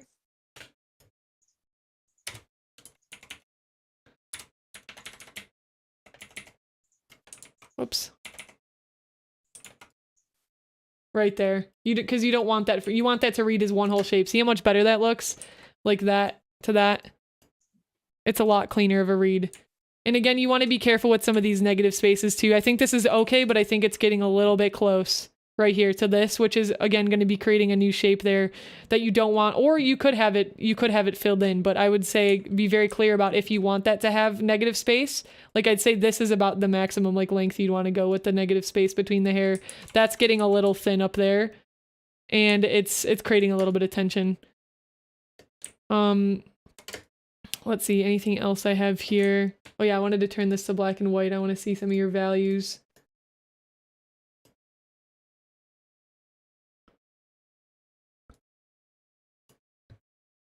The values are really pretty here. I like the super, everything's pulled into dark.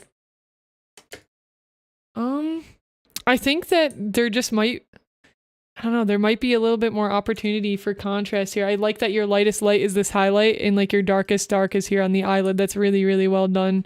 Very nice, which pulls us to the eyes right away. Let me go to this.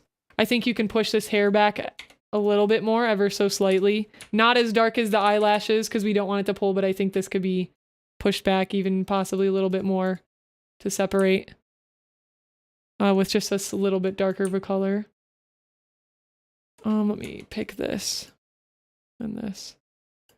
I think your shirt also doesn't need to be as dark as the eyelashes up here. I think these eyelashes could be darker and that this shirt could either be a little bit lighter or you can make the eyelashes even darker.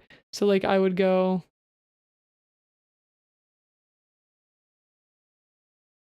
in here and probably go like,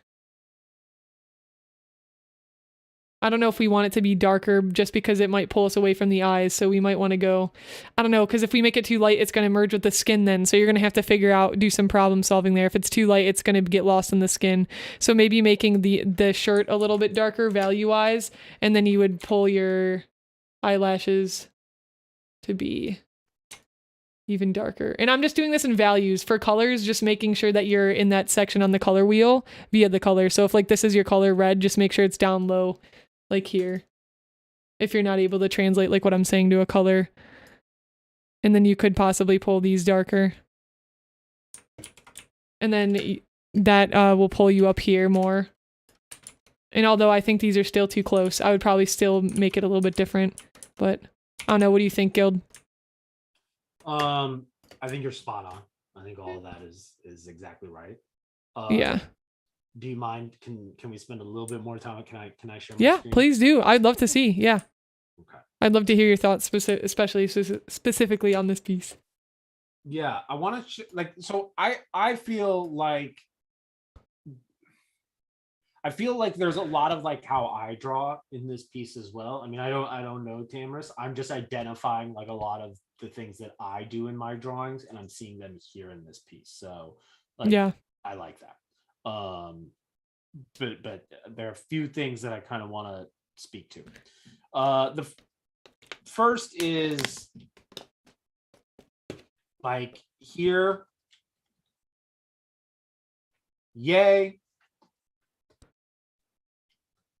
Here, like, okay. Yeah.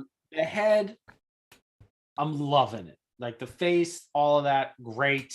We start to fall apart a little bit in the body. Some of that I think comes from where you've decided to crop this piece. And I think that if even for a while, sometimes you just need to like bring this in and like draw out where the form is underneath and just get a better sense of it, and that starts informing up, right? Yeah. So that'd be one suggestion, because we are losing some, like there's a lot of information that can go on. Basically that neck is coming here, we get this kind of structure, and remember that's going to be a little bit, the back of the neck and the front of the neck are at an angle. They're not flat, right? And then this comes out, and then we have our arm here. This arm right now is about the same width on screen as that arm. And we want to avoid that by bringing this arm down and in a little bit. And again, I think we were talking about this earlier. We could just kick this arm out a little bit more for more visual interest. And now look at how we have that nice straight to curved relationship going on. Right. So I think that could help a little bit. And of course, despite making a different layer, I just drew all of that right on top of the actual drawing. So let me back that out a little bit. So yeah, and I think that also, wait, I was just about to do it again. I think that'll kind of inform us a little bit about like where the chest comes into play. And since I want to keep playing with that, let me just bring in a fresh one. Okay. So what does a Photoshop? Next, we were talking about ocular occlusion, and you're using ocular occlusion.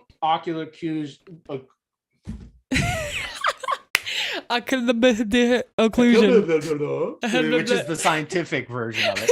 You're using the ocular occlusion.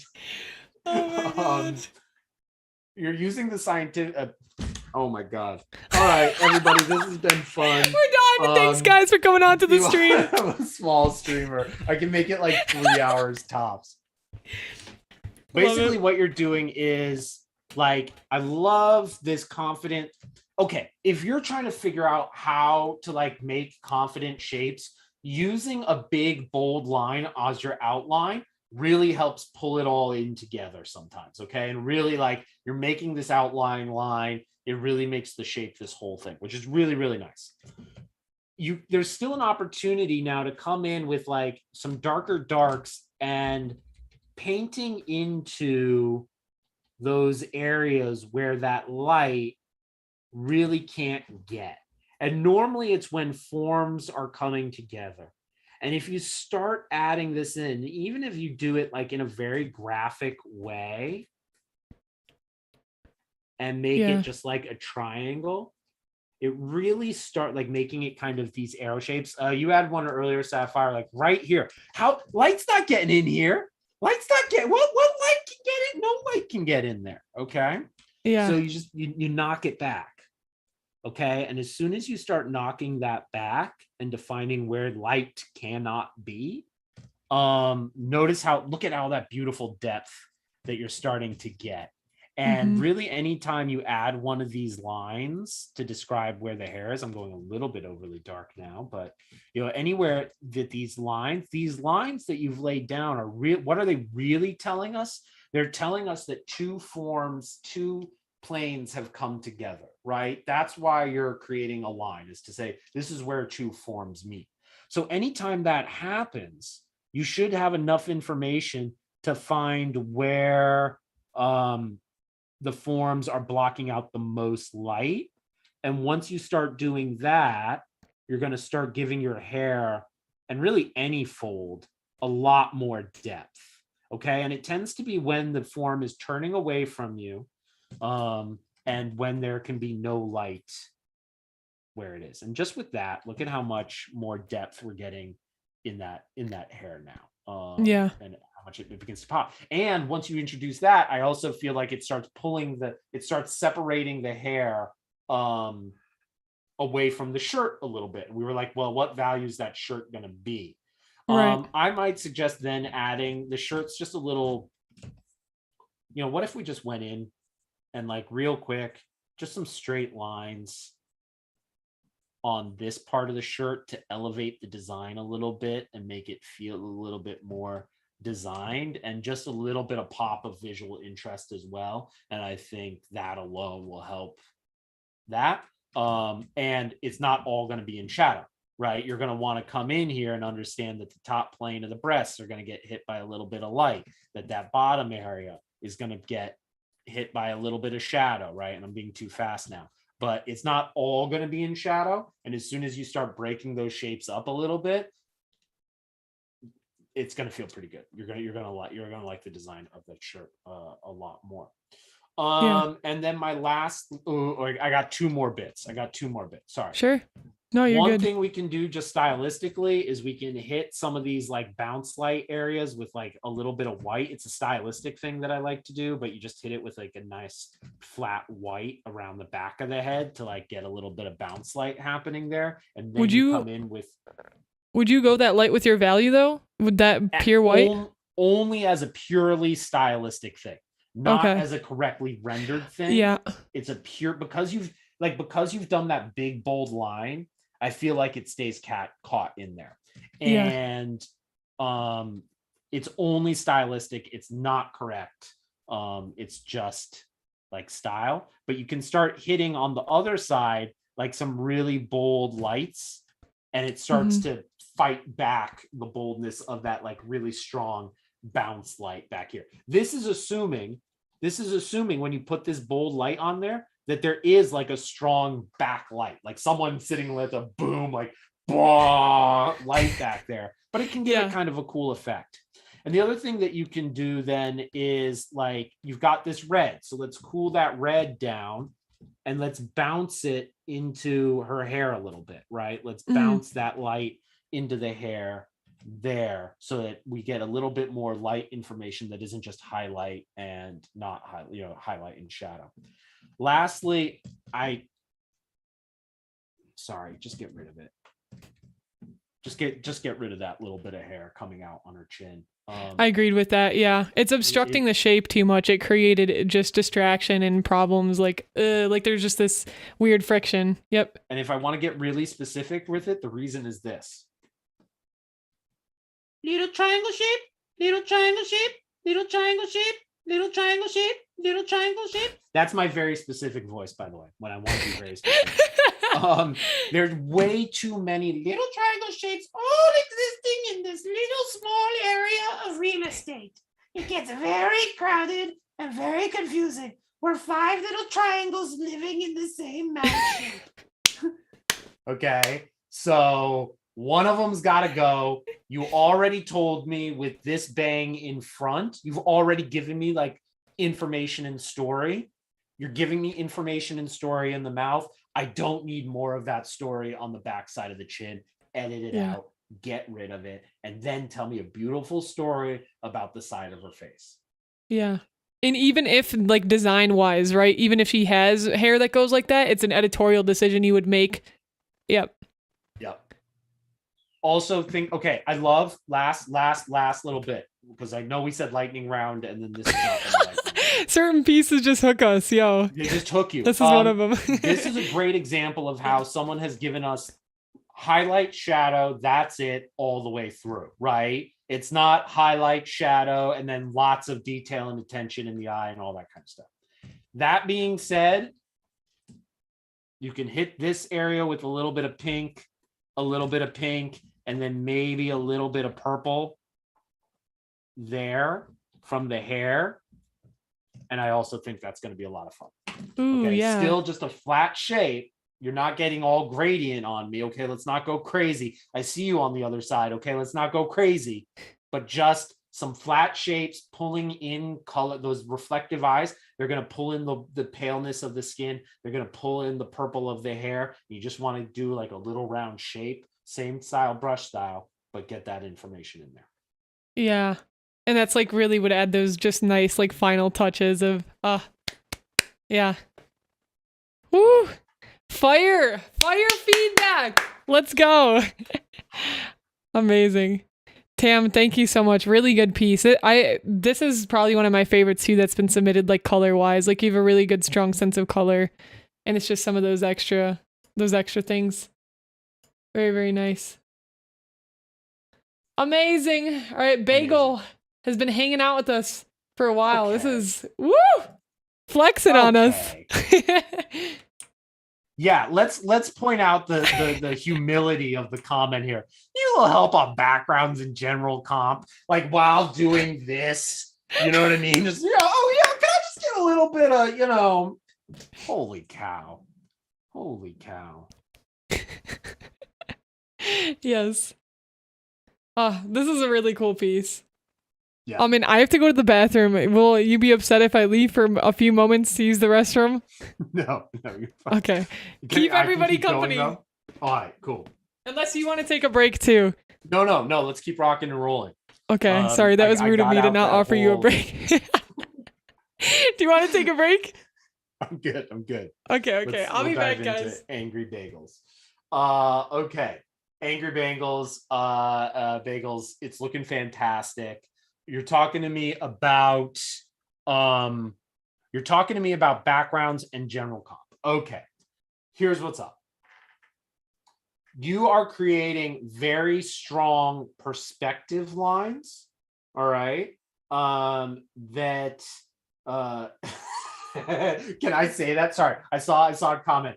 Gil, did you know that Safire's favorite sauce is ranch? I got banned like 3 times in feed because I kept saying that word, and I was losing my mind trying to figure out what was so offensive about any of what I was saying, and only later did I find that out. So I think we should remind her when she gets back. Okay, so you're creating these perspective lines, right? This like, she's like falling through space and these darts are coming at you and all of these graphic details are happening, right? And then we have the drop shadow. Then we have that very specific shadow, and that shadow is only going to be happening if light is getting cast against a very flat object. So right now the shadow treatment isn't working for me because I do like how it separates them, but what's happening spatially is not what's getting represented by the shadow, right? So I would say take that shadow out, and then we want to create something of like a pin light or a cone. Okay, so we're going to want to create a high value, almost white shape behind her, and then have that gradually becoming darker by the time it hits the edge of the canvas. And that's going to create this like whoop sensation of space. And I would say that is kind of where we want to head with your background. You can style that in any number of different ways. You could literally take her silhouette duplicate it, make it white, offset it to where the shadow is right now, and then create that same effect. Like she's coming through a break in reality, like her whole like Wile E. Coyote style, like breaking through reality. That would all work. You can take that 100 different ways, but the shadow shape isn't working like that. Saya, chat also really wanted me to make the point while you were in the restroom that your favorite condiment was ranch sauce, and that since I'm on stream, you can't censor it out of me. You can't block me from saying it. Seriously, guys, it took us 4.5 hours to figure that out.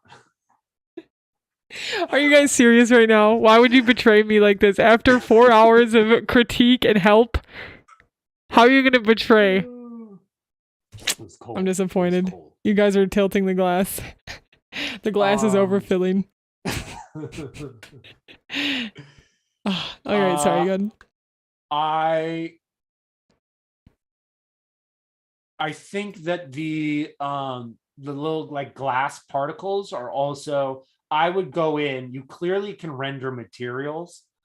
If these white shards are like glass or something, make that decision and render those out a little bit. It can be loose, but like whatever's being shattered here, like go ahead and give me like a white, like even just like a highlight edge into whatever the form is, and that's going to help tell the story of what's happening in the background. I know I should have said Angry Bagels, I should have said forbidden sauce. What this piece needs is the forbidden sauce. Like there should just be cans of forbidden sauce floating around rather than No, guys, I'll have to show you next time on stream, but Vox sent me the funniest gif, ranch gif. They like take this piece of pizza and they're putting ranch on the pizza, then they dip the whole piece of pizza into a whole bucket of ranch, and then they go to eat the pizza and their whole face is just covered in ranch. It just gets worse and worse. It's so funny.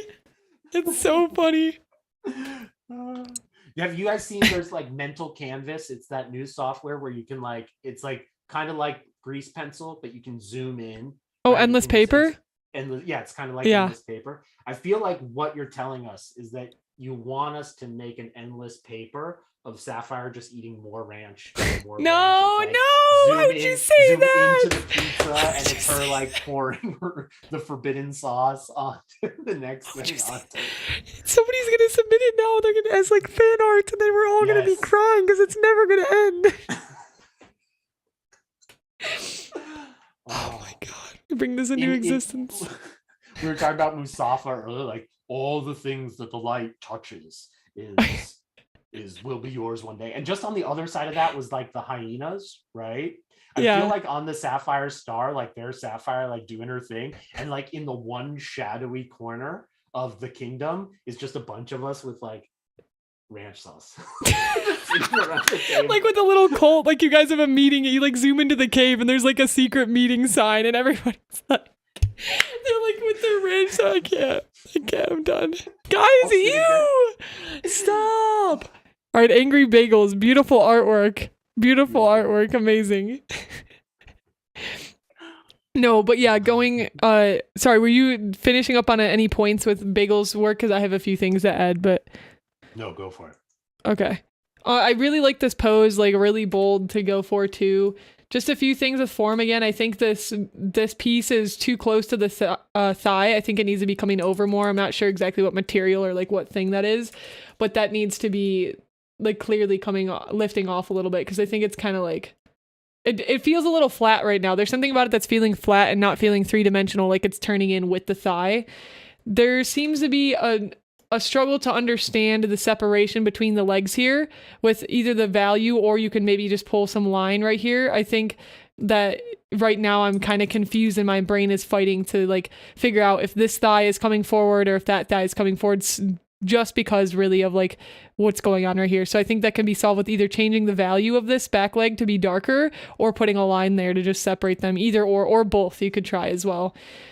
These little braids right here, I'm really picky. I get really like nitpicky into stuff. Sometimes I look at over all arcing stuff, but right here too, like this braid, the braids, this is getting a weird like unnecessary like thinness right here as well that I can see. And I'm not sure if this braid is connected to this one or if there's another braid that's like going behind the cape there. I'm not sure what the mechanic of that is right now too, which is a little bit confusing based on the width right here of the braids.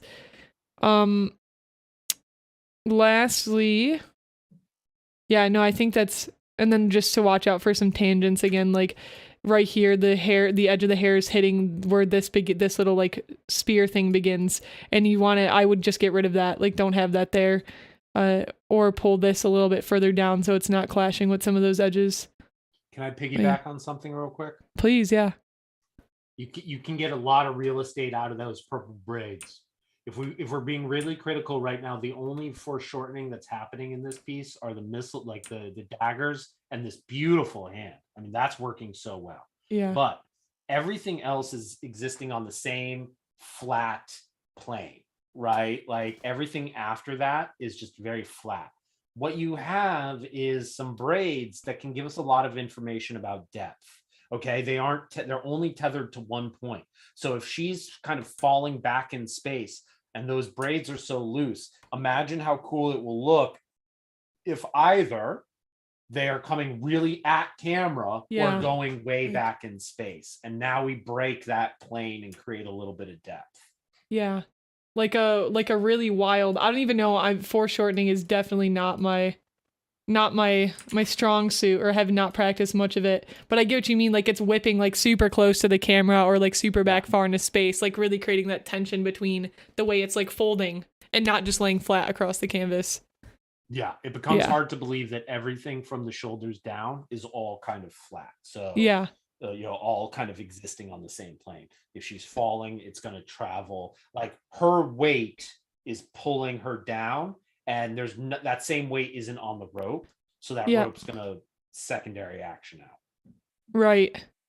Yeah, completely agree. And that'll give it a lot more movement and action too. Again, just really pushing the idea and the story you're trying to sell in this piece. And for splash pieces, like, I don't know if this is a character from a game or something like that, or if it's just splash pieces don't need to be on character the same way that animated pieces do. So you can make those braids as long as you want and nobody's going to care. Nobody's going to go like, well, if she wasn't, these are too long, or they're not going to have. So if it serves the story, make them super long. You like, go out there, be crazy, be wild with it. Yeah. Yep. I agree. Yeah, and for me, again, it's just a lot of like these little areas. Like here, I think, again, this might be a little too tight, and there's not folds that are supporting the fact that these belts are putting pressure on the sleeve. So that's something else to look at. All these just little moments where things are a little too close. I would argue, again, that once you zoom out, the braids are a little too close to those shorts. You want to make a definitive negative space right there. And I'm just adding these extra things, Tam, because you said you enjoy the nitpickiness. Same for, oops, you can't see it. Same for right here. Like these are too close right here. I would definitely create a very clear space in between them. I think overall too, like just, I don't know if you touched on this while I was gone, but the lighting, I feel like the lighting is still a little bit too like flat. We're not pushing and pulling as much as we could be with the depth of this piece. Everything just seems to keep existing like on the same plane. And I think like pushing that lighting would like really help. Like this leg should really be darker to be pushed back, and this leg can really be lighter to push it forward. And even for like this bow / ribbon rope right here, these are like all the same value. There's not really a lot going on with like the turning and like the crevices. So definitely looking into that again, I think would help a lot. Like the drawing and stuff is handled well, but I think that lighting and the turning of the forms could really be supported with more shadow and light. Yeah, agreed. Mm-hmm. And I mean, even with some of these legs, it's getting to the point where like the blur that's happening in the background is so intense that you could even blur out those lower legs a little bit to create like that she's even getting like right here, like the calf line of those legs. Yeah, you could blur that to create this sensation of like motion, that action. Like, yeah, some of those hanging edges, you can blur those right out to kind of pull her into the sensation a little bit. Yeah, completely agree. Nice. Amazing. Very cool. Very cool. Amazing work, Bagel. Sweet. Okay, next we have Arcana. And Arcane had been hanging out with us for a while. Well, this is exciting. Am I reading this right? That our Lux Arcana is having like a debut tomorrow. Tomorrow is my big day. I miss it. I want to make a new model and generally make an even better tea model. Oh, sweet! Right? Yay, Arcana! Big hype! Big hype. I'm so excited for you. Amazing. Yeah, sweet. So the question is, are you implementing these changes like 2 hours before your debut? Are you gonna wait? Probably not, but sure. Do you want to start or me? Sure, I'll start on this one. Sure. This goes out to almost all artists out there. Until you know how to use it really well, get the soft brush out of your soft brush out of your toolbox. Airbrush, yeah. Everything in this piece that's working really, really well is the hard edge portions. Agreed. The hair is working well. The contours are working well. Like a lot of the shapes are working well. Those all have hard edges. We lose that once we start introducing the soft gradation kind of look and feel to it. So if I had to give some kind of very kind of on the point, where this falls apart a little bit is when we're using the soft brushes. Now, that being said, when I started streaming, it took Syafire being like, what you've got right now is awesome and go for it. And I would say the same thing for you. Any critique I give you on the eve of your next stage of the adventure, I don't want you to take that as an excuse not to start your journey, right? Yeah. I just mean to say, if we're just looking at the art and forgetting everything else for a moment, and somewhere down the way you want to touch this up, get rid of the soft brush. Yeah. Completely agree with that. What are your thoughts right now of the green and how it's being distributed across the character right now? Do you think it's like distracting to have it that pulled apart, like design wise? I think that they're all the same green is what's I think I think there's some shape design stuff, and that this one on the chest I think could be this like kind of really big center storytelling piece of this diamond on the chest and really be prominent in its saturation. I think the hair braid could be a very lost in shadow, just touches of green kind of vibe. And then I don't think the belt greens need to be that saturated, or I would put more blue into those greens to help drive them back from the attention. Belts are an area where like we think we can put a lot of things, and oftentimes it becomes very distracting. So I think you want to focus on the chest area and really drive that home as your big centerpiece of green. Yeah, I think even from shape design perspective, going back to the small, medium, large thing that I always talk about, that this gem could be larger or bigger on the chest, or if this is the size you want it, that these other ones should be smaller. But at that point, I think it wouldn't even make sense for them to exist if they are smaller than this one. But because right now it has you're telling me that all these gems are equally as important, when I think, depending on your story lore wise, that this middle one is probably a little bit more important than these side pieces right here. And you want to explain that by creating a system of hierarchy. So what is bigger is going to be more important versus the things that are smaller, which are less important. And that goes along with the color, like Guild was saying too, but I think size plays into that as well as color. In chat, they're asking if we have any tips for metal. Okay. And unfortunately, like unless it's like brushed metal, there are very few hard edges in kind of reflective metal. Normally what I do when I'm picking metal, I first figure out what the local color is. I choose one darker tone, I choose one lighter tone, and then like a near white tone.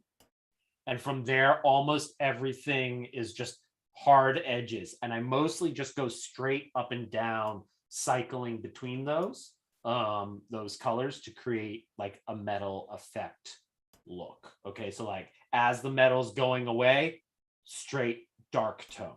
As it's coming near, I have my two middle light tones, and as it's coming like right to its peak where it's changing form and getting hit by the most light, I hit it with my nearly white. That's the one I'm using the least. Almost everything else has relatively sharp edges to the plane change, and it should start looking like metal. Yeah. I think reference would help you a lot too in this case. Like I just found some like ones that you could possibly look at, like this or like this, for example, and maybe like working on some of this stuff. And there really can be like super hard edges with that. I actually think like that they could get away with like the harder edges. Yeah. On like the breast shape and stuff, and just really defining and cutting out those shapes, because those are pretty like chiseled. So maybe looking at something like that would be really helpful for you, Arcana. Yeah, those two actually look pretty similar, right? You've got the model and that kind of the design of the two pieces look very similar. So I think you very well could have something super cool and futuristic looking. Yeah. Right, and that was a little bit more future than like the maybe old like mage like Renaissance armor you were going for or something like that too. So then you want to be careful with your references there as well. And I think Sword yeah, Art go Online. ahead. Sorry. No, you're fine. You're fine. You're good. Look at some Sword Art Online inspiration too, because if you're looking for it looks kind of like you've got that 2D futuristic but cleric-y vibe like Syafire was talking about. Sword Art Online can be a good place to start. Yeah, completely agree. The reflection is hard to stylize for me, even with references. I feel like I haven't figured out how to do that in a not natural style yet. So should I just go for the hard edges? That's a hard question. I think you should do I think you shouldn't be afraid to experiment. I think you should do a version with the hard edges and do a version with the soft edges and just keep playing with it and really be bold. Like I find that a lot of artists get really scared like when they're trying new stuff to really just push it. But I always say make something as extreme as you possibly can and then start pulling back from that being extreme until it works. So break it first and then pull it back to something that is usable, because you won't know where something's breaking point is until you break it. So you'll break it and then you're like, okay, that's too much. Let's start pulling it back a little bit until it looks right now. And then you find that happy medium, because everybody gets afraid to push it past that breaking point, but you need to be ready to take that risk as an artist, and just because otherwise you just keep doing things that are familiar to you and you'll never learn and push yourself beyond your comfort zone. Yep. That being said, I would watch a stream that this was the model and it would never bother me. I would never be sitting there being like, oh, that's not metal enough. Yeah. So it's not metal enough, man. No, that's not what I mean. I just mean like, it looks good. I'm super excited for your, VTubing journey to begin. And the more comfortable you get with metal, like Syafire said, fold it in, bake it in with a re-debut. And that's something exciting to look forward to. But right now, I think it's looking great. Yeah, yes, great note to end it on. Fantastic. All right, sweet. Next, we got Olivia, artist extraordinaire. Olivia's a fantastic artist. This new model. Screwing with us? Like, sorry, I hope that's not too. No, I you're don't good. understand what they said, because this sound like it's fantastic. But the comment is, would love some critique on anything. But I would love any input on how to keep the original essence of the face on my new model. She seems a bit too different looking. Are these two images? Where is my question? Like, am I not noticing something? No, I feel like they still have the same look. I think the only thing I would say is like maybe the original version looks a little bit softer. There's some softer edge work. So maybe you're missing some of that softness because you went with like a harder rendering style, but the overall like shape design and everything is fantastic, and like it's the same as the original. I think it's just the rendering style that you changed up a bit, and I don't think it's a bad thing. I like the new rendering style. Yeah, I genuinely think I prefer the new style. I think the old style has a bit of that, like, I don't want to say like unfinished look, but like compared to like where you've taken the rendering now, it's like this is literally just like an earlier stage of what it would look like to push this more. Yeah, I agree. This is really pretty. Love the direction.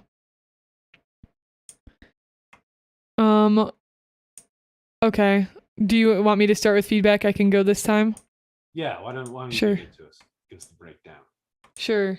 So I think some of these folds here are kind of kind of falling in with themselves. Like right here, it's not a bold enough fold. Again, I think it's too little to like, it creates more of like a disappointment than it does like, I sorry, this sounds so bad, but it creates more of like a disappointing feeling than you just going with like the bold, like bend right here. I think it could be a little bit bolder. So like maybe something like that. Cause I think it's getting a little like that little one. It just doesn't feel right to me. Same thing for like this one over here. Those bends right there, I think are a little too, not as extravagant, but I don't know. What do you think? Like, do you feel the same way when you look at those folds? Like these ones right here? Mm-hmm. I think they're a little too underwhelming compared to everything else. Or would you do that, like contrast wise? Would you like to have that less like going out and looping? Does that make sense? No, I think I agree with you. I think it could be a little bit more dramatic. And I think that what we're actually probably looking at is a little bit of the underside as well. If we go up a little bit, you see that like that really intense like flip right near her hand. There's like this heart shape, right? Yeah. I should probably be seeing the overside, like I should be seeing the white there. Does that make sense? Yeah. So on the, you're right there. Yeah. Right here. So like there's this dip. And so I think by seeing some of that top plane, and same with the one you were pointing out, I think it would sell that story a little bit better. And yes, Yeah. go for the drama. This piece is so bold. Like I right think you too, can get those. Yeah. And I think that one you were mentioning before too, I think it could just be a little bit more oomphy. The every artist knows what I'm talking about. That's an extremely technical term, oomphy. Like it just, the curve can be a little bit more, like oomph, dynamic. Yeah, and bold. Agreed. And just little picky pieces here again, especially since you're already pretty far along the render. I'm just picking a little bit that's just gonna like really sell like the rest of this piece. Again, the confliction that's happening right here, you want to make sure that it's not hitting the edge. Same for here, this little piece, there's creating confliction. Pull it down more or tuck it in. I think you should pull it down right there. Let's see. The sparkles, and again, like it's the really like flashy bits are super duper pretty. Working really well right now. Same comment I made earlier with some of the ribbons right here. I think the line art's getting too close right here, creating a little bit more space there. It's creating a little bit too much tension where it's like pinching together, and I don't think that's serving the piece. So I would definitely go back there a little bit. Can we just appreciate just how much just wonderful color command. I mean, look, the color is beautiful. Green. I mean, it's just gorgeous. Yeah, the iridescent, just the magical, like just fairy, like butterfly. This is like really good. Olivia, your work is always just absolutely breathtaking. Do you think do you think those shadows are too low? I think it looks like this is hovering a little bit more than it is. Underneath the like little pieces right there. Yeah, I was wondering, like at first I wasn't sure if these were like scars, to tell you the truth. I wasn't sure if it was like she had been caught in a net or whatnot. Yeah. And so I definitely think this, now that it seems to me like maybe this is like fishing wire. And so maybe it is like that far up off the chest. We see it lower down as well on the forearm. We see it on the stomach area there as well. I think for me, what I'd like to see is like, see how you have these beautiful dots in the hair?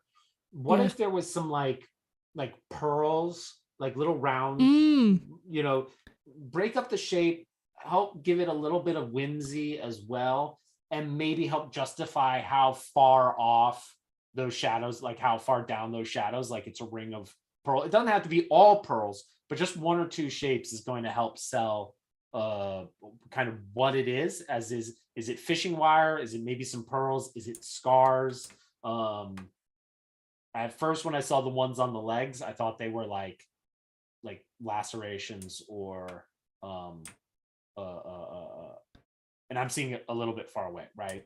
It makes sense once I'm there, but I'm kind of getting like, remember Never Ending Story and the princess, and she had the beautiful kind of like, it was like just a wisp and like some real round pearl kind of shapes. Maybe I that's don't, before but your generation. Yeah, I'm saying it. I'm like, there's no. It's a movie I think you would adore, but yeah. I was like, yeah, this is missing by like 20 years. No, you're good.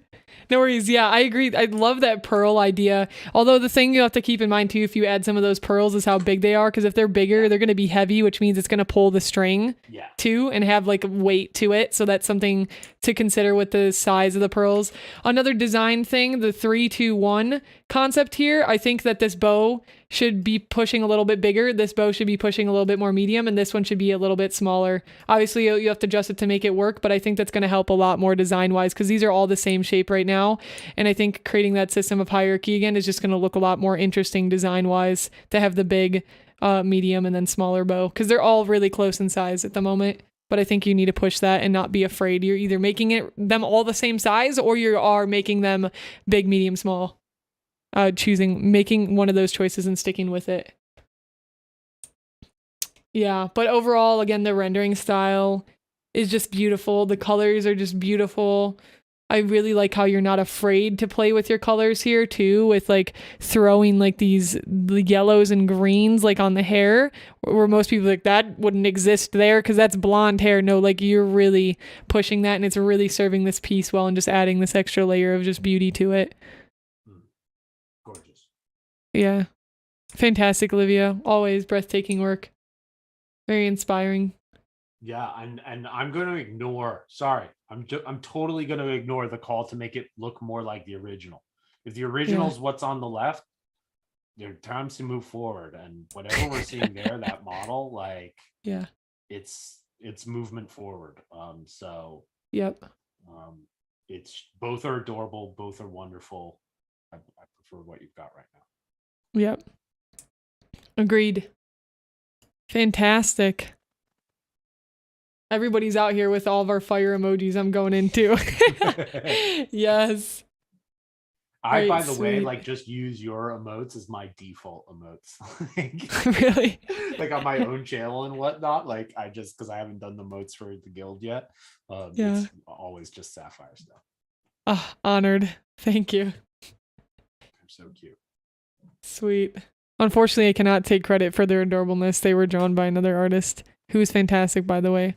Yuki Art on Twitter. Yuki Art. I have to check that out. Yes. Okay, so this one says, I'm really proud of this, and I was looking at it. You should be. I think it's very cool. I'd love to know what I can do to make it better. My OC goes by he, him. He has no face and uses a TV to show his expression. The little paper eye is something his friend put there as a joke, but okay. Very cool. Storytelling. Amazing. I like it. Okay. This goes back to what I was saying in an earlier piece. Hard brushes are going to be your friend. I like everything you're doing. Great story. Love the little expression. Love the piece of paper reads clearly. All that's cool.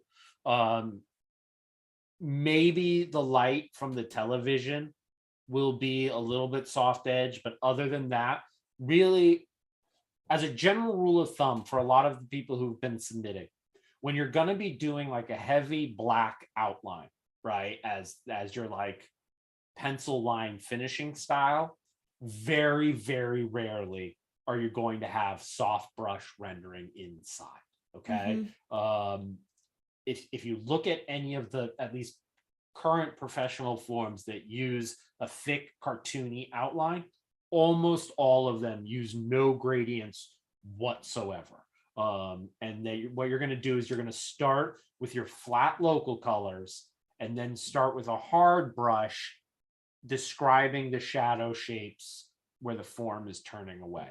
Okay. And so this is going to be, and then adding the lights, reducing this down to local color, one simple shadow color, and one simple highlight color is going to make this piece feel a lot more unified.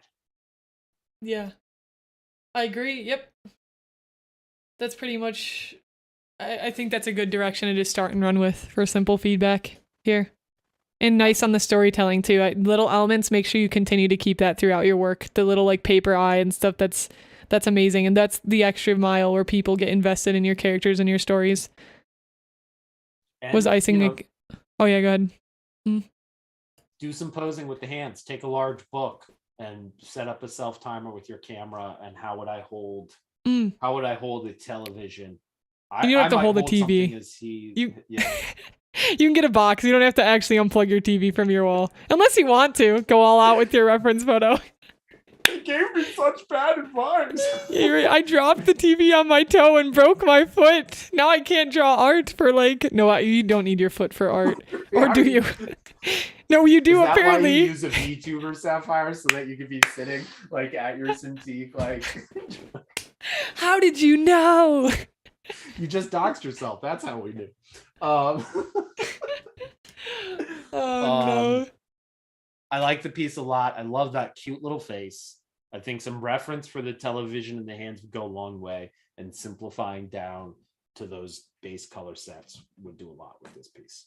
Yeah, I agree. And again, just looking examples of like cell shaded artwork too, I think like will really help you understand how to start creating the light shadow and local color, as Guild has said. And we gotta spam the emotes too here, of course, always. All right, Vulp, sweet. All right, a small collection of crayon arts drawn in character by Jam, my VTuber avatar WoW RPG character done with MS Paint and crayon tool. Oh, hype! Let's go. Sweet. Also, I want to check to see how you're doing on time because I know we've been going for 5 hours. I think I'm good. I was gonna have some dinner plans with family, but none of them seem to be here. So until someone tells me otherwise, I'm good. Okay, sounds good. We're nearing the end here. Cool thing. Sorry. No, you're good. No. Yeah, go ahead. My mom with one of her girlfriends is doing this super cool thing. They started in Canada, and they're kayaking the entire length of the Connecticut River, which lets out in like New Jersey, right? So every once a month for like a year now, they've been paddling like 20 miles a day, and then they pull. What? So like 20 miles? Yeah. A day of paddling? Awesome. I'd be losing my mind. They're just about to like finish Massachusetts, and then they have to do the length of Connecticut and all that kind of stuff. But yeah, little shout out to the moms on channel. She's doing something really cool. Yeah.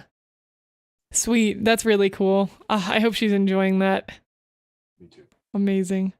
I hope she doesn't capsize and float into the Me too. Oh. Also, I just need to do a quick shout out to Layra. Layra, thank you so much for the raid. Appreciate you guys. Go check out Layra. Super duper cool artist. Layra's awesome. Layra is currently working on their own indie game. Also a VTuber, and I love your VTuber design. And has been working on Overwatch 2. They work at Blizzard. Layra's really, really cool. So huge shout outs to Layra. Lay, we're doing a feedback stream right now, critiquing everybody's art and stuff. So that's been really cool. Welcome in new friends. Thank you for all the new follows. Appreciate y'all. We're going to be wrapping up soon here, but we're going to probably critique these last few pieces and then we're going to call it, or until Guild has to go because family dinner plans, of course. But yeah, so let's speed round through. We'll each do one piece of advice we have per the next few pieces, and one thing we like and one thing that we've seen that needs improvement. We'll do that. And guys, if you want more in-depth feedback and like those paint overs, you got to get in early. So next time we do one of these, make sure you submit your forms and stuff, because people who are kind of last on the list will not get as in-depth stuff because of time crunch, because of whatever else we got going on. Okay, so let's open Vulp's piece. So MS Paint, crayon art, drawing. Let's take a look. All right, do you want to start or me for one thing you like, one thing to work on? Why don't you get the ball going? Sure. Okay, so one thing I like is their silhouette design's really strong here. Like right off the bat, like this character, if we were to turn this all like to black, the silhouette design is really, really nice, nicely done. As far as feedback, I would say, even though you're drawing in paint, again, there's really no sense of lighting. We don't really have a place where the lighting is taking place, so everything's just sort of flat color, but we don't have like a highlight here. I think you can have like a highlight on the cloak or a highlight on the hair, like lighter reds here, and you can have some darker areas as well. There's pretty much just like this flat sense of color, and I think you could push it a little bit more. So that's my feedback. What do you think? What I'm liking is I want to know more about each of the characters. I think they're charming. and immediately appealing. I like that a Mhm. lot.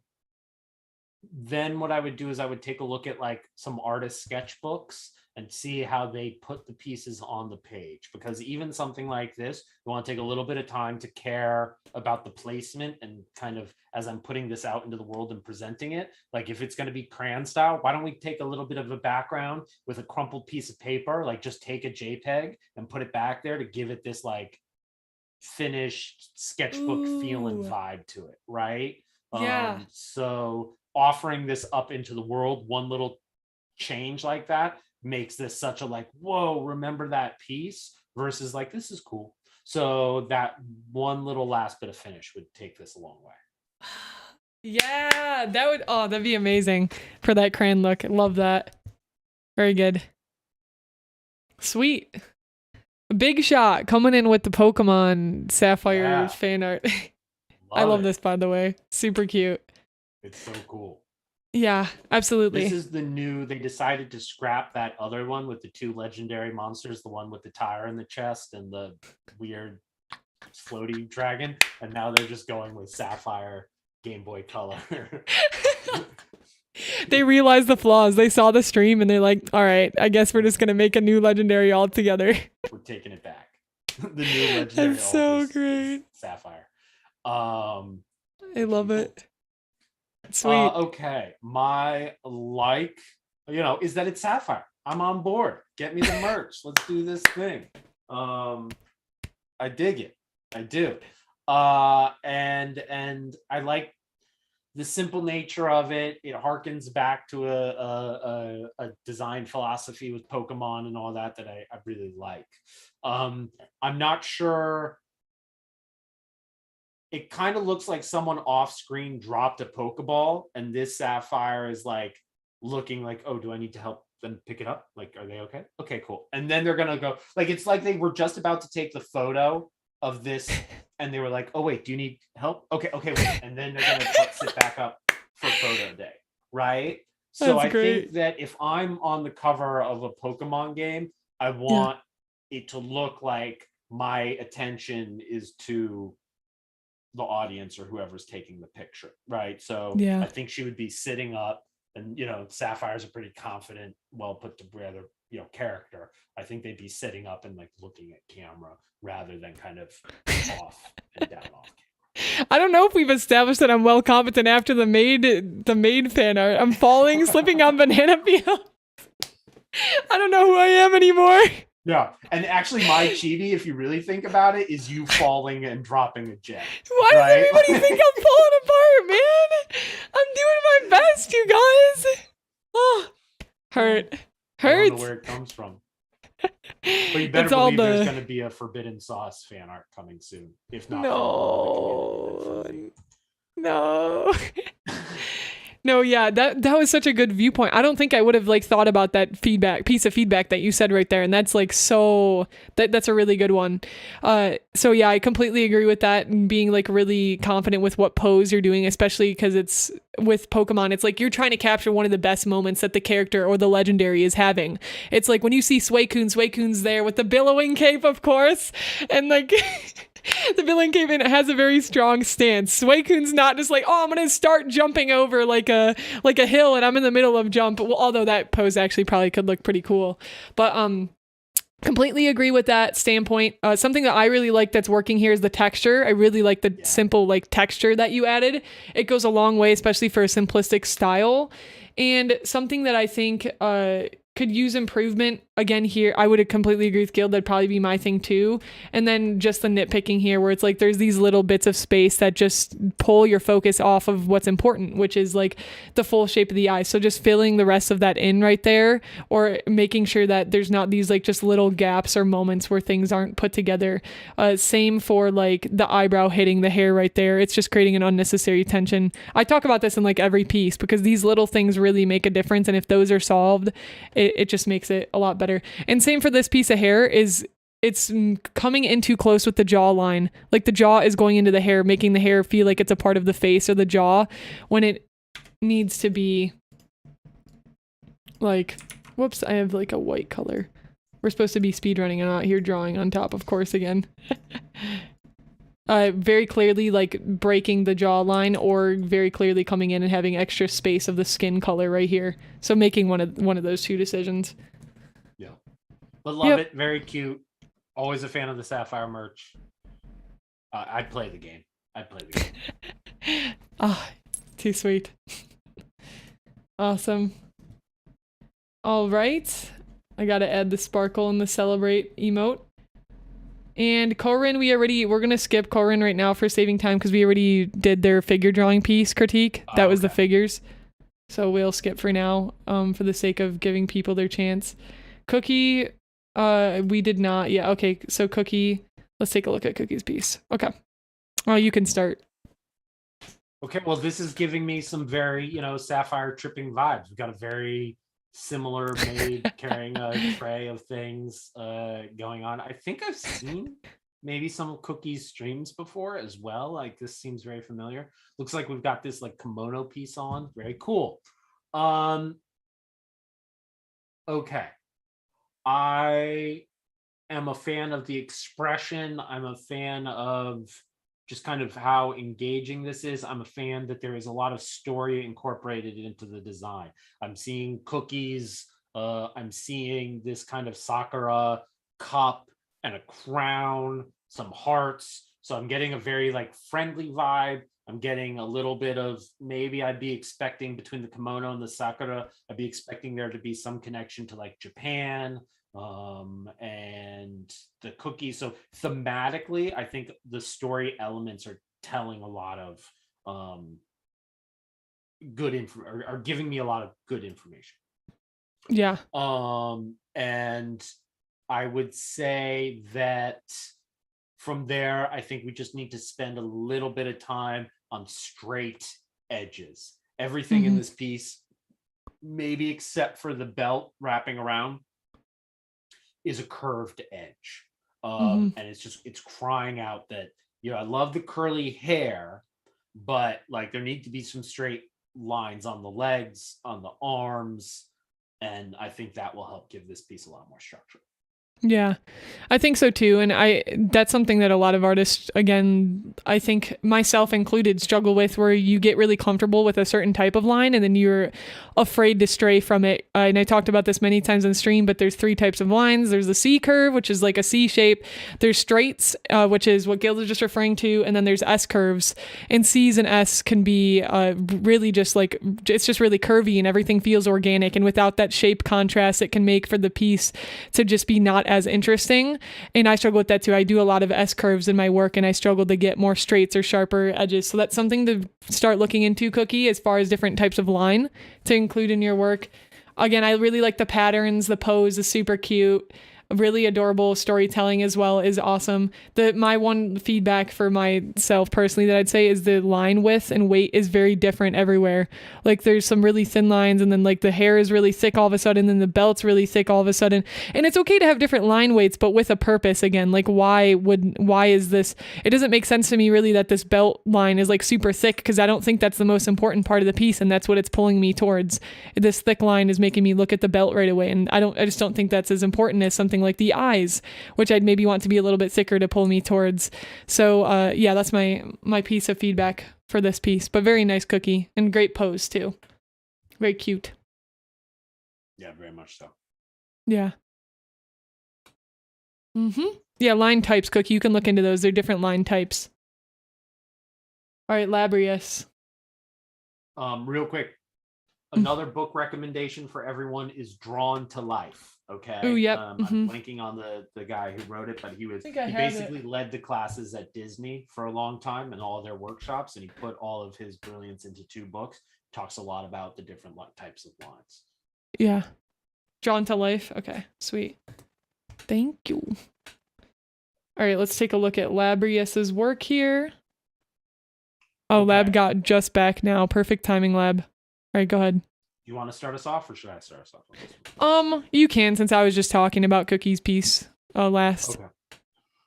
Okay. There's commentary about needs some thoughts on character design. Their species believe their fur is enough clothing, but I threw on some clothes for stream. Okay, cool. Nice. I think that's probably a good editorial decision. I think that one, I'm loving the head designs. I'm loving the shape designs. The cape is gorgeous. The staff is gorgeous. All this auxiliary information is really, really great. I think that yes, the clothing leaves me a little bit of wanting. In this case, I think you have a very interesting opportunity to go look at tribes of people who maybe it's the Maasai tribe out of Africa, maybe it's some of the Amazonian tribes in Brazil, and look at their costuming for groups of people that tend to wear less clothes than kind of the Western, traditional sense on costuming could be. Because then what you could be getting is some very kind of authentic and inspirational costume design around, groups of people that don't tend to wear clothes in the way that we define clothing as being, right? And that's going to get you more interesting shape design, more interesting color design, and just taking maybe like what one skirt looks like and then applying that through the lens of the world building that you're doing. Okay, so they don't normally wear clothes. Well, then maybe clothes are only ceremonial, right? So I'm looking at this jacket, and it's clearly like I would only wear. I mean, I can be a little bit extra sometimes, but like this is clearly like carrying a little bit of authority with this jacket and this staff, right? Like this guy's showing up. So what are the other parts of this outfit that would be informed by being furry and being a little bit more animalistic in nature, and what would maybe be influenced by the fact that like they only put on clothes when they are ceremonial, maybe, I don't know, and then using some maybe influence from groups of people that don't wear clothes in the same way that your everyday audience wears clothes to help influence some of those decisions would be my input there. Yeah, I really like that viewpoint, and that goes back to story supporting as well, and just really starts world building more, especially because when you look at these characters, you already have a very interesting style that makes me want to know more about the world. So I think like developing that out even further is just going to make your work go to the next level.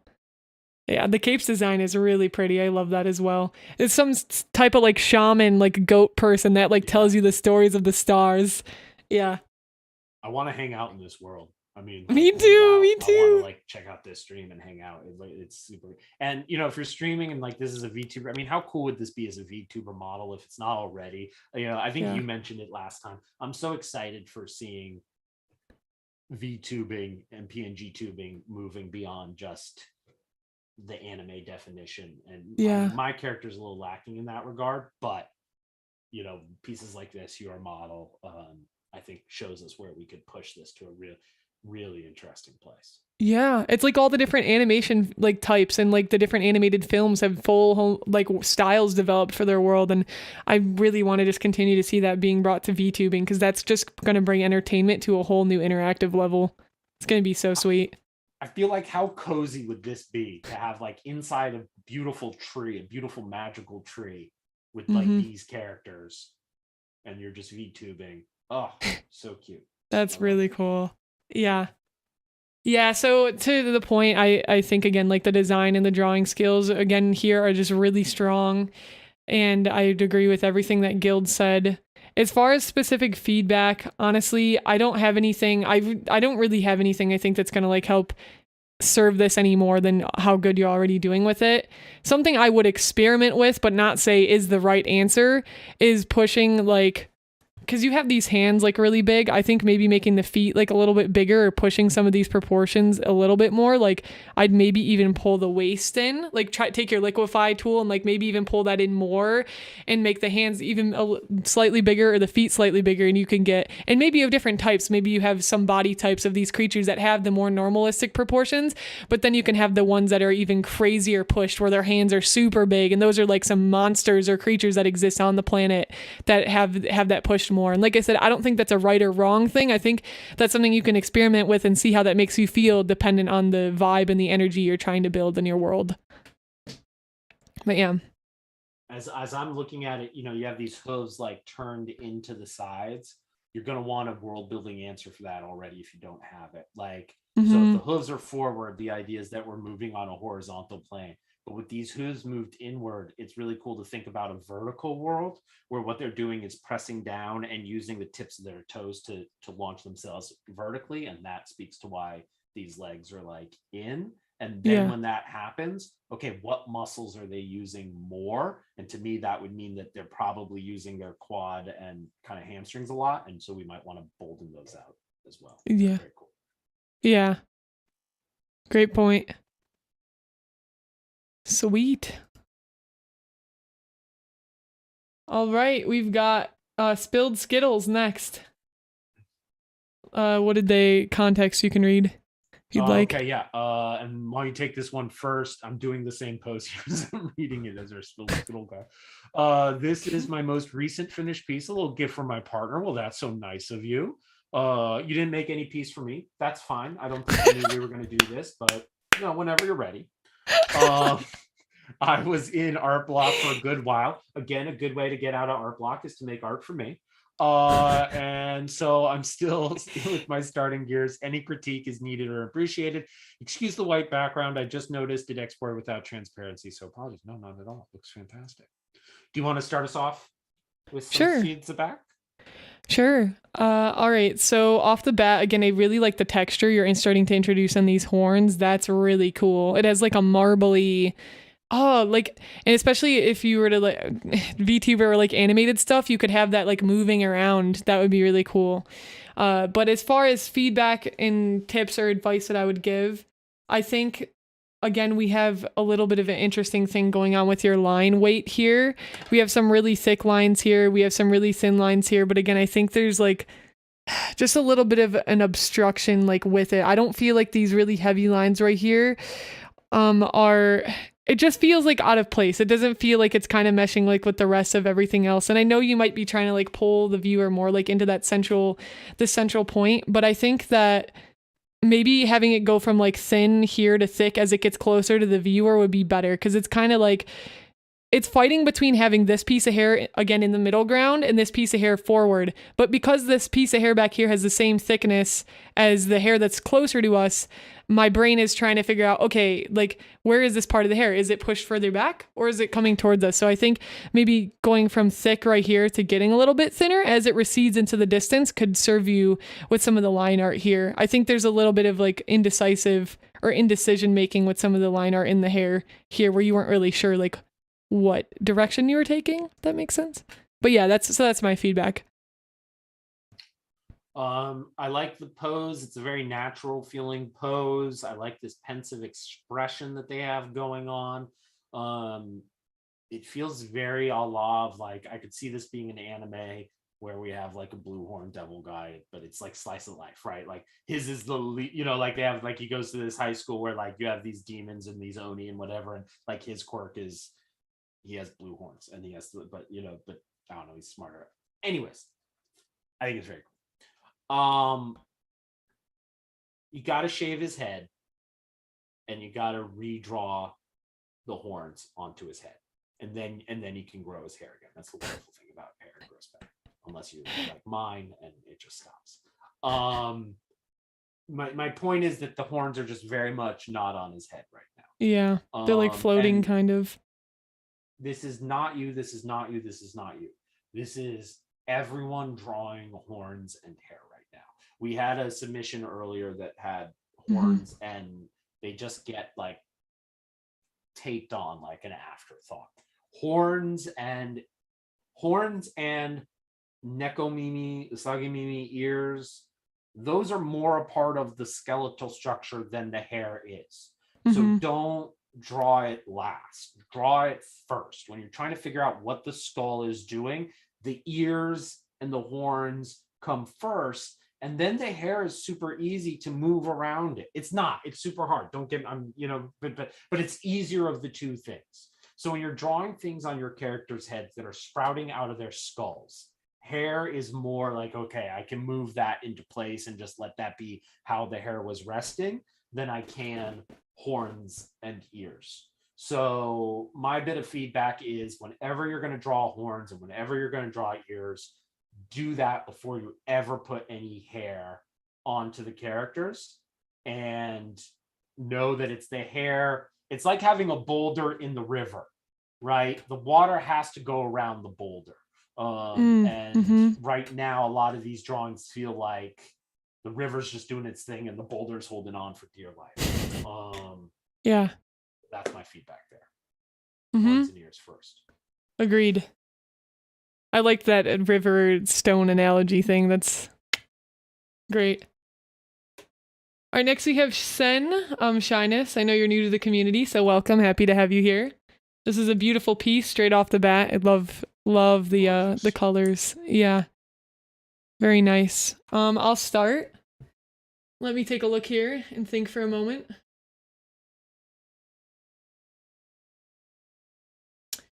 All right, I'm going to ask you a question and your thoughts. Pose-wise, I feel that maybe we can have a bit more of like the arch in the back. I think it's a missed opportunity right here with having it just go like straight down and into the hips. I feel like, you get what I'm saying? Yeah. More like a type thing and have the body turned more. I don't know if you feel that way too though, but I feel like that would be more interesting. Yeah, I can see that. I certainly can see having a little bit more depth on that edge. You get it beautifully up where the vest is meeting. And then once we get down towards the rib cage, we lose a little bit sensation of depth. And I wonder if just hitting it with like a stronger highlight wouldn't help that a little bit. Yeah, I think so.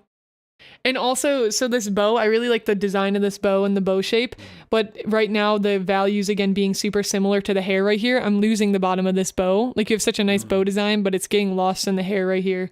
So this is something else that I would go back and either be very obviously pushing the bow forward in front of the character, and it's not going behind. So yeah, you just want to pull it more forward and push that hair a little bit further back. For me, I would say that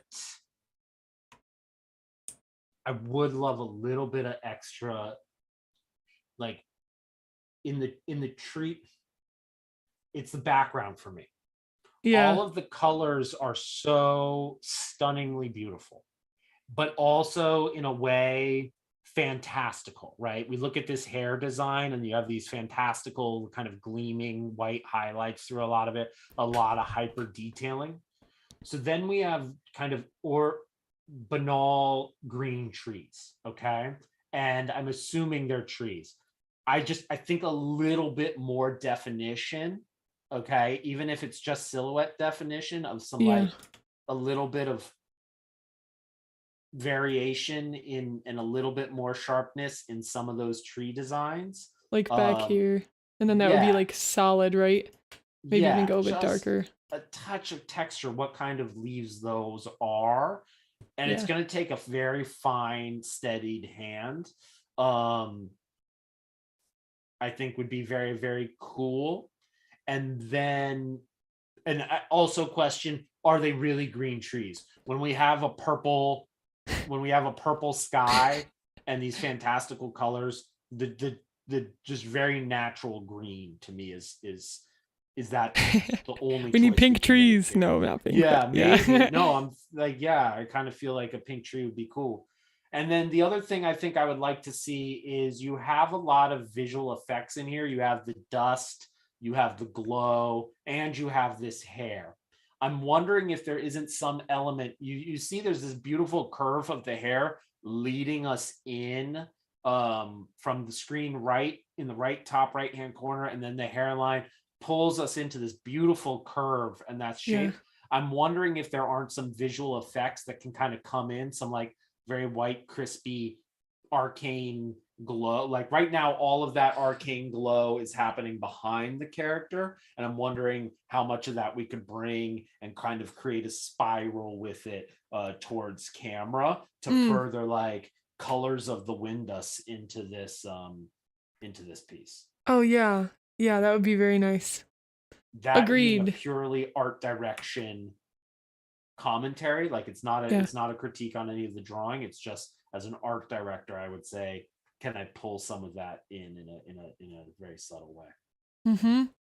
Yeah, and then one last thing I really think that should definitely be fixed here is the hat right now, like lining up with the ear again right there. It's right here. I don't know if this ear is like in the right shape too. I don't know if you drew the whole thing, but moving this hat over for sure, like slightly so that the ear is like very clearly protruding like above that then, because right now it's lining up and it's creating, is the hat in front, is the ear behind, is the ear a part of the hat, and it's creating that confusion. Yeah. Yep. Very beautiful piece. Mm-hmm. And we're just going to do the one of each, but the next one you have there is wonderful as well. I got beautiful a lot more interactions with this instead of the detail one, and I'm wondering why. Because we all just spam it when we see it. Here we go. More simple shading for a friend. Yeah. Sorry. No, you're good. You're good. No, go ahead. You can read it. Oh, do they say right here? Oh, okay, okay. I thought you were reading chat. Okay, Avira Hikari. I know Avira. Let me just see where we're at. Okay, we're pretty much we're almost there. Are you okay on time? Do you need to go eat? Let's just do this little last set and then we'll be good to go. Just to speak real quick to that earlier one though. It's a really this baffled character is just really good looking and really in the moment. I just think this is a character that's very in the moment of right now, this kind of K-pop androgynous character. I just think is of the moment right now. So I think what you're seeing is those eyes just draw you in. They're like butter, and I think that's why you got a lot of like butter. The reference. Nice. Yeah, I agree. All right, sweet. Hikari, this is my latest drawing with armor metal pieces. I normally struggle with drawing color armor and would like to appreciate the feedback on how to improve. Okay, Hikari, this town isn't big enough for the two of us, for there to be two chibi people. Okay, I'll tolerate a lot of other art on Sapphire Stream, but to be bringing your chibi game and at this level, wow. How dare you? Okay, you want to throw down that gauntlet? How dare you? Beautiful. Oh, I'm so jealous. This is wonderful. It's so lovely. All right, I'll next start. One. Or you? No. Just moving on. All right, next. I'm just kidding. All right, I'll hop in here. Okay, so right off the bat, well, this is a very nice drawing. I love the angle, the face expression, very just in your face, like very good energy and mood. But something that pulled me right off the bat is these pieces coming off, like the body down here. I thought they were like legs. Like I thought she was like a four-legged like horse creature or something. And I don't know if it's because of the values or the shape being so similar, or what the exact struggle is here, but it looks like all one thing, and there's no separation right now between the legs and these pieces. It looks like they're all legs. And that's, what do you think right there is causing that? I think it's the shape design being similar. It's the size and the shape design being similar. Yeah. They look like feet. The little triangles at the end look like feet, right? They're the very similar kind of triangle thing. So spatially, when we see that, we think, okay, those must be feet. Mm-hmm. Yeah, I think so too. They look like hooves. Yeah, they looked like horse, like hooves or something. And I think we think that because of the ears here, right? Yeah. Like the ears make you think, oh, this is a four-legged horse creature connecting all that. So it's contextual too, which is really interesting actually, that it does that. That teaches us a lot about, again, filling in the blanks for what we know about our world. So that's like very, very interesting.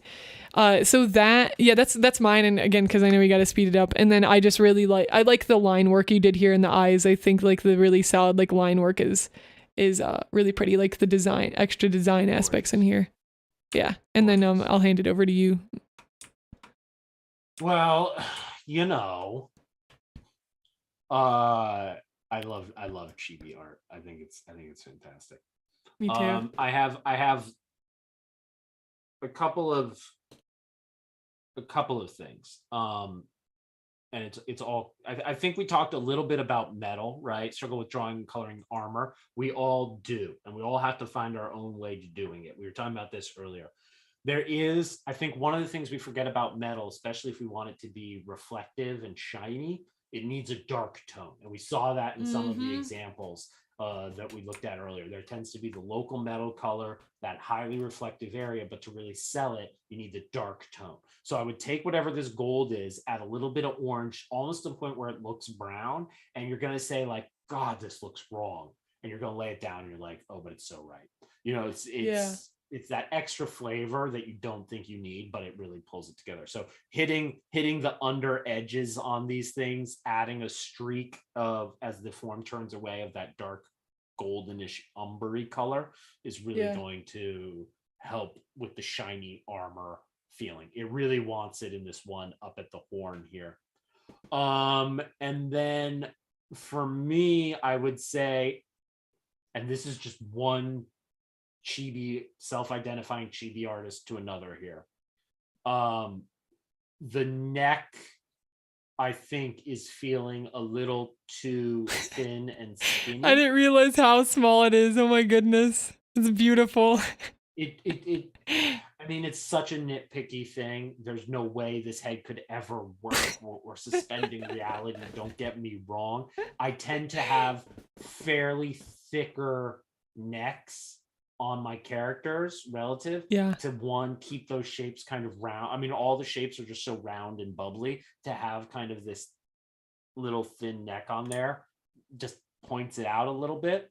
And I feel as though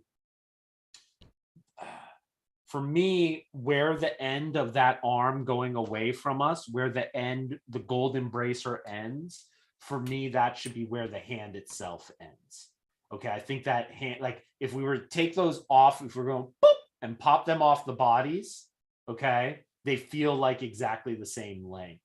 And while you want that, if we were just like looking straight ahead and straight on, I think in a forced perspective like this, like I'm trying to get myself in camera here. This front arm is going to be longer and that back arm is going to be just that little bit shorter. So this arm is feeling a little too long and thin to me. Everywhere else has these big, beautiful rounded shapes, and this neck and a little bit in the arms, we suddenly get more like human real perspective. And I think we can up the chibi there. Yeah. And I don't know why I'm telling you this, because there are some artists like Syafire who are about community and sharing and love and wonderful supportness. And then you have artists like me who are about competition and you know, being small petty people like myself. So I don't know why I'm giving you this feedback. I should tell you things like your colors and shapes are terrible when they're not. They're wonderful and I adore this piece. And I hate saying that. It's beautiful. Cookie, you contrast each other, so it's fine. LOL. Hi, Den. Welcome, Raiders. I hope y'all are doing well. We're doing some live critique, but we're not going to be live for too much longer because we've been critiquing for literally 5 hours, almost 6 hours. So we're getting there. Den, I hope you're doing well. Welcome in, Mary. Good to see you guys. Can we get a shout out for Den, guys? Den's another really fantastic artist, heavy environmental artist, and their environments are absolutely wonderful. Very painterly as well. So definitely, if we get a shout out for Den, welcome in, Dreamless and May. Hope y'all are well.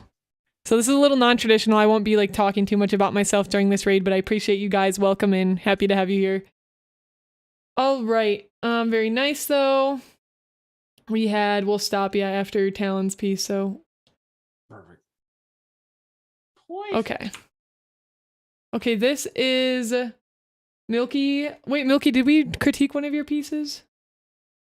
I don't know if we did critique one of Milky's.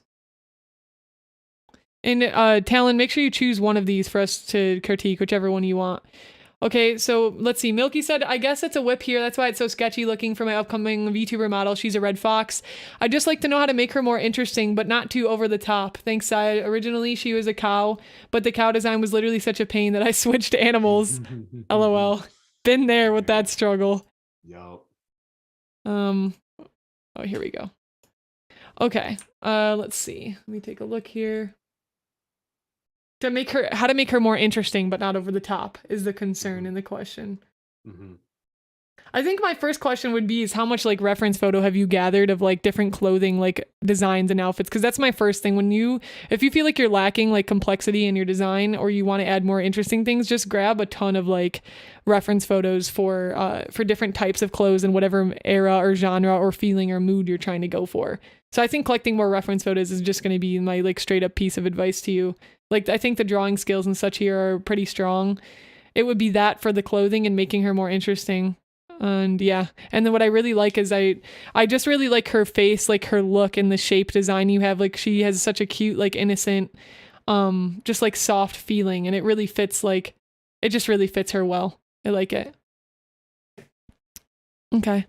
I don't know. Do you ever watch, like, what was the show? Project Runway?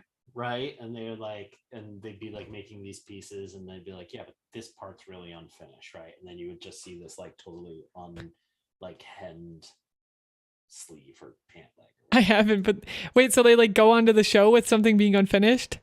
Well, they're like these challenges, right? So they have to like design a dress or they have to design a pantsuit or whatever. And they only have like 24 hours to do a whole suit. So there's just these times where like something didn't work and just the whole backside has to be unfinished, right? So they didn't hem it or finish the seam or those kind of things, right? Yeah.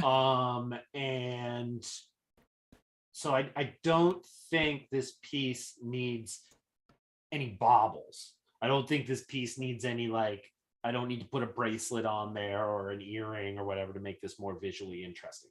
I think your feedback was right. I want to find as close as I can to this kind of vest vibe thing that's going on here. And there's in this untextured side of it, there's really no information about what the fabric's doing. You have information in the hair and the ears and all of that, and then you just have a large negative space. And I understand we're still in the sketching phases, but I would say putting some kind of hemming and some kind of detailing on the sleeve area, right? She's got a little bit of side, chest. Bobas going on. Yeah, here, bobas. Right? There we go. And so now I need to know, was this a design or did someone tear her sleeves off? And so go in and define that for me a little bit. Is this shirt material or is this kind of like a more wool, firmer thing? Give me that in the shirt. We're good to go. And work on the bow area a little bit as well. Because there's just a lot of bunching up going on there. But he's cool. I would watch this stream. I want to see a bad boob chick. Nice, Sam. I'm working hard here. You're doing good. Yeah, I want to see this attitude. Look at that attitude in those eyes. I love it. Absolutely. Yeah. Really nicely designed though. They said they didn't use any reference. Yeah, please grab some reference photos. That's going to help you so much with like just ideas and just idea generation for adding more interest to her as a character. But yep. Nice. Very cute. Excited to see your VTuber come to life here. Okay, Den, I would normally say yes, but since we've been critiquing for a long time and we need to respect everybody's time and such here, if you're interested in next time we do a critique stream, you can submit, but at this point, we're stopping the queue after Talon. Okay, so Crystal said, I want to see how I can improve. Here's Crystal's piece. I will start. Love the color palette. Love this muted, like, greeny blue. I just really like this color palette. This is really pretty. It definitely emanates a mood and like this foresty sort of like cozy but like lifeless vibe almost. It's like zombie but like living at the same time. It's a very interesting mood that's being established here that I just really dig. The contrast, it's contrast in the mood itself, like kind of cold versus lively, but using cold colors. It's very, very interesting. So as far as feedback and critique goes, I think we're, again, have the same 2/3 thing. The glasses seem to be facing us when I think we need a little bit more of that tilt in the glasses here. and have the nose bending here. Maybe not that far over. I'm drawing it too far over for sure right now, but definitely needs to have a slight turn in it, because I think the glasses are facing us a little bit more than the faces. And just to leave it simply, yeah, that's my piece of critique for this, or my what to work on. Yeah, I think a little bit of perspective in the glasses will go a long way. I think that a little bit more like articulation of that collar. Everything else seems to have an understanding of what the form is doing. The collar seems a bit stiff and like I don't think this character would have a starched collar. I think this character is going to have a crumpled shirt collar. So I think we need to get in there and break that shape up a little bit more, give it a little bit of wrinkle. And I think that will help sell that a little bit. Otherwise, I'm loving everything that you're putting down. Yeah, same here. Yeah, that's cool. Like the clothes kind of matching with the personality of the character too, not being so straightforward, but having that more like loosey, lazy vibe. Yeah, that's cool. Very nice. All right, and then we have the last melon. The last melon. All right. For a TikTok background. Like TikTok frame. I know you've been working on this for a bit, Talon.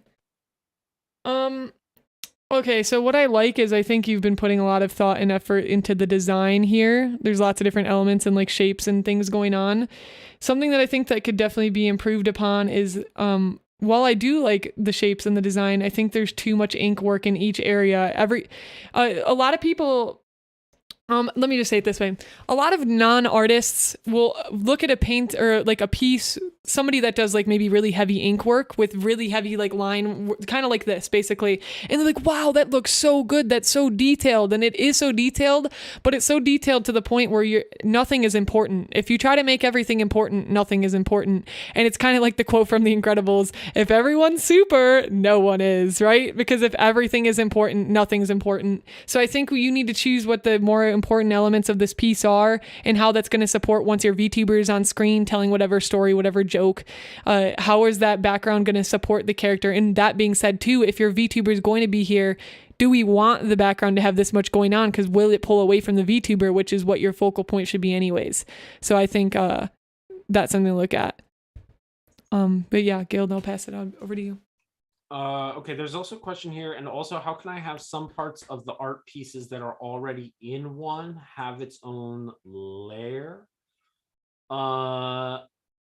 I'm not fully sure I understand the question, but I would say if I'm looking at this, it seems as though you have some kind of like book altar and the character is going to want to like slot in behind that. At which point that's correct. Basically what you need to do is you need to have these on different layers so that you can kind of sandwich your character in between it, right? So it's fine to conceptualize it, but for sure, anytime as soon as you want to do that foreground element, you're going to have to separate it on its own layer.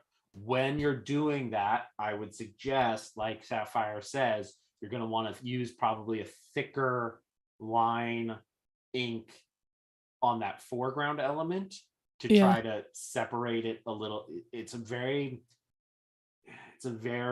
fine touch kind of thing when it comes to inking like this. It just needs to be that little bit extra thickness to separate it from the background. Yeah. The next thing we do have to mention is like there are these editorial decisions that go into pieces like this. There's a reason why these were common. This style was common in print media. Berserk, they 70s. said. Yeah. Okay, and I love me some Berserk. Like, if you watch my live stream, there's a lot of talk about Berserk, and but manga specifically is, a print medium, and it's almost always in black and white, right? So there's understanding the translation, right? There's understanding why something works in manga, but it might not work in the anime adaptation. And if you look at the anime adaptations, they pull back, they infuse it a bit, but they pull back on the heavy black line aspect of it and the treatment of the line. And so I think some of what is being spoken to with like the black line is, could we not get further with black contour line and then very desaturated dark colors with shadow changing the form inside it to alleviate the harshness of the black, but still get us that hyper detailed approach to it. So it's just a little bit of like, okay, how is this going to connect in a TikTok medium? And that's what we're trying to get to. This is where an art director comes in and says, totally get what you're laying down. We need to consider the medium that we're building towards.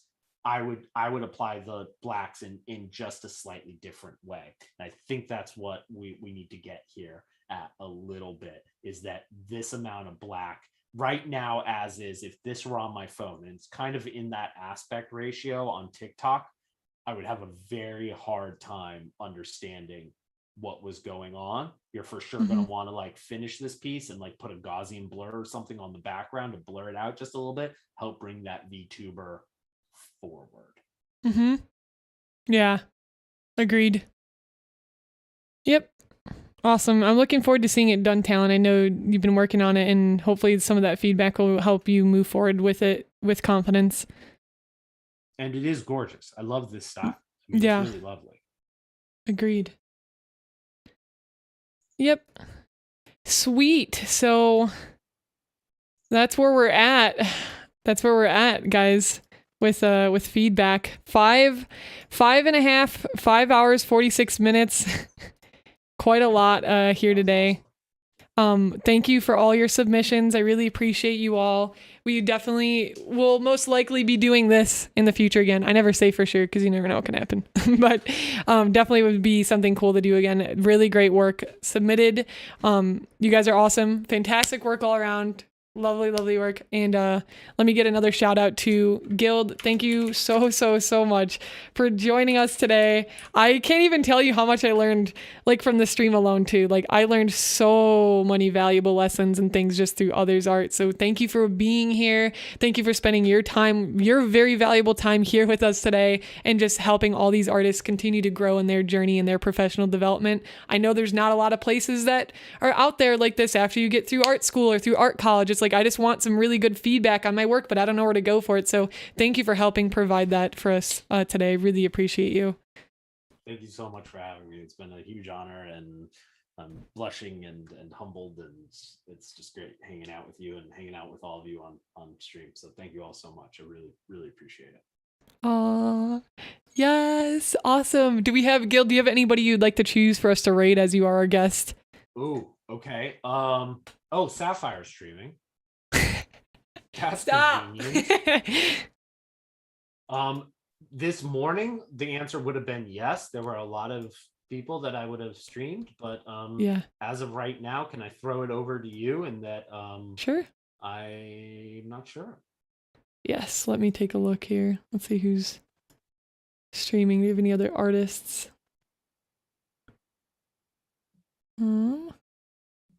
Taking a look here. Let's raid. All right, we'll send y'all over to Goodnight Duck. They're actually streaming League of Legends. There's somebody that I met recently, really cool. They're interested in starting to take the VTuber route. They're not a VTuber yet, but let's send some love and support their way. Oh, Pumpkin streaming? Oh, I didn't see that Pumpkin was streaming. Well, I already chose. I can't go back on my word, so we'll raid Duck.